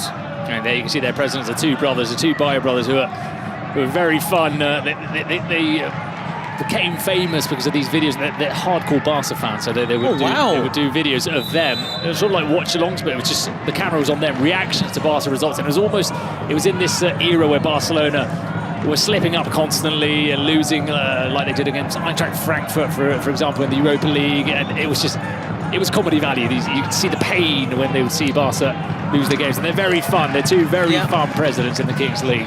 Yeah, because I suppose, for reaction, okay, unless you're positive side, seeing your team winning like a 4-goal or 8-goal. It's not a fun video to watch, but when you see someone banging his head and saying, what's going on, this player's rubbish, and it was just that time where Barcelona, things weren't really in the going wilderness, their way. A bit in the wilderness. Whereas, Barca's so strong, it's not so fun to see them celebrating, is it, in that sense? You want to see them suffer a little bit. It's a bit of Schadenfreude, isn't it, as the Germans would say. It's a lot more amusing. It's like all that Man U TV stuff as well, isn't it? That fan TV where they would go out to the fans and they were constantly screaming stuff. It is value. Now they will have a corner kick here. The Expire team, as they come towards us. Uribe to take. Will Los Chamos keeper be called into action? Will he have to pick the ball out of his back of the net once again? Just lurking on the edge of the box. They do well actually getting their men back into position, setting themselves up again to be ready for a wave of a Los Chamos attack springing forward there. The captain looking to be Captain Fantastic for this Expire team, which is currently leading 1-0. If you have just joined us or missed any of the action, Fuad El Amrani, Fuad, the difference maker so far, making the most of that early space available in those early situations. We might say this is the third of 4 games today. We've still got one more to come afterwards, but let's give this game the necessary attention, of course. The Expire team currently in control. Los Chamos as yet haven't really offered too much in the final. A few little glimpses, of course, but they know they need to step it up against this experienced side. It's also very good, very adept at coming forward on the break, as we can see. Now down the other end. Position changing hands quickly, Bruno. Now Los Chamos at the other end, and of course that's actually common in the Kings League, end-to-end, very sort of basketball-esque, isn't it? End-to-end, attack, attack, attack. almost Premier League style, one would say, in terms of that approach, in terms of entertainment value, I mean, anyway. Don't have maybe that sort of tactical side that you see with Serie A, or the technical side that you see with the Spanish football. Talking of shirts or flags within this arena, it's a Democratic Republic of Congo shirt. Nice. Flag behind that goal. That's not your everyday flag. But actually, Jims was born there, so maybe that's some sort of affinity towards Jims. But it's a different flag. You don't see them every day. You know, it's also a flag I recognise. We also see Romelu Lukaku. Obviously, he's Belgian, but his roots come from Congo. So it's a flag I recognise because of that, because of Romelu Lukaku, obviously his presence, and with before with Inter and also Roma as well, we spoke about. And talking of this Roma-esque colours, Los Chamos trying to get that shot away and trying to get this equaliser. That's a lovely touch! Oh, and very nearly a lovely goal. There was a snapshot there from the player that we highlighted earlier, Luis Castillo. He's a bit of a futsal kind of player. He's not playing with the studs, and he toe poked it very much in futsal fashion, but it was very quick, and it forced the goalkeeper into a quick reaction save as well. Oh, it's a great play around that touch just to set himself up. A really good dive to his left from Manu Martin. We're saying hadn't as yet really been worked, but he has now. And can they build on that? Can that give them that boost that they need, this side from Venezuela? You've travelled all around the globe. Have you been to Venezuela as well? I haven't. I would like to go, although I know it's perhaps not the greatest moment to visit Venezuela, but I know it's a beautiful country, there are beautiful people. There are many Venezuelans living in Spain who I know I'm friends with, and well, if they're watching this, hello everyone from Venezuela. It's a gorgeous country. Of course, we know you've... No, Spain, of course, inside out, so I won't ask you that question. So ex-Bayern fans, it's not me ignoring Spain, it's just Bruno obviously being Spanish, working in Spain, living in Spain. It would be a very silly question, a very redundant question. So. The arm up. Now, also, to get more focus on the ex-Bayern team. It's a squad which also includes Yaku won the previous World Cup with Porcinos. And talking of the ex-Bayern team, looking to be inspired by the likes of Jacob. I hope I've pronounced that correctly. I mean, the English would say Jacobo, but that's not quite the correct way of saying it. Manu commentated on in Mexico a year ago when he was representing Porcinos FC, and he's wearing the number 14 jersey today for the ex-Bayern team. So he's gone from one Spanish side to another. Will he have more glory? Well, time will tell. Well, we saw a couple in the previous game, didn't we, who won the World Cup with Porcinos. Jacobo didn't play as much of a significant role in that team. He wasn't as much of a player like Gutierrez, who saw Alex Gutierrez or Gerard Neuer. So he wasn't that sort of standout player, but regardless, a World Cup champion in the Kings League, and he's come across, to ex-Bayern team. As I was saying, he's got one more World Cup winners medal than you and I, of course, and he's looking to add to that collection with a different team, and be some story winning it Porcinos in the year after with the ex-Bayern team. Continue to lead here, so looking good, looking lively, real zip about their play, this passing play. Of course, it shouldn't really come as a surprise, and that shouldn't come as a surprise to see them play the way they do and put themselves into those shooting positions. But it's another chance, though, that does go begging, Bruno, for the Spaniards. It's a wonderful move, though, the pass and the movement to leave Berger in that position. You would expect Pablo Berger to finish it off, but Baruch, he spread his arms out wide. He's a tall goalkeeper. He denied Pablo Berger, but they are getting closer and closer and closer. And now they do get that second goal. It had been coming. Oribe and company had been knocking on that door, and it now has come swinging open there. And they lead by 2, and Chamos, coached by Jos Garland, who's a great motivator, renowned for his motivational skills, needs to look to his ability to lift his players. He often looks to 6 key concepts: unity, transcendence, pride, passion, intelligence, and attitude. And they need a fighting attitude right now because they are trailing by 2 goals. And Los Chamos, they have it all to do against this Expire team, have just been clinical there after a couple of chances which they missed. Now they come to the fore.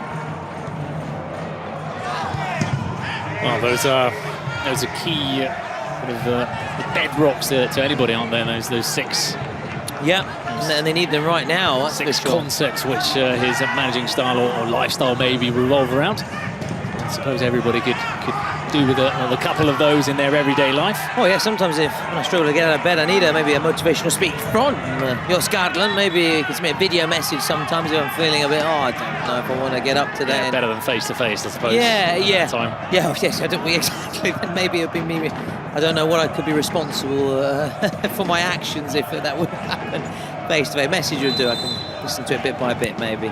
Played short. There's the shot. It's a good save. That's the corner we were saying, isn't Yeah. it? It feels like it's more effective if you can find someone on the edge of the box to finish it off and have a shot on goal than just floating a ball into the box. Well, that's an early presidential penalty. I like that. I think that's a wise move because you can see that they're struggling to create goal-scoring opportunities. They had that one through Castillo, didn't they, earlier? But apart from that, very little from Los Chamos. So at least this can reduce the areas of providing that they score a presidential penalty, because there's no guarantee. It'll be interesting to see whether the president will take it or designate one of his players to take a shootout.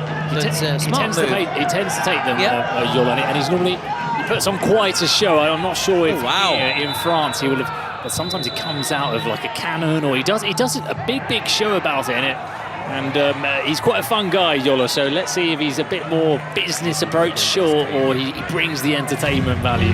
Here we go. Here we go. There he is in the middle of the image, number 27. See, he's got something up his sleeve. Yeah, he does. As I say, he tends to come up with something quite creative when he takes his penalty. So good to see that he's keeping up with that spirit of Los Chamos, which is so characteristic. Well, it's great because we haven't had not too many of those, that, to be honest. People have been a bit more serious, maybe. I mean, which I understand because of the competitive edge to this.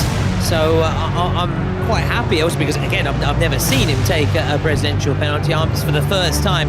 So I'm going to enjoy the show as well. I'm not sure, but they have to hurry it up, though. They have to hurry it up. And although the Expel are also appreciating what they're seeing, they see the funny side of it. We'll see whether they'll still be smiling, though, shortly, whether they can keep this 2-goal cushion or whether the deficit will be cut here. And they're going to come out as a duo. Thing 2 and thing 1, is that what's... it is. Thing 1, thing 2. You said they're going to put on a show. And look at that. Look like they are enjoying the occasion anyway.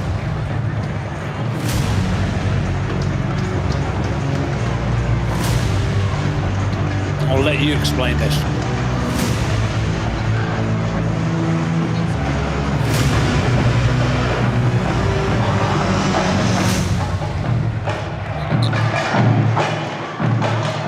There you go.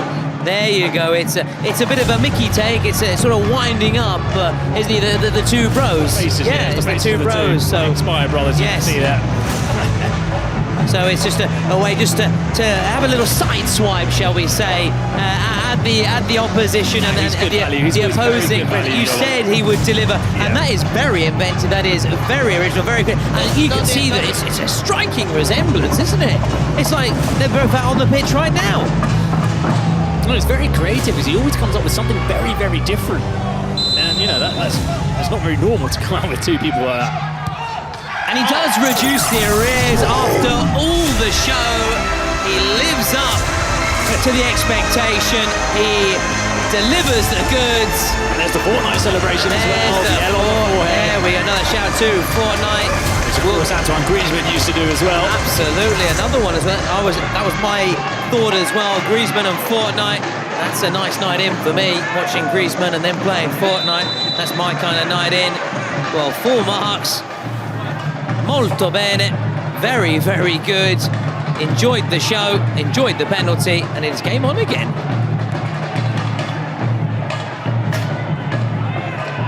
Route 1 stuff now. Snapshot! And just wide.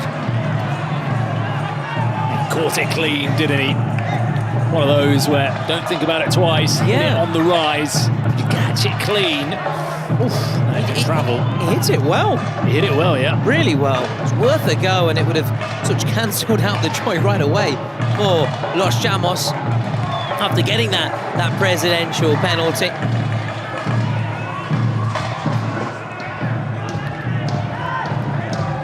We're now approaching Bruno, the 18-minute mark, which means the roll of the dice, the JD roll of the dice. The shot comes in, and it was almost... Again, it's him again. It's Luis Castillo who builds up the move, and then he's active to get the follow-up, the layoff, and finish it the first time.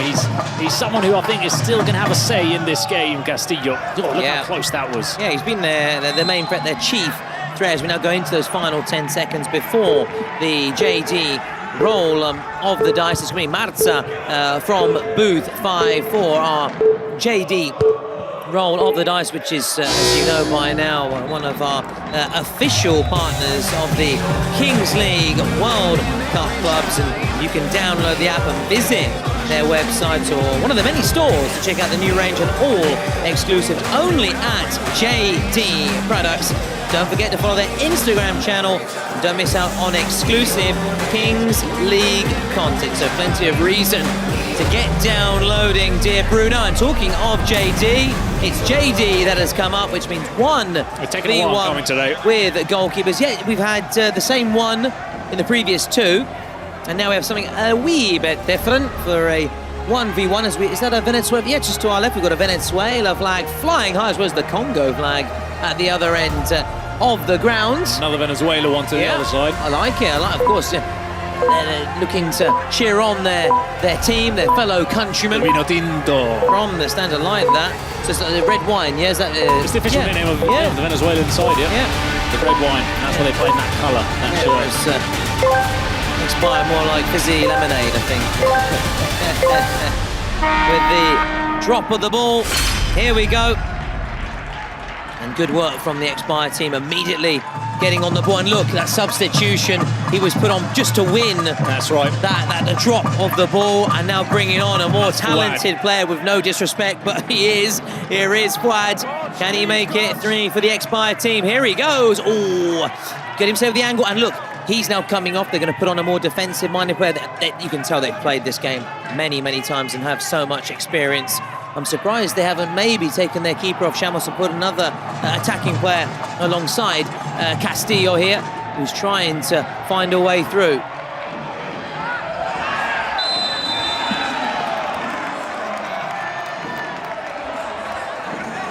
So, penalty's been given there, has it, against Castillo? Well, there's a little bit of doubt here because... Oh, I think he's let himself let himself go there, Castillo. There was a little bit of doubt. There's a bit of a shove, but I don't know. I think it's got... It's a bit more, for me, it's got to be a bit more than that to be a penalty, but... No, there's no doubt there's contact. There's a case, exactly, there's a case for contact for a push, but how firm is the push? You said it, that Castillo was going to have a bar, but he's won that. He was waiting as well for the contact, he was looking for it, and he... Yeah, but he's won that penalty, has been given, and look at the run-up. He's almost at the halfway line. Expecting a few balalinhas along the way here. Here he goes. Oh! Manu Martin with the stop. Castillo unable to dust himself off and slot it home, and it stays 2-1. Oh, the ball's still in play. Of course. Oh no, okay, it's gone out. Now it's gone out, but it was there. But obviously... Was that... I think it... Has he picked it up? What I don't know is if the ball was in play. Okay, no, that's what's happened. Yeah. They're going to have to come back for a goal kick because there are no throw-ins, of course, in this 1v1. Just a little bit of confusion. Well, there was confusion from everybody, from Castillo himself and from the players, They're just checking here, though. Would it be to see if the keeper was off his line for the penalty, or... No. Back underway. Oh, no. Stop again. Calm down, please. Tranquilo. Stop about penalty. I don't know what they are checking, but we are checking something. Okay? Tranquilos. I don't know what we are checking, but we're checking something. At least he's honest. Yeah. I don't know. Here we go. Checking in progress. It must be the keeper off his line, no? We're going to find out very shortly. There's nothing else has happened. They've taken the penalty, it's been saved, and there's been no more play.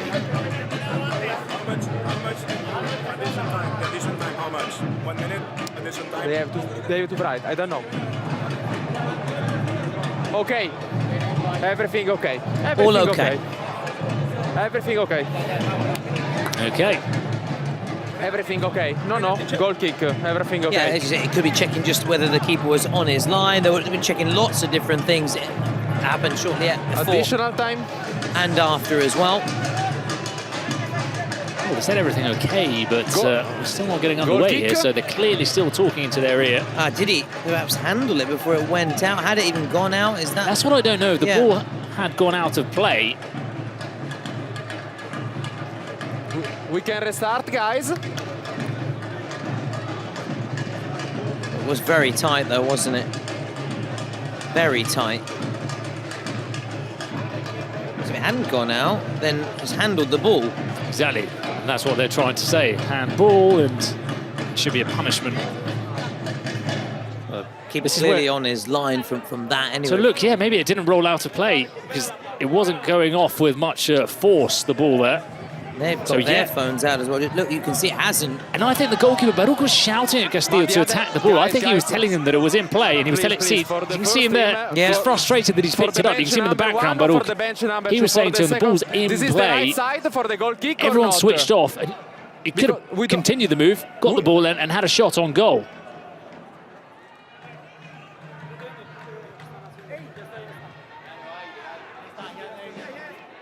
There we go, this way again, what you can see, it's clearly not gone out. And also the ex-Bayer goalkeeper, Manuel Martinez, screaming to Beret to come over and play the ball, but he can't come out of the box, of course. It could be a shootout because the ball is in play, if he handles the ball. Exactly. Yeah. Check complete.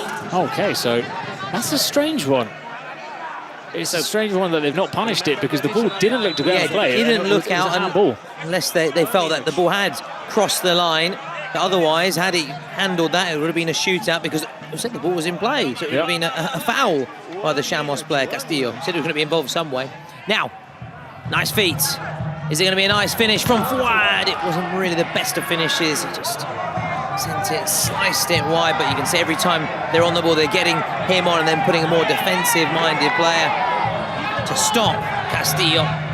And here he is. Can Castillo make amends after his penalty miss?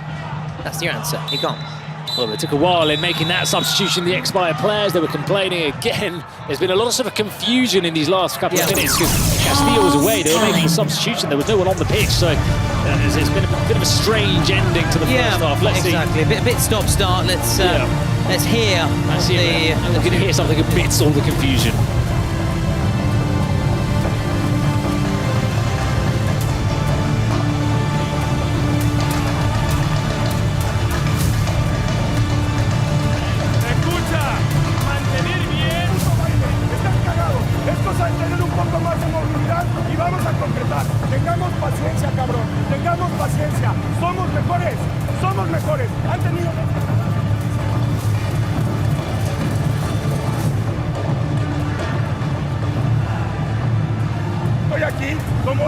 Como hizo Pipa, viene y sigan el pase, el que da el pase siga su pase para que se la dejen de frente. Importante priorizar las cosas.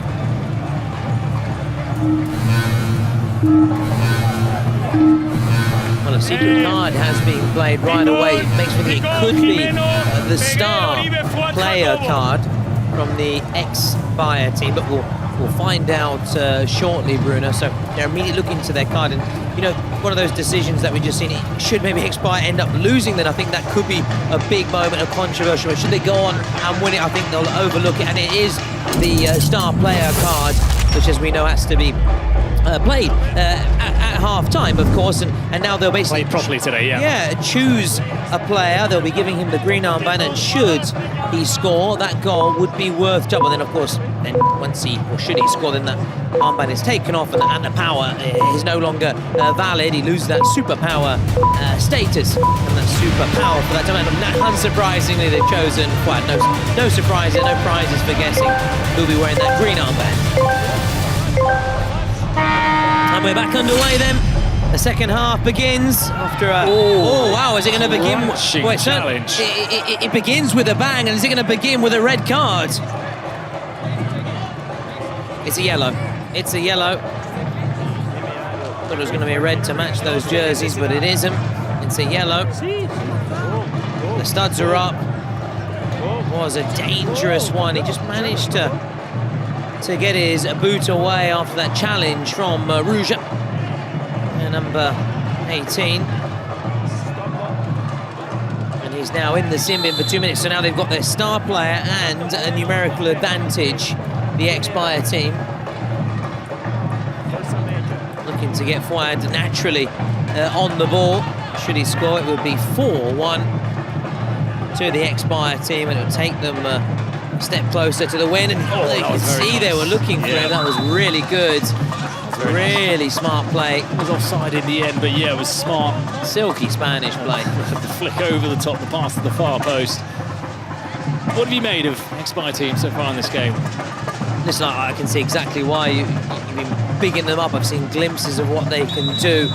They haven't as yet been able to kick on. They've had those opportunities, but they are in the lead, and you can just see they've afforded very few chances as well to Los Chamos. So I've been very, very impressed so far.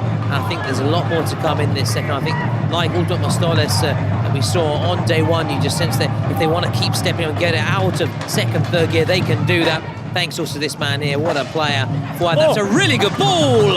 Just nod it down and then over the bar. No, brilliant cross from Fouad. Really good ball from Fouad as he swung it in.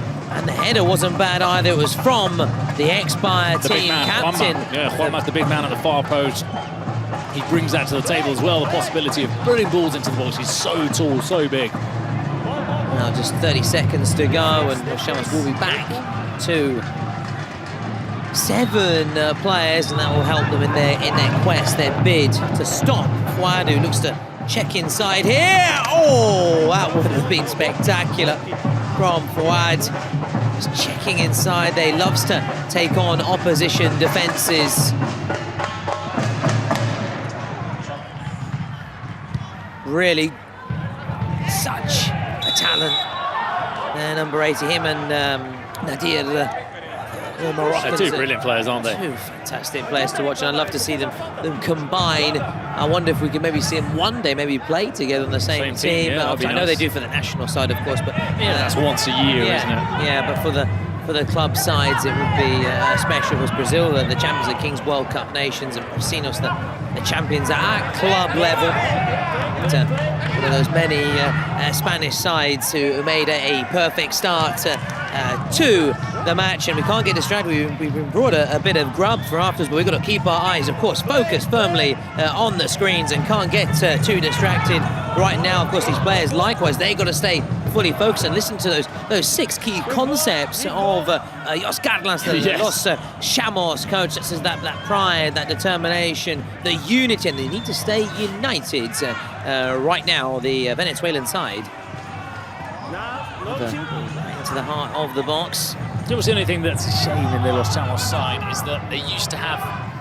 Well, there's a chance. I'll wait for this. Yeah, they used to have a former Venezuelan player in Giancarlo Maldonado. I know he can't play anymore because he's managing Portuguesa in the Venezuelan league, but it's a shame that there's no Venezuelan players. Yeah, they're all Mexican. Most of them are Mexican in the Kings League Americas because it's played in Mexico City.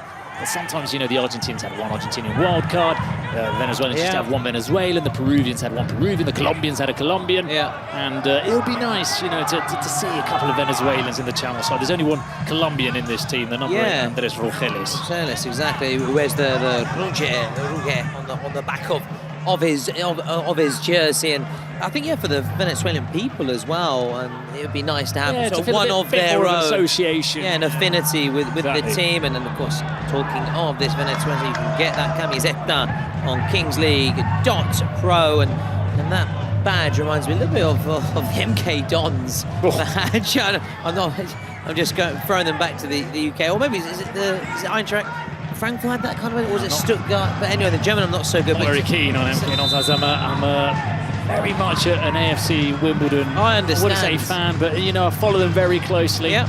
Went to the ground this season to watch them play a game. Very happy to see them have gained promotion. Come on, AFC Wimbledon. The real Dons. So I can completely understand. It's a tricky one for the supporters who are put into that position. They had to choose between one or the other. And talking of choices right now, we've got the presidential penalty, which has been locked down by the ex-buyers, and we do have the two hermanos looking to step out onto the pitch. Normally it's the younger of the two, Mini Bayer, who plays futsal locally, and so he knows how to play football. The older, the actual ex-buyer, the older of the brothers, doesn't generally take the penalties, so Mini Bayer is a very good penalty taker, but the ball is in the hand of his older brother, so let's see who is going to be taking it. Wow, so is it going to be Mini or Big Bayer? Is it Mini spender or big spender is going to be taking Oh, look, it's... Oh, nice, rock, paper, scissors. Mini Bayer won, which I will say for ex-buyer was the best case scenario. And here he goes then, and a bit of rock, paper, scissors. It's universal, of course. They've decided which one of the two fratelli, the brothers, the hermanos, will be taking this penalty here. It's the keeper for the Venezuela. It's just you can see why I said MK Dons. Going to get that close-up of that badge, but I won't bring up MK Dons. I know, I've understood where you stand. It's a nice ground though, I've been to it. I know where you stand on that debate. Oh yeah, very, very, very big AFC Wimbledon. Here we go. 1988 pick-up winners. Now, here we go. Is it going to be three? Oh, you said he was good. You said he was good. I was expecting something special. And you've been proved right, and he has proved you right. Fabulous penalty. I'll say when they did the rock, paper, scissors, it was the best case scenario for ex-buyer team that he won. His older brother isn't as good with a football at his feet, but he plays futsal, so he knows how to play football. You can see that strike there. It's somebody that knows how to play the game. In terms of this game, they now have a 2-goal lead. They've still, of course, got their star player. That power doesn't wear off until he scores. So until the 38th minute, any goal scored by Fuad will be worth double, and it make it 5-1 Los Chamos at the minute. Both penalties scored this game by the Presidents. Yeah, and it's been two really good penalties in terms of obviously the show that we had from Los Chamos in the build-up to it, and in terms of the actual quality of the penalty we have just seen. Interesting to see what secret card Los Chamos have as yet. They've not played it. For their sake, I hope it's not a goals worth double, because they're really struggling to score goals. You think, what would that really give them? But if they've got it, they've got to play it. I'm not saying that, but it's not the ideal card for them. You hope for them it's maybe a penalty or a shootout. Doesn't play to their strengths. Yeah, exactly. That's the point I'm trying to get. That's why it's great to have you alongside me. You can help when I start waffling on where I'm going. You're there, rescue the day, come through. Not at all. Not clarify. Learning every day alongside. Oh, absolutely, absolutely.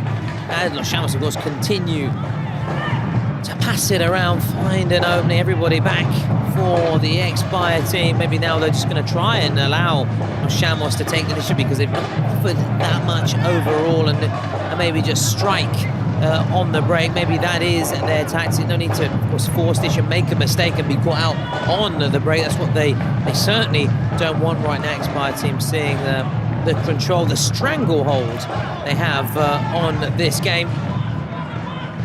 But they have to also be aware of shots from distance and those hopeful balls into the box.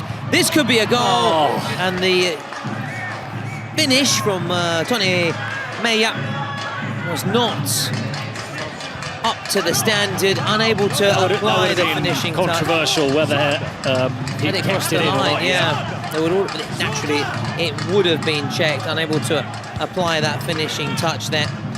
Tony Meya for Los Chamos, and now they have to think about defending here at the other end. No time to lose for Los Chamos. Castillo helps it along. The captain trying to get on the ball. Still Castillo has been far and away Chamos' best player, despite, of course, that penalty miss from him. That was another potential turning point. We talk about the sliding doors moment. Yeah, that was big for them. Yeah. Especially, as you say, the problems and the issues they're having creating chances and scoring goals. They really could have done with that penalty or something like that. A moment of magic, a spark right now. That is exactly what Los Chamos need as we start to go towards the 30-minute mark, and then into those final 10 minutes, over the final 8 minutes of, I always call it normal time, and those final 2 minutes when, as I said, goals would be worth double unless Los Chamos can battle back, fight back. They haven't given me reason to believe that can be the case, but can I be proved wrong? Here is Castillo, a little slip, just when it mattered most. The header there, he's trying to prevent the corner. Dani Santiago, the number 4, but he's headed it back into the box. That's 101 in defending. That's one of the first things you get taught. Don't head it back into the danger area. Don't head it back into the box. So some iffy defending there from Dani Santiago. Yeah, defending for dummies. Remember that collection of books. And here he is again, though. Castillo certainly no dummy at all. Far from it. The dummies are here, are sitting behind these 2 screens and behind the goal. Ayala, Roberto Ayala with a surname. I don't think there's any relation to Roberto. Ratoncito was his nickname. Which means little mouse. Nice. He certainly was no mouse on the pitch, that's for sure. I remember because it was constantly linked with a move to the Premier League when I was a youngster. That's how I got to know the name Roberto Ayala. Never really materialised. They've put their secret card in the meantime. Los Chamos, as Castillo sets himself up, and that's a good save. That's more like it, and it's still in play. Danger is not over. Can they get another shot away here? Again, we're saying about Castillo continues to be their main man. It's basically, I don't. One-man team is unfair. No. I'm not trying to say that far from, but he is the one carrying. But the dangers all going through Castillo. Really, he needs someone else to step up a bit. They need this to be a good secret card. I mean, but I can give them a concrete chance of scoring a shootout or a penalty. Not say a goal's worth double, because they haven't really given you that impression that they can go on and score. You await that secret card, or be revealed very shortly when the ball goes out of play, when there's a break in play. Castillo shields it well. He's a towering figure, and as you said, being up close and personal, you can really appreciate the physicality of these players and the presence that they have out on the pitch. He's a target man. There he is, and links the play and looks to finish off moves as well for the Venezuelan outfit. That's right. That's got to be a foul. The referee says no. I'm surprised. Still there. I'm surprised, but he has allowed this game to flow. I think he was trying to play the advantage, because the number 6, Andre Jimeno, appeared on the scene, but I don't think there was too much that he could do there. It's kind of one of those that you pick up the ball and you're thinking, I'd rather take the free kick, really. Yeah. Steele's continued his run. He's not been spotted, but he's still there. Given away. In the end, it's disappointing effort, and Manu Martin will save those all afternoon long, all evening long. Los Chamos continue to be frustrated in their quest here to get that secret card. Now will we have it? Free kick awarded. We've got a free kick in a very good position here. Juanma Gonzalez, is he going to take it? Have to wait though. Plenty of options, that's for sure, for Expire. And in terms of options, what option do Los Chamos have now? Nice little chat to the referee, get in his ear a little bit as you can present him with the secret card. Please, calm down. Calm down. Calm down. Well, had to be, didn't it? After everything you've said in this second half. But it's just not the ideal card for them. I think they'll be disappointed. You can see the players, it's not as if it's given that kind of, it's given the body language any kind of real boost, and especially if Expire now score here from a free kick in a really good position. Really strong. Baruch, number 16, Baruch Mateos. And of course, it naturally, unsurprisingly, it's wide to take, Bruno. Let's see what he can come up with. Wide to fly it in, very nearly, but it flew over the bar in the end, and it didn't fly just in, under the bar and in. It hit someone in the crowd as well, behind that goal. Plenty of noise still being made here. The Cupra Arena. Finally, the Defense are in on the 14th of June. Before then, the 13th with La Finalissima, don't forget. Yeah, Finalissima, which is the concept which has also come back in men's and, I'm not sure in the women's game, but in the actual 11-a-side game, where there was the Finalissima between Italy and Argentina. Yes, you remember. There's going to be one between Spain and Argentina. That'd be very tasty. Very, very tasty indeed. I look forward to it. I like to say it's kind of like, you know, they're going to say a Super Cup, isn't it, at a club level? Yeah, like the old Intercontinental, yeah, those kind of competitions. That was a great game, the Intercontinental. Oh, when it was the Intercontinental. Now, obviously, we've had various things such as the Club World Cup and different guises as they look to get that goal, which they do. It's not wide, so it won't be worth double. But Pablo Beguer does put his name on the score sheet and make it 4-1 here and put them further out of sight. How about that? A cheeky dance as well. They are dancing their way to victory. Those silky skills and the very nice Fred Flintstone feet there as well. And there's no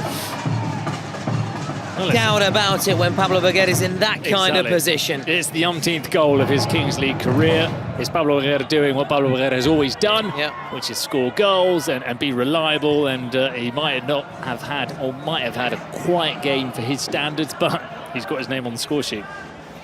Now 4-1, and of course we've seen and we've been in this position before where one of us has said, oh, I think now it's over, and we've seen the team battle back and maybe take it to a golden goal and then win it in those final 2 minutes, but you don't sense that is going to happen on this time around as the Expire team try and make it a Manica. No, the referee says no. Again, positional play of the referees has been very good for the course of the competition, putting themselves to have that prime view as well. Of course, they have the aid of the VR, constantly checking as well any kind of difficult decisions for the referee. Maybe will this be checked? There is a break in play. Look, it was a collision that you could see coming a mile away, that one. But, to check over this. It's one of those where you don't know if it's the attacking player looking for the contacts more than the defender is, so referee deciding not to give it. Well, should Los Chamos score, it would be 4-3, and they would be right back in it. They've still got a minute to do that after playing their Spotify, or rather, I beg your pardon, Fortnite secret card. The reason I mentioned Spotify because Jims, he's got almost 20 million monthly listeners on Spotify, and he'll be the one giving a great performance at the Defense Arena. And just like that, we remind you of that final, and Jims himself will be performing ahead of not only the final. We'll see who will be crowned champ, but also that exhibition game between France and the rest of the world. And look at that! Look at this! What a save! That's brilliant! That's brilliant save as well. Also missed those games, you know, the let's say Brazil against the rest of the world. Those kind of matches we used to have in the 90s. Which I don't know in the exhibition games, but you know when you had like Zidane alongside Ronaldo, Gascoigne, and Maradona. You know, I do miss those moments. Anyway, Pablo Beguer just looking to float in here. This must be the fifth. It comes off the post, but referee holds the play because there's a foul in the build-up, or as you said, offside. Only have been offside. I think Jacobo got the other side of him. We've got some drums coming in. Drums coming in as well. So Well, we can hear the drums as well, I think, at the other end, all around the ground. I'm not envious of our casters down the other end who seem to have a party inside their booth. Yeah, but I think they're the Brazilian ones, so I don't want to stereotype, but they do like a party and a bit of noise, don't they? They're not like myself, an uptight Brit who can moan and doesn't like any noise, wants total concentration and absolute silence. But you're right, it's not the ideal situation, I have to admit. But then again, Brazilian casters maybe, not as interested in this one, knowing that one of their many candidates to win the competition, such as Furia, aren't involved, but they want to keep one eye on potential competition that could be the Expire team. We're into the final minute. Bruno, doesn't look like Fuad is going to put his name on the score sheets. Haven't really been able to use that star player card, but I think they went with the right man. Of course, one goes, why did they pick Pablo Baguer? Well, in hindsight, very easy to say. They should have gone with that number 10. If Pablo Baguer had the armband on him, he wouldn't have had that space inside the box either. Exactly, because you know that it draws in defenders who try and double up as the header comes in, and that's a good save as well. I mean, steaming off his line there. Oh, Martin's a good game, I have to say, when he's been called upon. It's not easy when you don't have too much to do. And you have to stay focused, mentally stay in the game. It makes me think of keepers like maybe Iker Casillas back in the day, or Buffon. Rarely you're going to be peppered because you're a dominant team. But when you do get called into action, you have to be ready. And he's done that really well. And into the final 2 minutes, so Chamos, should they score one goal, they'd make it 4-3. They need to score twice, but they haven't really given us that sense that they can do that, Bruno. No, and it's one of the few games which for quite a while now you kind of sense that you know who's going to win it. It'd be very, very, very strange for Los Chamos to turn this around. Because yesterday we did see that late goal from Victor Vidal, but it was a game where you thought maybe they could have won it before the 40th minute, so you could envision them maybe scoring late on. For Los Chamos, it'd be difficult to imagine them scoring 2 goals if not 1-2. I mean, the only goal they scored was their president scored a penalty. Yeah, and we did that big win for United against the Boomers, but the Boomers at one stage, had the opportunity. They were actually, exactly, and it was more that those kind of mistakes they made in that 2 minute of play as that comes off the post, and that's in. And that is game, set, and match. It is now 6 goals worth being doubled, of course, in the final 2 minutes of play. And that really is it for Los Chamos. No way back now. And it came off the post, and then look, they were all queuing up there. They were bursting onto it there. And then number 6, Andre Jimeno, not Jimeno, as many of my counterparts, including myself, up until a few days ago, thanks to my crash course in Spanish, thanks to Bruno, making it a 6-1. And as we were just trying to sort of say, in that game, though, there were some turning points that allowed United just to break away, but it was a very close game. Lofazo, lots of opportunities, Santoro. So you look at the scoreline, you think it's a little bit misleading. United deserved to win, but in this case, though, this does reflect what we've seen. It's a different one compared to that game we saw yesterday. And it's a damaging result as well for the Kings League Americas. This is their champion being beaten comfortably by an Expire team. 6-1. There's always been that, can the Americas teams compete with the Spain teams? I've always wanted to think that yes, they can, but we saw it in Mexico last year as well. They've still got some ground to make up. They're still a couple of steps below the teams from Kings League Spain. And they're going to end the match a man light. And Cisneros in the sin bin. And you can vote, and it's unsurprising to see Fuad storming away as your MVP. Keep voting via Twitch, via YouTube, and Fuad will be chatting.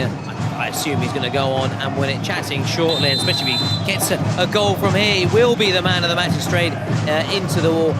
2 minutes of added time, although I think Chamos just want the whistle to go, and that could have really gone anywhere. Fortunately, it trickles out wide. Full marks to Los Chamos for trying to at least get a consolation goal, and should they score, it would make it 6-3 and make the scoreline look very respectable. But it could be 8-1 here. I think it is going to be 8. Yeah. Yep, it is 8. And it's now becoming very disappointing for Los Chamos, as you were saying, unable to really fly the flag for the Kings League Americas. They have been put to the sword by this Spanish side, the Expire team. 8-1 winners. If the referee has any mercy, he will just blow the whistle now, but for the regulation has to play the added time. And Los Chamos, a very disappointing start to their Kings World Cup Clubs adventure, and with that, the Expire team, a real statement of intent. And look, they're still hungry for more. Oh no, surely they not. want it to be a surely perfect 10. It is a perfect 10.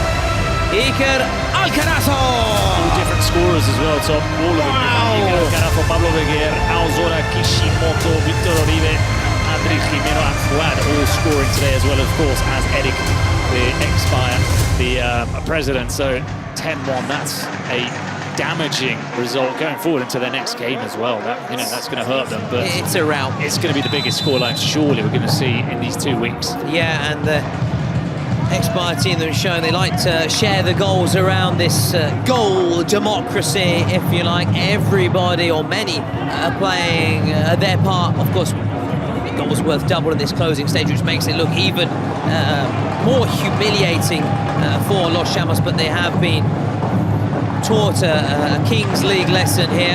Can they maybe just get a consolation goal to make it 10-3? It won't really change much. We know there's no such thing as the goal, the whistle, goal difference they're on their way for to make it what would have been a delightful dozen. So big win for the Expire team. The Spanish side, you said Brazilian side's on fire. Well, how about the Spanish sides? Their Kings League performances are on fire, and we're going to hear shortly from the MVP, Fuad himself, the Moroccan ace, who's starring, of course, in the Kings League España, and he was starring out there today, one of their shining lights, shining bright, and putting Los Chamos, as we're saying, to the sword. So Los Chamos have to quickly, though, put it behind them. Look to Jos Gardner and his motivation, which didn't quite get through to his players this evening, but they still have an opportunity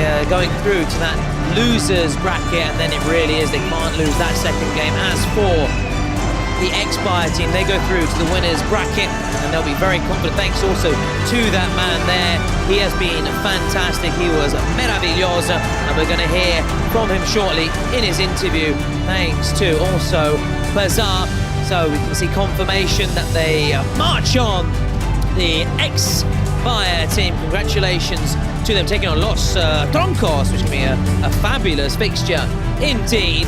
And talking of the Expire team, now let's go pit side and hear what he has to say. I assume he'll be speaking in Spanish, unless he wants to show, obviously, his Arabic, of course, his Moroccan nationality, but I assume, obviously, where he's plying his trade domestically, that's where he'll be having his say, and I can't wait to hear from him as his teammates continue to celebrate, and he can join, of course, that party very soon. And talking of party, the Kings League party just keeps on coming, so stick with us. We've got our fourth and final game of the day coming up shortly. Congratulations, you are the MVP of the night. How does it feel? Puede decirlo también en español. No, muchas gracias, ha ido muy bien, tenemos ganas de empezar y enhorabuena por la victoria, hemos ganado. Muy bien.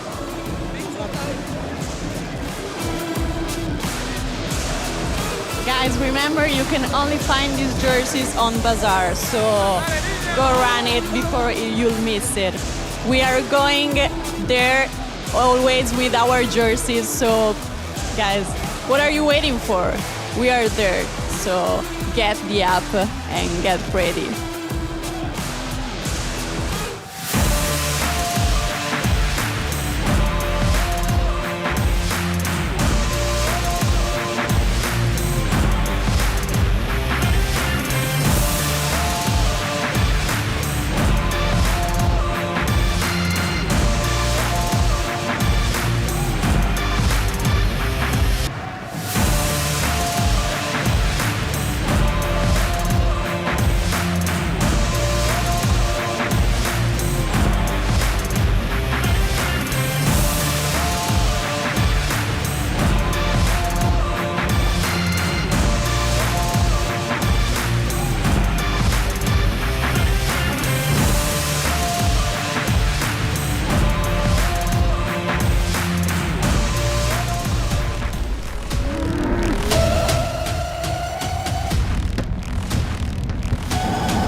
back at the Cupra Arena in Paris. It's the fourth and final game from matchday 3. And our last two teams, everybody else has already made their debut in this second edition of the Kings World Cup Clubs. And we're going to see one of our wild cards, a new team joining the fray, Jinxie with Josildo Barata, the Brazilian who won the Kings World Cup Nations and played with Gabi in the previous split, but they haven't qualified, so that's a good final edition for them. But they're taking on his countrymen in Dendel from Brazil. The Brazilians have been incredible in this start to the competition. Semi-finalists in Brazil where they beat G3X. Not a lot of people can say that, so it's a very tall order, Tom, for Jinxie in their debut against the Brazilian side, Dendel. And also because we've been talking about it across this evening, that the wildcards so far have been underwhelming. They've been underwhelming, so Jinxie are trying to now invert that negative trend, fly the flag for the wildcards and ensure they're not going to be in that losers bracket and they're going to be in that winners bracket, which means they need to win just one more game and go straight through the round of 16. Again, a reminder of that Swiss system for those who aren't really accustomed to or are new to the Kings League, and that's a cracking mascot as well. We've seen some brilliant ones over the course. That's the Toro Loco, the crazy bull. I like it, and you can see why they've got that, that little bull crest a few moments ago for Dendel against Jinxie the cat, makes me think of right now, but there's no... and then hoping that maybe put a Jinx on the bull, maybe, and bamboozle them, and maybe they have two left feet and not able to play their kind of football, but take more than any sort of voodoo and trickery and sorcery to stop Dendel. This Brazilian side, as you say, arrive with good pedigree and used to playing Kings League Calcio, and they're all set. They want to lay down a marker and keep the Brazilians on fire. Fuego. So talking of fire, we're about to get underway. The final game. Jinxie, so many nationalities in this team. You've got Americans, Brazilians, El Salvador, Belgium, France, of course. Their president, the streamer Jinxie, over 7 million followers on Twitch. Mamma mia! You can say that again. Crikey. It puts you and I to show. I think we can get about 700 combined, you and I, man. That would be a tall order itself. Yeah, exactly. I mean, I've got mum and dad, family. Anyway. Well, here is Brinquinho looking to score Jinxie's first goal in the tournament. He is denied. He'll have another chance as he's joined by Barata, another teammate of his who played for the Gabim in the Kings League Brazil. They've both come together onto this project, and his shot flashes just wide. Yeah, as you said, it's many of sorts. It's also like a Brazilian derby of sorts for many other players. The start of the game is exactly. 2 against 2 Brazilians. Yeah, but in terms of the playing side of Jinx, there's lots of players to hail from the South American nation, from Brazil, Seleção, the Verde Oro, as we now go, or about to go to 2v2. Will it be 1-0? Oh, that's another good save. Keepers pulling out all the stops early on here. And Barata making the save from Lincoln. So another player has joined the party as Barata brings it out from the back. It's back with the Brazilian goalkeeper playing for the American side. He's going to think about the shot, but it wasn't the cleanest contact from Barata. He had time and he had space to execute the shot. Yeah, there are plenty of Toro Loco supporters there, packed. Oh yeah, in there, just behind. There they are. Yeah, they're the ones that were in the street at the caster's box. That's right. Yeah, I think exactly. I think that's where the Brazilian casters sit. So plenty of noise, and you feel for the Italian casters who are sitting nearby. They're going to be sort of finding it very difficult to hear each other as that shot comes in. What a goal! Go! Dendel taking the lead. It's Gagnato, one of the wild cards. What a powerful strike. We've seen a couple in the top corner today, but I don't think we've seen any as venomous as that from Gagnato. Wow, there is a bull loose about this Hoos right now, and it's a crazy one, and it's a determined one, and it's leading here against Jinxie. Brinquinho looking to respond for Jinxie. What a remarkable opening goal to this game. Some teams find it so difficult to score goals. The Brazilians, they just score from any angle. Why is it so easy for them? Oh, why? Can I not have a bit of that magic dust that they have. Because that appeared just been impossible angle, didn't it? Which is why I just kept talking. This could be another one. Look at the pace. He dinks it and it goes just wide. Oof. Devastating down that left-hand side. Devastating. That was the pace from Hector Godoy. Already showing what he's all about. As you said, we're talking about sides struggling. You know, Los Chamos. That one goal which came from their president, by the way, their presidential man. There is the Toro Locos, the Toro Contento, I think, right now. The very happy chappy, happy bull. That wasn't intercepted. He'll be buoyed right now, the bull. The bullish ball, Toro Loco, very happy with the start of the game from Dendel, who won back the ball here. It's an offside. Yeah, and obviously we've been talking a lot about the sides, obviously their respective records, in their domestic leagues, such as the Brazilian sides and the Spanish sides. We just wonder whether, come here and you think, well, that's that. Here we're playing different sides. Maybe it doesn't count for as much as we're trying. We saw the Italian champions were sorely beaten. And a lot of things can happen in games which we don't know about, cards, etc. Presidents taking penalties, and it's just a one-off sometimes. So, yeah, don't read too much into those results. As we're now up to 6 against 6, so 1 minute left until it's 7 against 7. As a slight moment of hesitation here from Brinquinho. Seems calm enough in the end to find Barata. Yeah, these wild cards so far, they've found they're going very tough. Unless Jinx can invert that negative trend. And oh, that's lovely footwork, and all that was missing was the finish from Rockbanseis. One of the many Spanish. Yeah, very Catalan name, I must say, Rockbanseis. Yeah, from the Spanish / Catalan contingent. May have heard himself here. The Dendel player, number 2, which is Lincoln Oliveira. And he's we may require a little bit of treatment. No wheelchair for the for the finger injury, you'd suspect. No, I think he'll. Exactly, that would be quite amusing, to be fair. Okay, so naturally the clock was stopped for that time, and we're back underway here in our 4th and final game of day 3, and the final game from round 1. So after this, everyone would have played. Tomorrow we're going to start to see teams that have already played, and that's where it gets interesting. You can start building a bit more of a narrative. Now everybody's sort of tested each other out, and they'll all be looking at each other. I saw yesterday the Ultimate Mosseless players who weren't playing. They were in the stands. They were checking out La Capital. It's those wild cards that nobody really knows about who they're keeping a close eye on. For me, the side I've been most impressed by has been Furia. So talking of Brazilians, Lipao and Leletti were fantastic. United, the French side, it would be nice to see, obviously, a French side go far, as that's a wayward pass. Barata makes the save. Ooh, keeper does recover well. Now down the other end is Victor Blasco. Blasco's shot blasted over the crossbar. So you like United? In terms of what for United, just the thing, it'd be nice if one of the hosts does go deep. Go deep. It's nice to have that. But Furia, for me, so far setting their stall out. But just what we just saw a few months ago from the ex-Bayern team, you've got someone like Fuad in your team, anything can happen.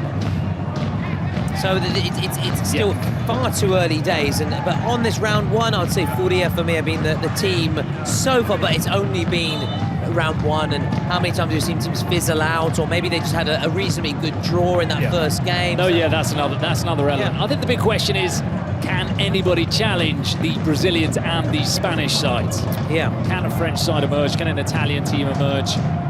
Germans would probably have to do quite a bit to emerge, or one of these wildcard sides, but it does seem like it's really difficult to deny the Spanish sides or the Brazilians. Yeah, you can still see that little gulf, if that's fair to say, in class between those two sort of divisions, if for want of a better word, of Brazil and Spain, and that's a really clever ball. That's good football, but it's a good save. Really good football. I thought he was going to finish there, Mr. Torres. Talking of Torres, you mentioned Fernando Torres. That was Leonardo Torres there. But he was thwarted by a very good save, putting his body on the line as the shot goes in, and it's this time trickles out for a corner. Yeah, it's Brinquinho, and it was Maicon Santos making the save for Dendele. It's a bit like Usman Dendele, wasn't it? Oh, just rubbing salt in the woods now, aren't you, after PSG's victory against my beloved Serie A sides and one of my beloved Serie A sides, Inter. Thanks very much. I thought we got over that. Anyway. Yeah, I could have said Musa Dendele. Oh, yes, they're coming out now. They're all coming out now. Jinx on the ball, looking for the equaliser. That will fall favourably to them as they try and put together a move again. They look like they've got something about them, though, Jinxie. That Brazilian and Spanish flair in this side. Yeah, and I think that's why the likes of Brinquinho, Brinquinho, I beg your pardon, and Barata, the goalkeeper, made 63 saves for Capim in the first split of the Kings League. One of the main players in the Brazilians that actually won the, as you mentioned earlier, the Kings World Cup Nations. So again, experience, being round the block, and he's won silverware. He's won a big piece of silverware in the Kings League, which naturally gives you, makes you puff out your chest. Absolutely. He's playing it long there, Barata. Nothing cheap about that. Barata, which of course means cheap in Spanish. But there you go. It was an expensive-looking performance from him in Italy, if you could say that. I'm not sure that's the right adjective, but anyway, there was nothing cheap about it. There we go. Hey-oh, here come Dendele. Got bodies looking to the edge of the Jinxie box, but they couldn't finish off that move.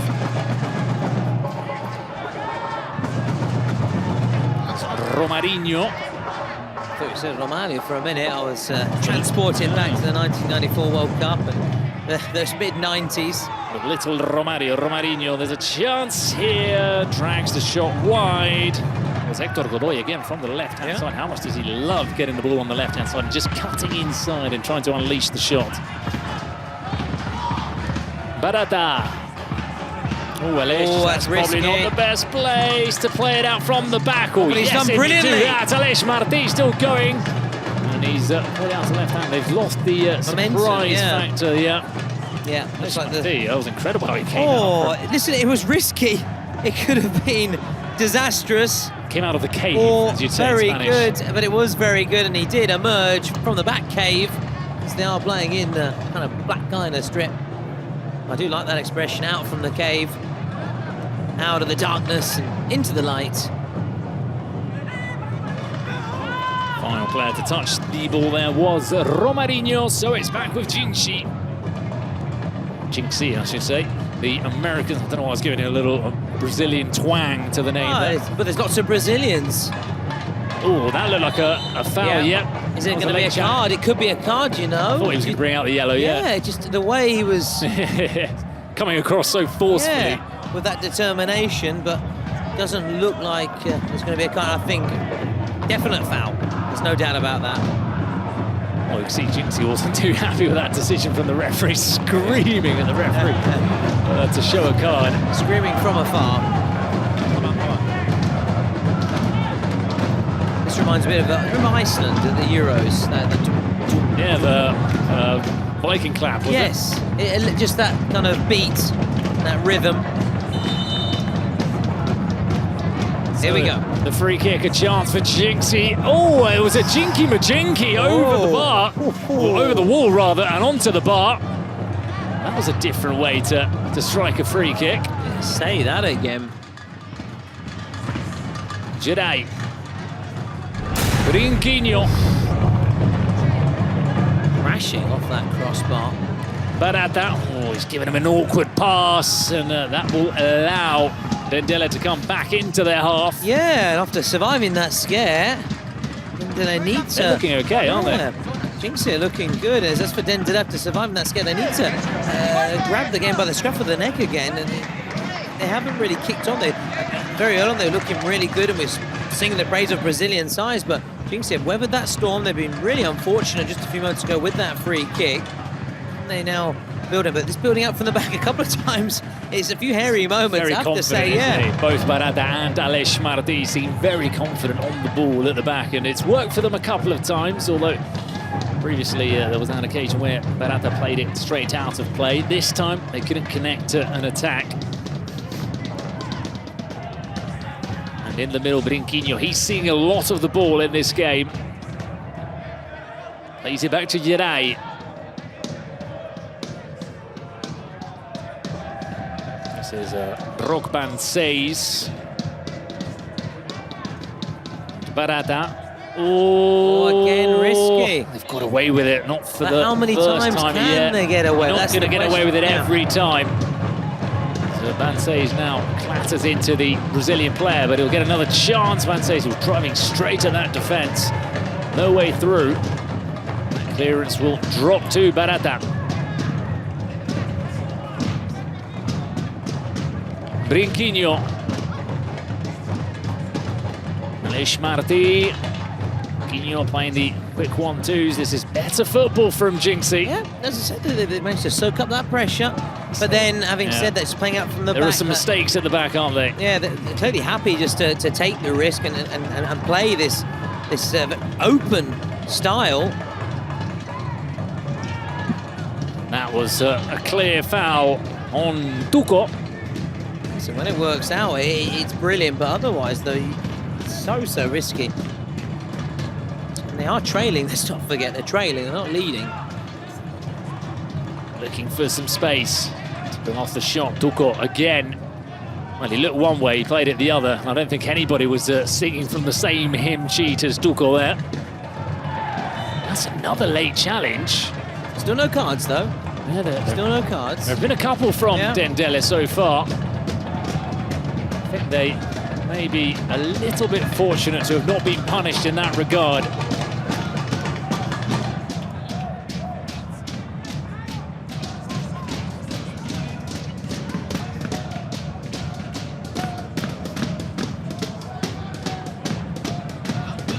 They have been sort of silenced, those Dendele supporters, haven't they? After that really strong start, they're now looking a little more, sounding a little more worried. It's the Jinxie fans just to our right, making all the noise. Aleix Martí. Oh, well, again, talking of hymn sheets and wavelengths there. There was a slight mishap in communication between Aleix Martí and Rokban Says, who wasn't even looking when the free kick was taken to him. Scored from a similar kind of position, didn't they, earlier, Dendele, on just the about there. side. So, again, this could... Skips past the defender. That's a good save from Barata. And it very nearly led to another goal. It's that left-hand side where they're proving most dangerous, the Brazilian side. Yeah, it looks like they're not in this game, but then they've got a couple of players who can just drop the shoulder, accelerate, and pull off a shot from one moment to another. So at the back, it is Lincoln. That will be catching practice for Barata. This time they look to go long, but it doesn't work for them.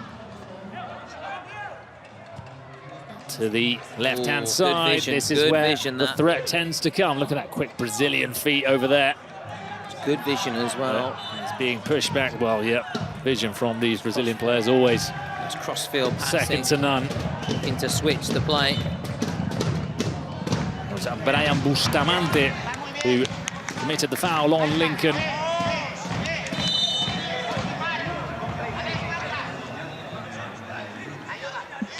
Taken quickly. Tuco. To the other side, they're going from left to right, but a lot quicker than some of the teams that we saw earlier. We said they were a bit slower in their build-up play. The flick from Lincoln didn't find anybody. It's picked up by Gabriel.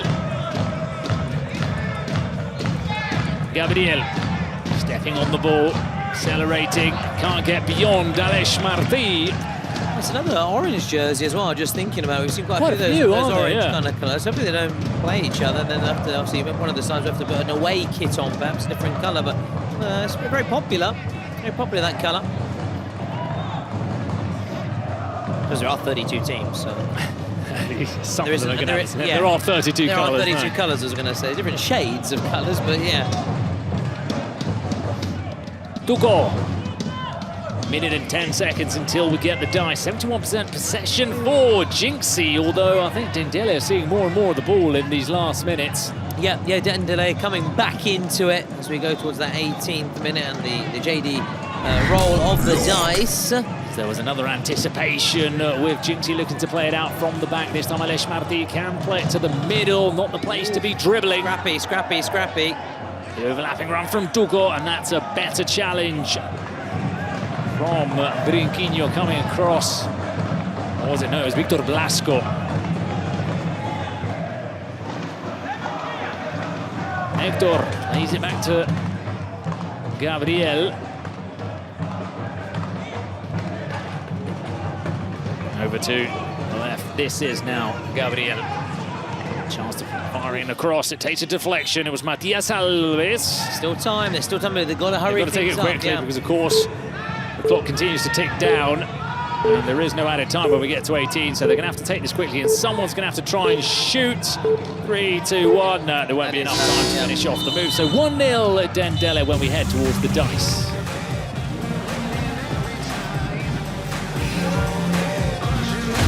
That is thrown well, it's trickled down, and it's going to be a 3 once again. Nice. There's Zayn, the Perses FC president from booth 3, so thank you very much. Muchas gracias. There he is. Again, wants to keep taking center stage. Well, it wasn't the most powerful of throws, but just now got the job done. See if we can hear from the managers.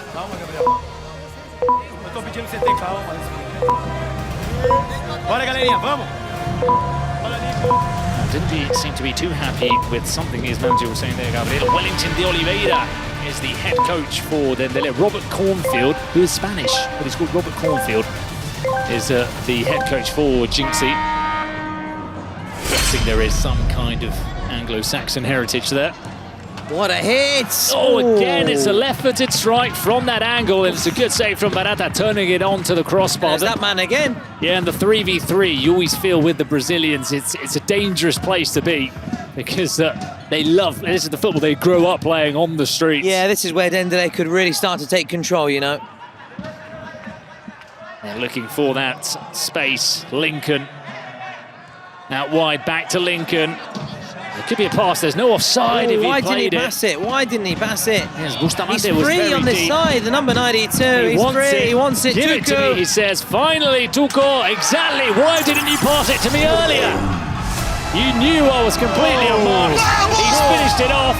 It's 2-0 Dendel. And as we anticipated, this 3v3 is always going to be pretty difficult for Jinxie against the Brazilians. Yeah, it plays into the hands, right? Plays into the feet of the Brazilians. Tuco so patient though, just waiting.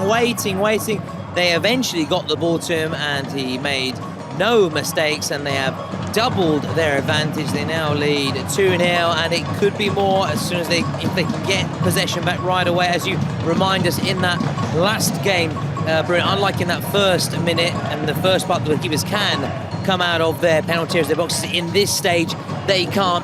So hence the reason why they're rooted where we don't see keepers obviously playing their part in the build-up. But in these final 2 minutes, just a recap. Oh, VAR! Offside! Offside. Well, that is brilliant news for Jinxie. That's got them back into the game. Wow, that was close. Look at that. Oh, look at that. That's about a stud offside. So they can draw level now. Brinquinho. Chance for Jinxie. Plays it to Banseis. Back to Brinquinho. Brinquinho with the shots. Well, he decided to take it on his left foot, as there's going to be an attacking change now from Dendel with the goalkeeper, Maicon Santos, coming off. Yep.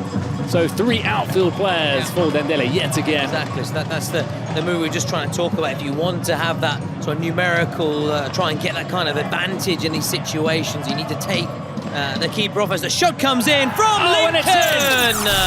It's in from Lincoln. I don't think there'll be an offside flag saving Jinxie this time around. 2-0 Dendel.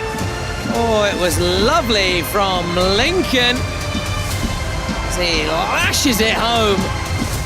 Just set himself. He was afforded too much time and space. And this time, it will stand. They will get their second goal. And the half-time sees immediately that secret card called here by Jinx, and one can only assume, seeing it's been called right away, it is the star player, but we'll find out unless they want to immediately get a penalty or something like that right away. Anyways, listen in at half-time. Dendel in the driving seat. Escucha, escucha. El punta con el central izquierdo.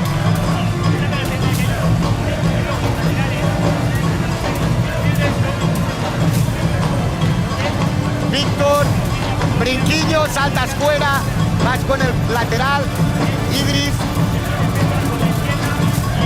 Sí, muy rápido.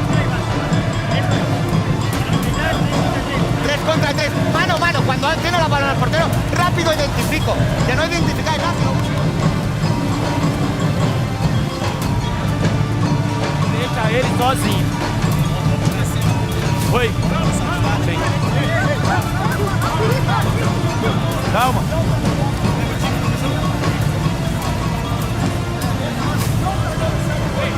Olha pra mim isso aqui, olha pra mim. Olha antes que eu vou falar. Ei, é o mesmo time que começou, só que o Renan vai no Hector. Hector espera um pouquinho, Romário vai, ou você vai no meio e o Romário vai na beirada.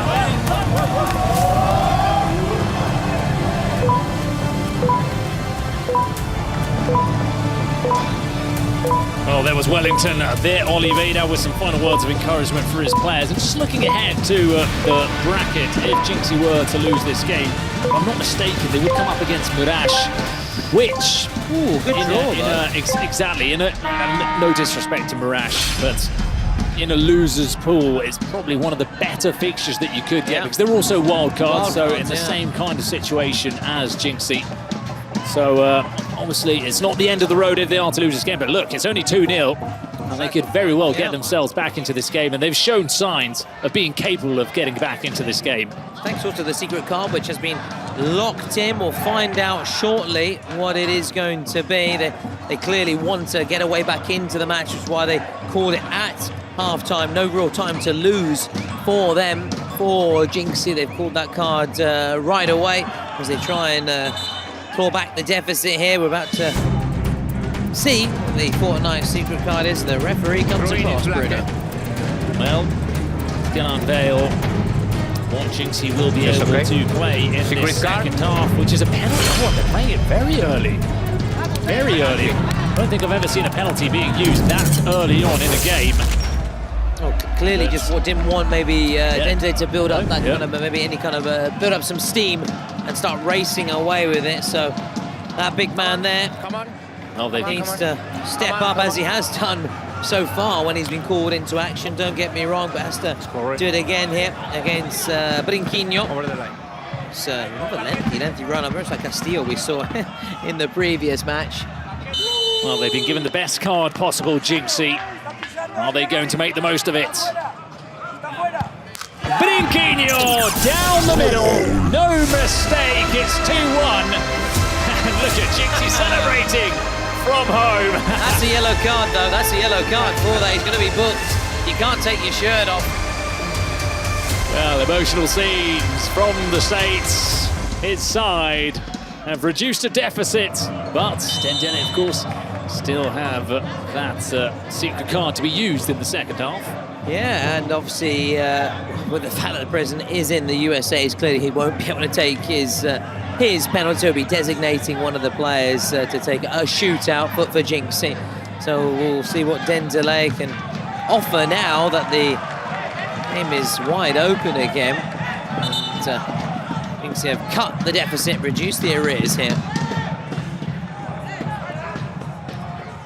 Long throw-in, which is volleyed back, well, all the way across the other side of the pitch as it goes out of play. Jinxie building from the back. Looking up, bad at that. Booted away by Lincoln.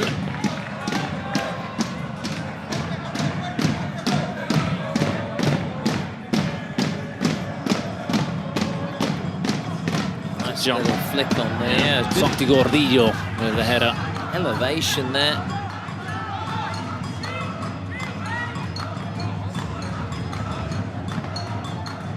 Guilherme Carvalho. That will drop it into the hands of Barata.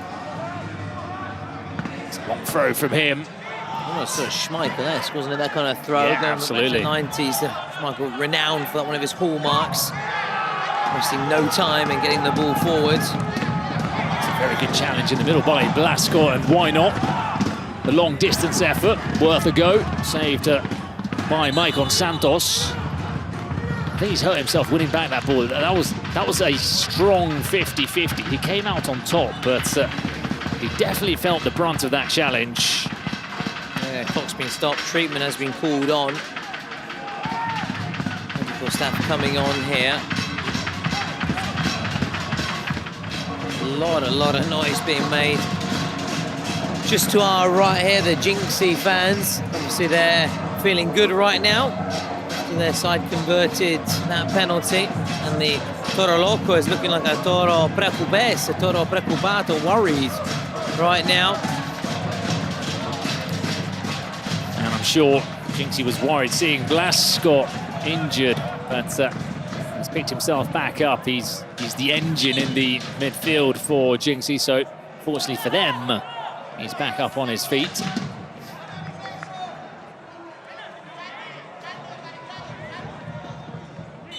Drop ball for Dendel, Guillermo Carvalho. Out with Cañoto. Cañoto back towards Carvalho. Again towards that right-hand side, looking patiently for the opening. Nice feet. It's the feet of Cañoto. Those tight spaces, they are just so good, these Brazilians.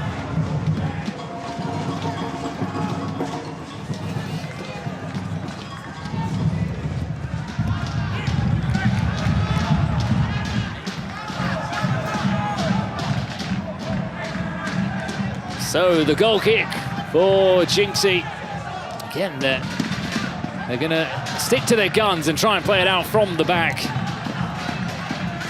Martínez has been very good in that role. Yeah, in that sense, they're one of the sides we can see with already with a clear identity. Well, there's a clear idea of how they want to play, yeah. In that sense, whereas some of the other wild cards, it was a real mixed bag, wasn't it? Whereas in this case, at least they've got a kind of footballing philosophy and an idea how they want to play the game, how they want to approach it.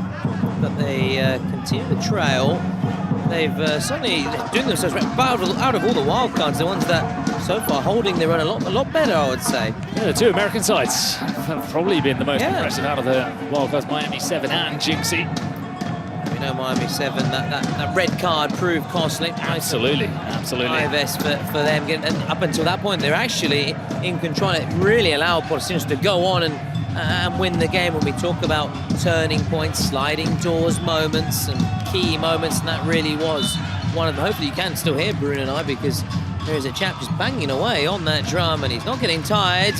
He's keeping up the energy for this final game. It's a lovely back heel, and what about that for a goal from Dendel? Well, it's Romarinho's name who's going to go on the score sheet, but I didn't actually quite catch who was the player that provided the assist, but that was about 90% of the goal.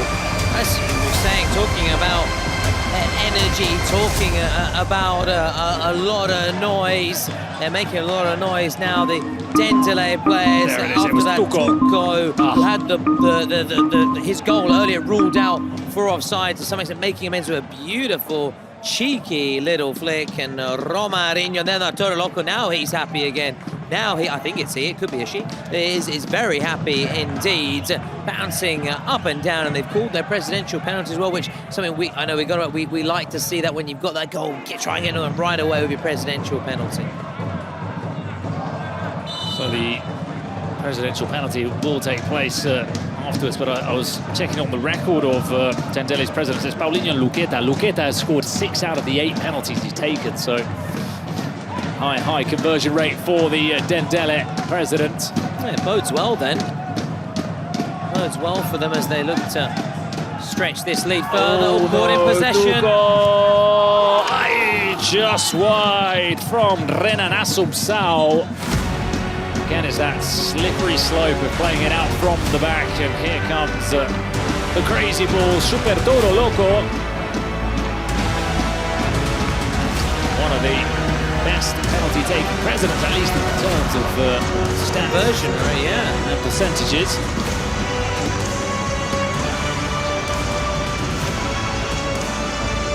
Wow, the bull is raging. Yeah. He is raging. And when he sees pink, not just when he sees red. A little tribute to Paulinho. And the other president of Dendel. A little homage to him.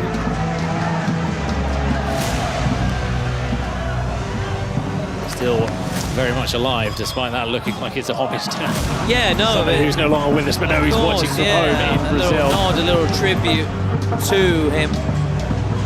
Paulinho in going to be the summer of '69.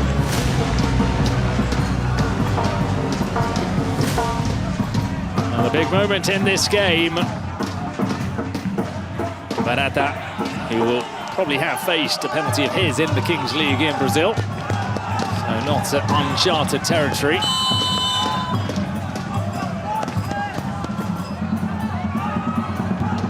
Oh, he's missed!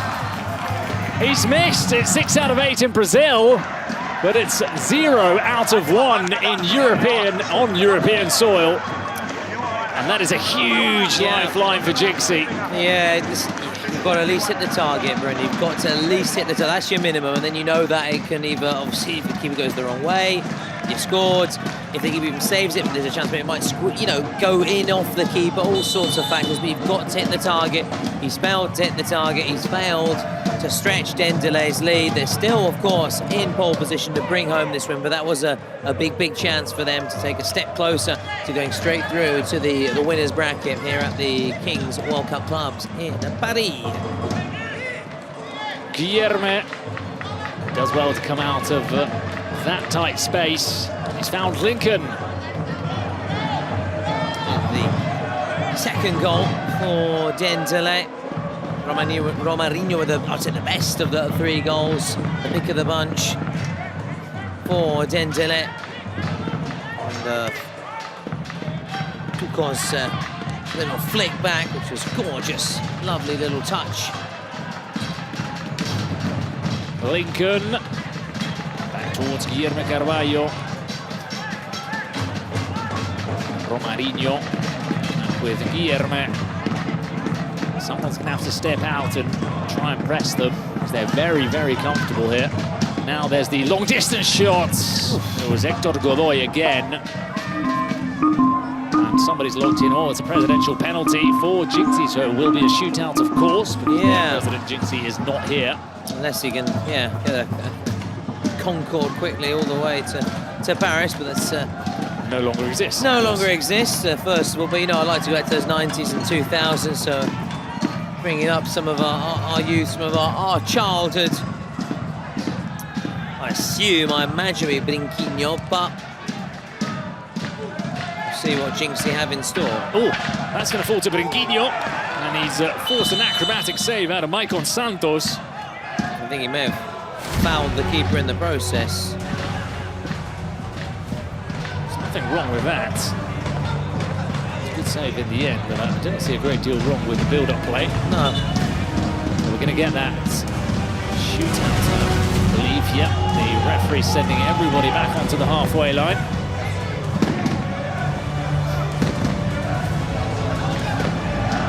Well, another chance to claw themselves back into the game after that penalty missed by Dendel. Yeah, Dendel just can't seem to just break away. Struggling just to open up. And it's not going to be daylight with their man Jinxie. So yeah, Rockman says they've shaken things up then. The American side, this multicultural international American side, packed full of players from all around the globe.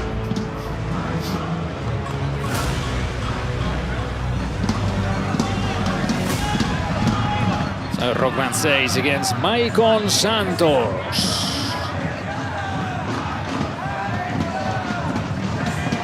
got his president face. They're on the screen. Now, clock winds down. Van Says goes around. I don't think he shot on time. We're going to have to check this. They are celebrating.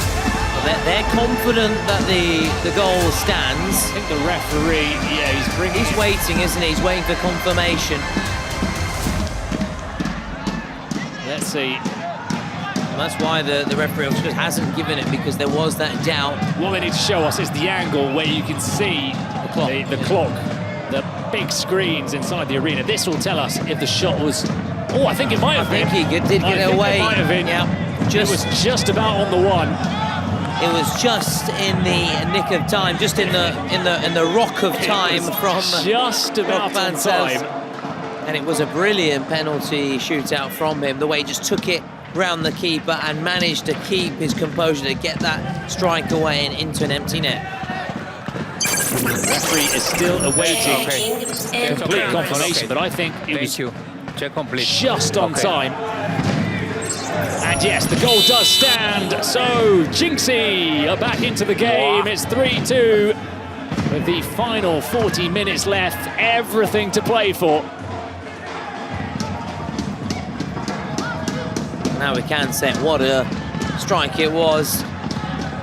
We've seen different approaches, haven't we, to the shootouts. Oh.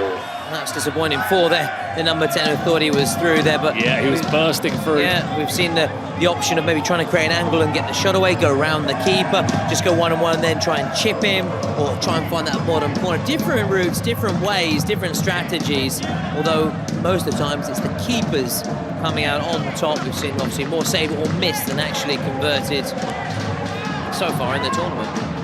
Lincoln. Strong challenge in the middle by Brinquinho. Powerful performance from Brinquinho for Jinxie today. That's teed up into the edge of the box. He was unsighted, so it was a good save by Barata, who had plenty of bodies in the way.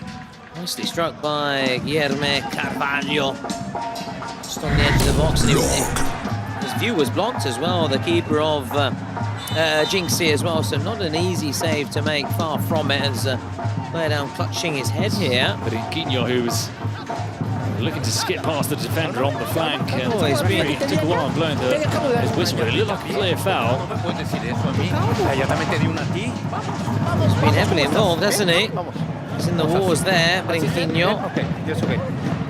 Yeah, listen, the arms outstretched. I don't think there's... it's clearly a foul. I don't think we're going to have a card. Okay, yes, okay. Thank you.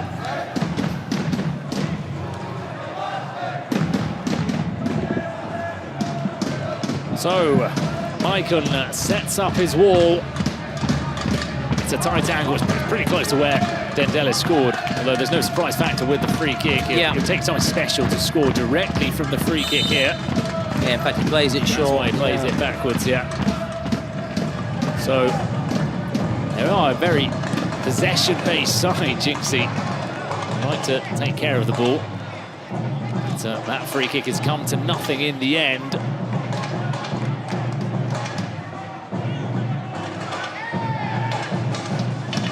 Headed clear. The follow-up volley. So always going wide. Bustamante. Awesome space in the middle for Brinquinho. Still. It's pushed wide. And he finds Banseis. 4 players jump for it. Brinquinho's on the ball. This could be a goal, and it is for Jinxie. They're back in the game. 3-3. Leonardo Torres. What a magnificent game of football. And the shirt is off again. He's got a second yellow. The Jinxie present. That's becoming his hallmark celebration every time a goal goes in for Jinxie. And they have fought back. They have battled back. Brinquinho involved this time with the assist. And what an assist it was. It was slotted home here by their number 29. Will be amongst the scorers, of course, for Jinxie. I daren't try and pronounce it. Nafal Bumina for Jinxie. And just when I was actually about to say that Dendel on course to be the fourth Brazilian team to win, but that is now in jeopardy, isn't it, really? Because Jinxie are on course to be the first wildcard team to win.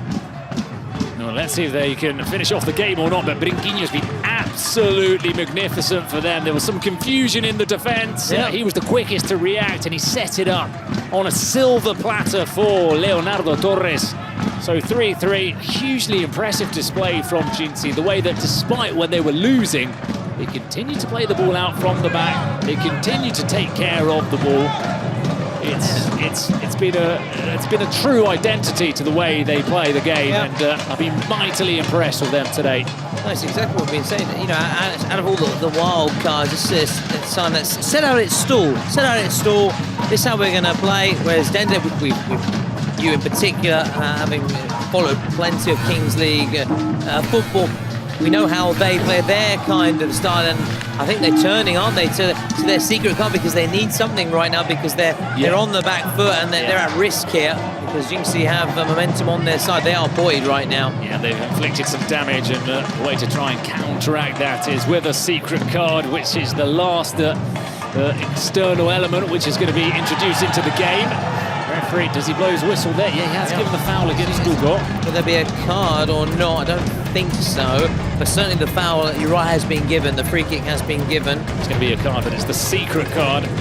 Yep. Goal ×2. So for the next 4 minutes, any goal scored by Dendel will be worth 2.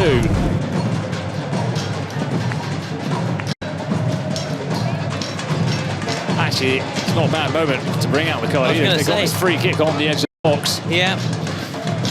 It's a smart time to do so. It's worked out nicely as well.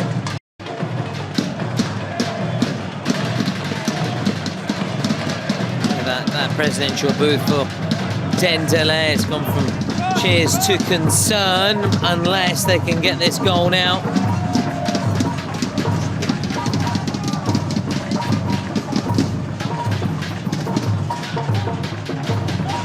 1, 2, 3, 4 men in the wall. A couple of Dendel players also there. See, they've steered away. Oh, and it's played to the left. There'll be a shot on here. It's a goal for Dendel. It's a wonderfully worked free kick, and it's got the double value from Gabriel. So just like that, they've opened up a 2-goal lead. It's 5-3 to the Brazilians. Oh, just what they needed. What we were saying with Jinxie coming back into the game.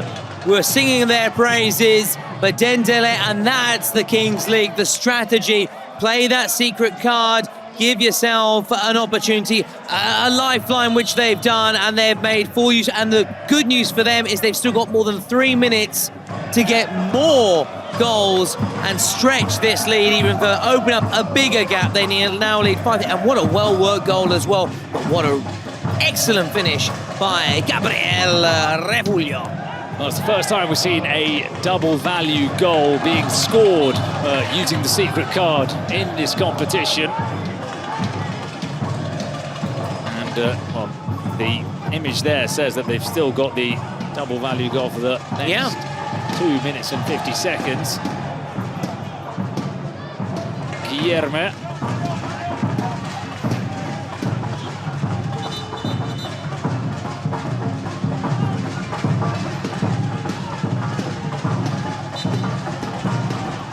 As usual, playing it out from the back. Jinxie, Brinquinho is looking for support. He tends to find it in Banseis.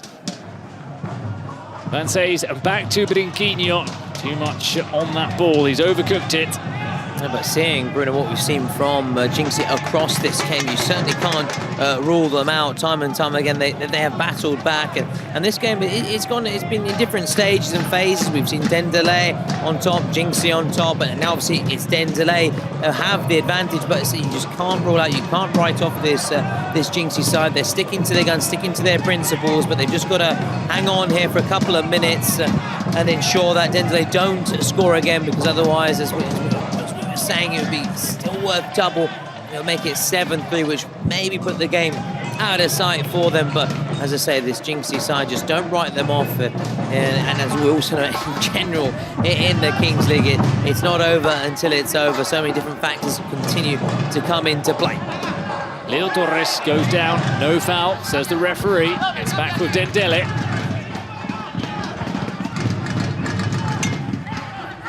Maicon rolls it out to the right.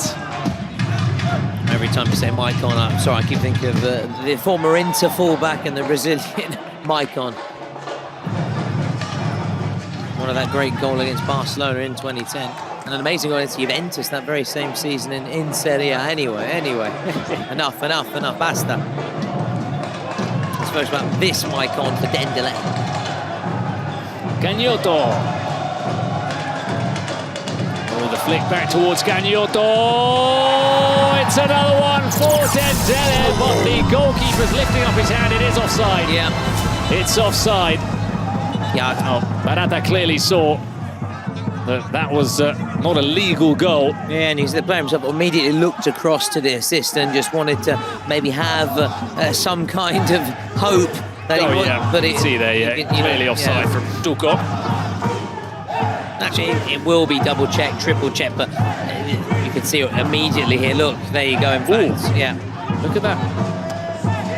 I think he is, you know. Oh yeah, it's on the right shoulder, yeah, which is just ahead. Whoa, that would have been incredible if they scored 2 goals. Talk about playing the secret cards window. to devastating effect. They can put that blue line on the keel. Stop time. Stop time. Some advantage gained. Yeah. Dugo, so it will be offside. Offside. Okay, thank you, Mohammed. Stop. Okay, good work, guys. Great work behind the scenes. Still 30 seconds for them to get that double goal, but with Jinxie in possession, it's unlikely. And they've also got a free kick as well. Gabra, one of the goal heroes for Dendel. One that was worth double and could be a huge goal come the end of this fixture, which is winding to the final 4 minutes plus, 4 minutes and a half plus added time. Final minutes here as well before going into those final 2 minutes of play. So, Van Sees! Golazo! Rob Van Sees! Jinxie again refusing to die in this game. It's 5-4, and as you said, it isn't over until it's over.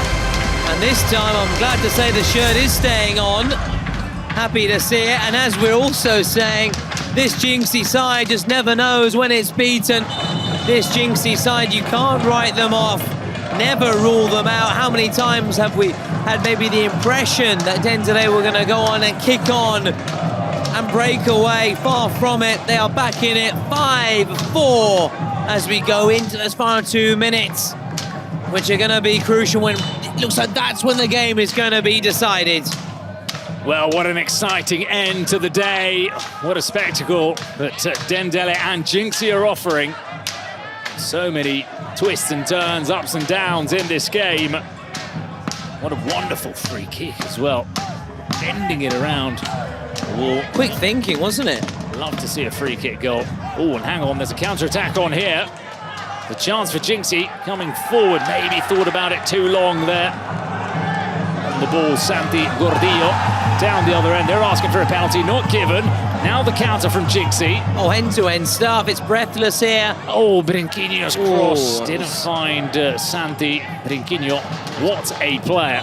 It was Kings League action at its very best there, end-to-end stuff, breathless stuff. Into that final minute, I think Dendel just try and keep it this way. They don't want Jinxie to go level and take it into a golden goal situation. Long throw, booted straight out there.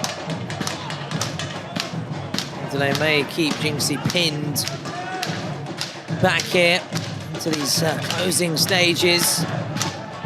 No real rush here. There will be for a long throw then. Final 10 seconds, be quick, get a shot away, get an effort on goal. It's off the chest, it's booted clear, and that's going to be the end of normal time. So we're heading into the last couple of minutes. It's 5-4, and it's about as tight as it could be, not only on the scoreboard, but also on the field of play. Goals worth double then. Are we going to have another comeback from Jinxie? Oh, well, Dendel managed to hang on and get over the finishing line. We'll find out very shortly. Una cosa. Ahora, es un puto gol y ganamos, ¿vale? Estamos muy bien. No podemos encajar, ¿vale? No podemos encajar. No os volváis locos, no os volváis locos, calma. Bloque bajo, 3, 2, 1, emparejamos mano a mano. Man to man. Y vamos a meter el gol. Ya me da igual perder por uno más, vamos a meterlo, ¿vale? Pero...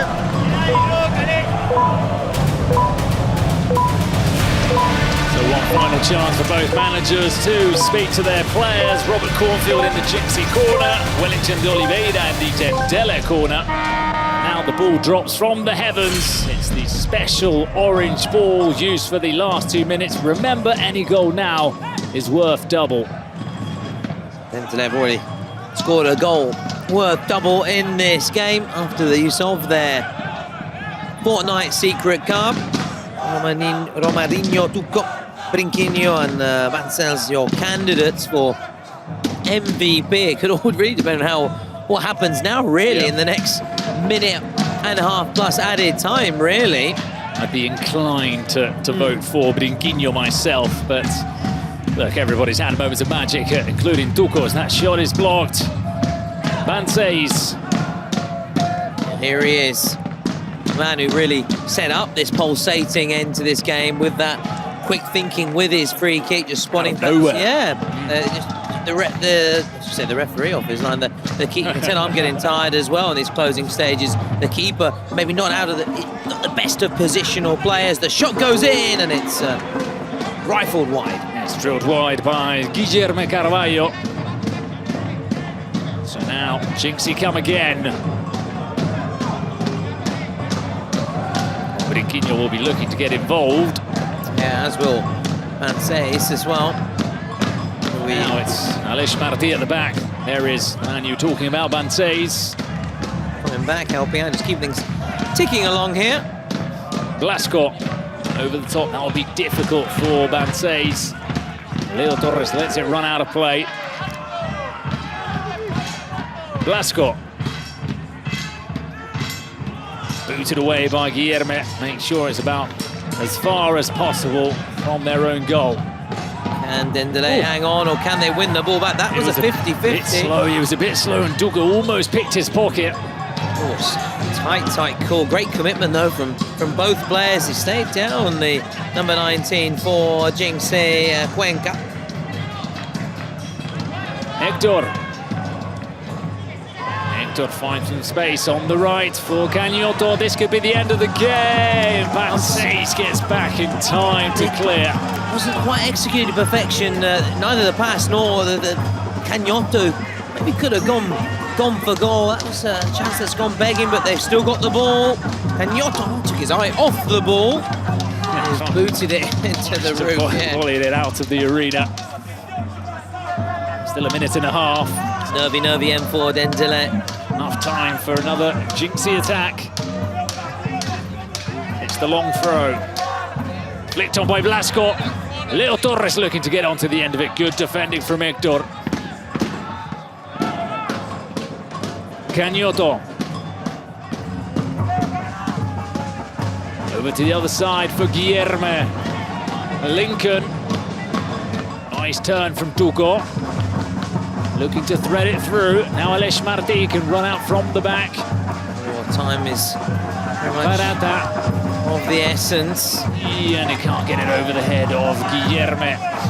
Running out of time, Jinxie. Ticking down. It's not the friend of Jinxie right now. Tuco. Oh, and it's fine over the crossbar. Lincoln. Oh, it's a huge miss, isn't it? Got to keep it down, got to hit the target. Will he end up looking back on that chance? Let's see. We'll find out very shortly. Find out now, really. Brinquinho. Yeah. This is it. This is the final roll of the dice for Jinxie. Brinquinho. Still Brinquinho wants the referee to blow his whistle. He doesn't, and I think that may be it. Unless if Vanceys can pick up this ball. He needs to get it down the other end. Vanceys switches play. And it's the end of the game. Well, they fought hard, Jinxie. They pushed Dendel all the way. I thought maybe they were going to sneak a win, but it was a brilliant performance from the Wildcards. I think we're going to see more of them in this tournament. They'll have one more chance, of course, against Murash in the losers pool. And if they win that, they get another chance to try and advance to the last 16. But the point is that they could not lose any more of their games. But that was a good performance from them, and another win for the Brazilians. Yeah, and we'll look at the winners bracket, the losers bracket in far more detail. For now, obviously, full marks. Congratulations to Tukov. Dendel voted good player. the MVP, and he very nearly set up a very late goal as well there for Lincoln. Great bit of skill and the vision, the unselfishness, the awareness to know he had a teammate in support. Then we actually hear from him with our interview, our bizarre interview at Pitside. The celebrations, then the Brazilians 4 from 4 in terms of the Brazilian sides. No Brazilian side as yet has tasted defeat, but all the wild cards, sadly for them, they have tasted defeat. As you were saying, they will take on Murash, this Jinxie side. As for Dendel, if I'm not mistaken, on F2R. That's right, yeah. If I'm not mistaken. But let's go pitch side and now hear from the man of the moment, from Tuku, and hear what he has to say. Here we are with the MVP of this match and one more jersey that will be available only off Bazaar.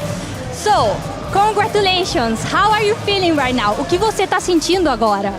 Cara, é uma sensação muito especial, porque a gente saiu de um vice-campeonato no Brasil e viemos disputar um campeonato gigante como esse e ser MVP da primeira partida.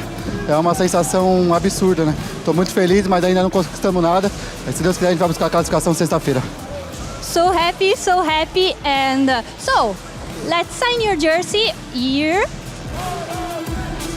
Guys, you can find this jersey only on Bazaar, sign it, and this jersey will be available in more than 20 countries. So, congratulations again. See you soon on Bazaar app, and get the app and get ready.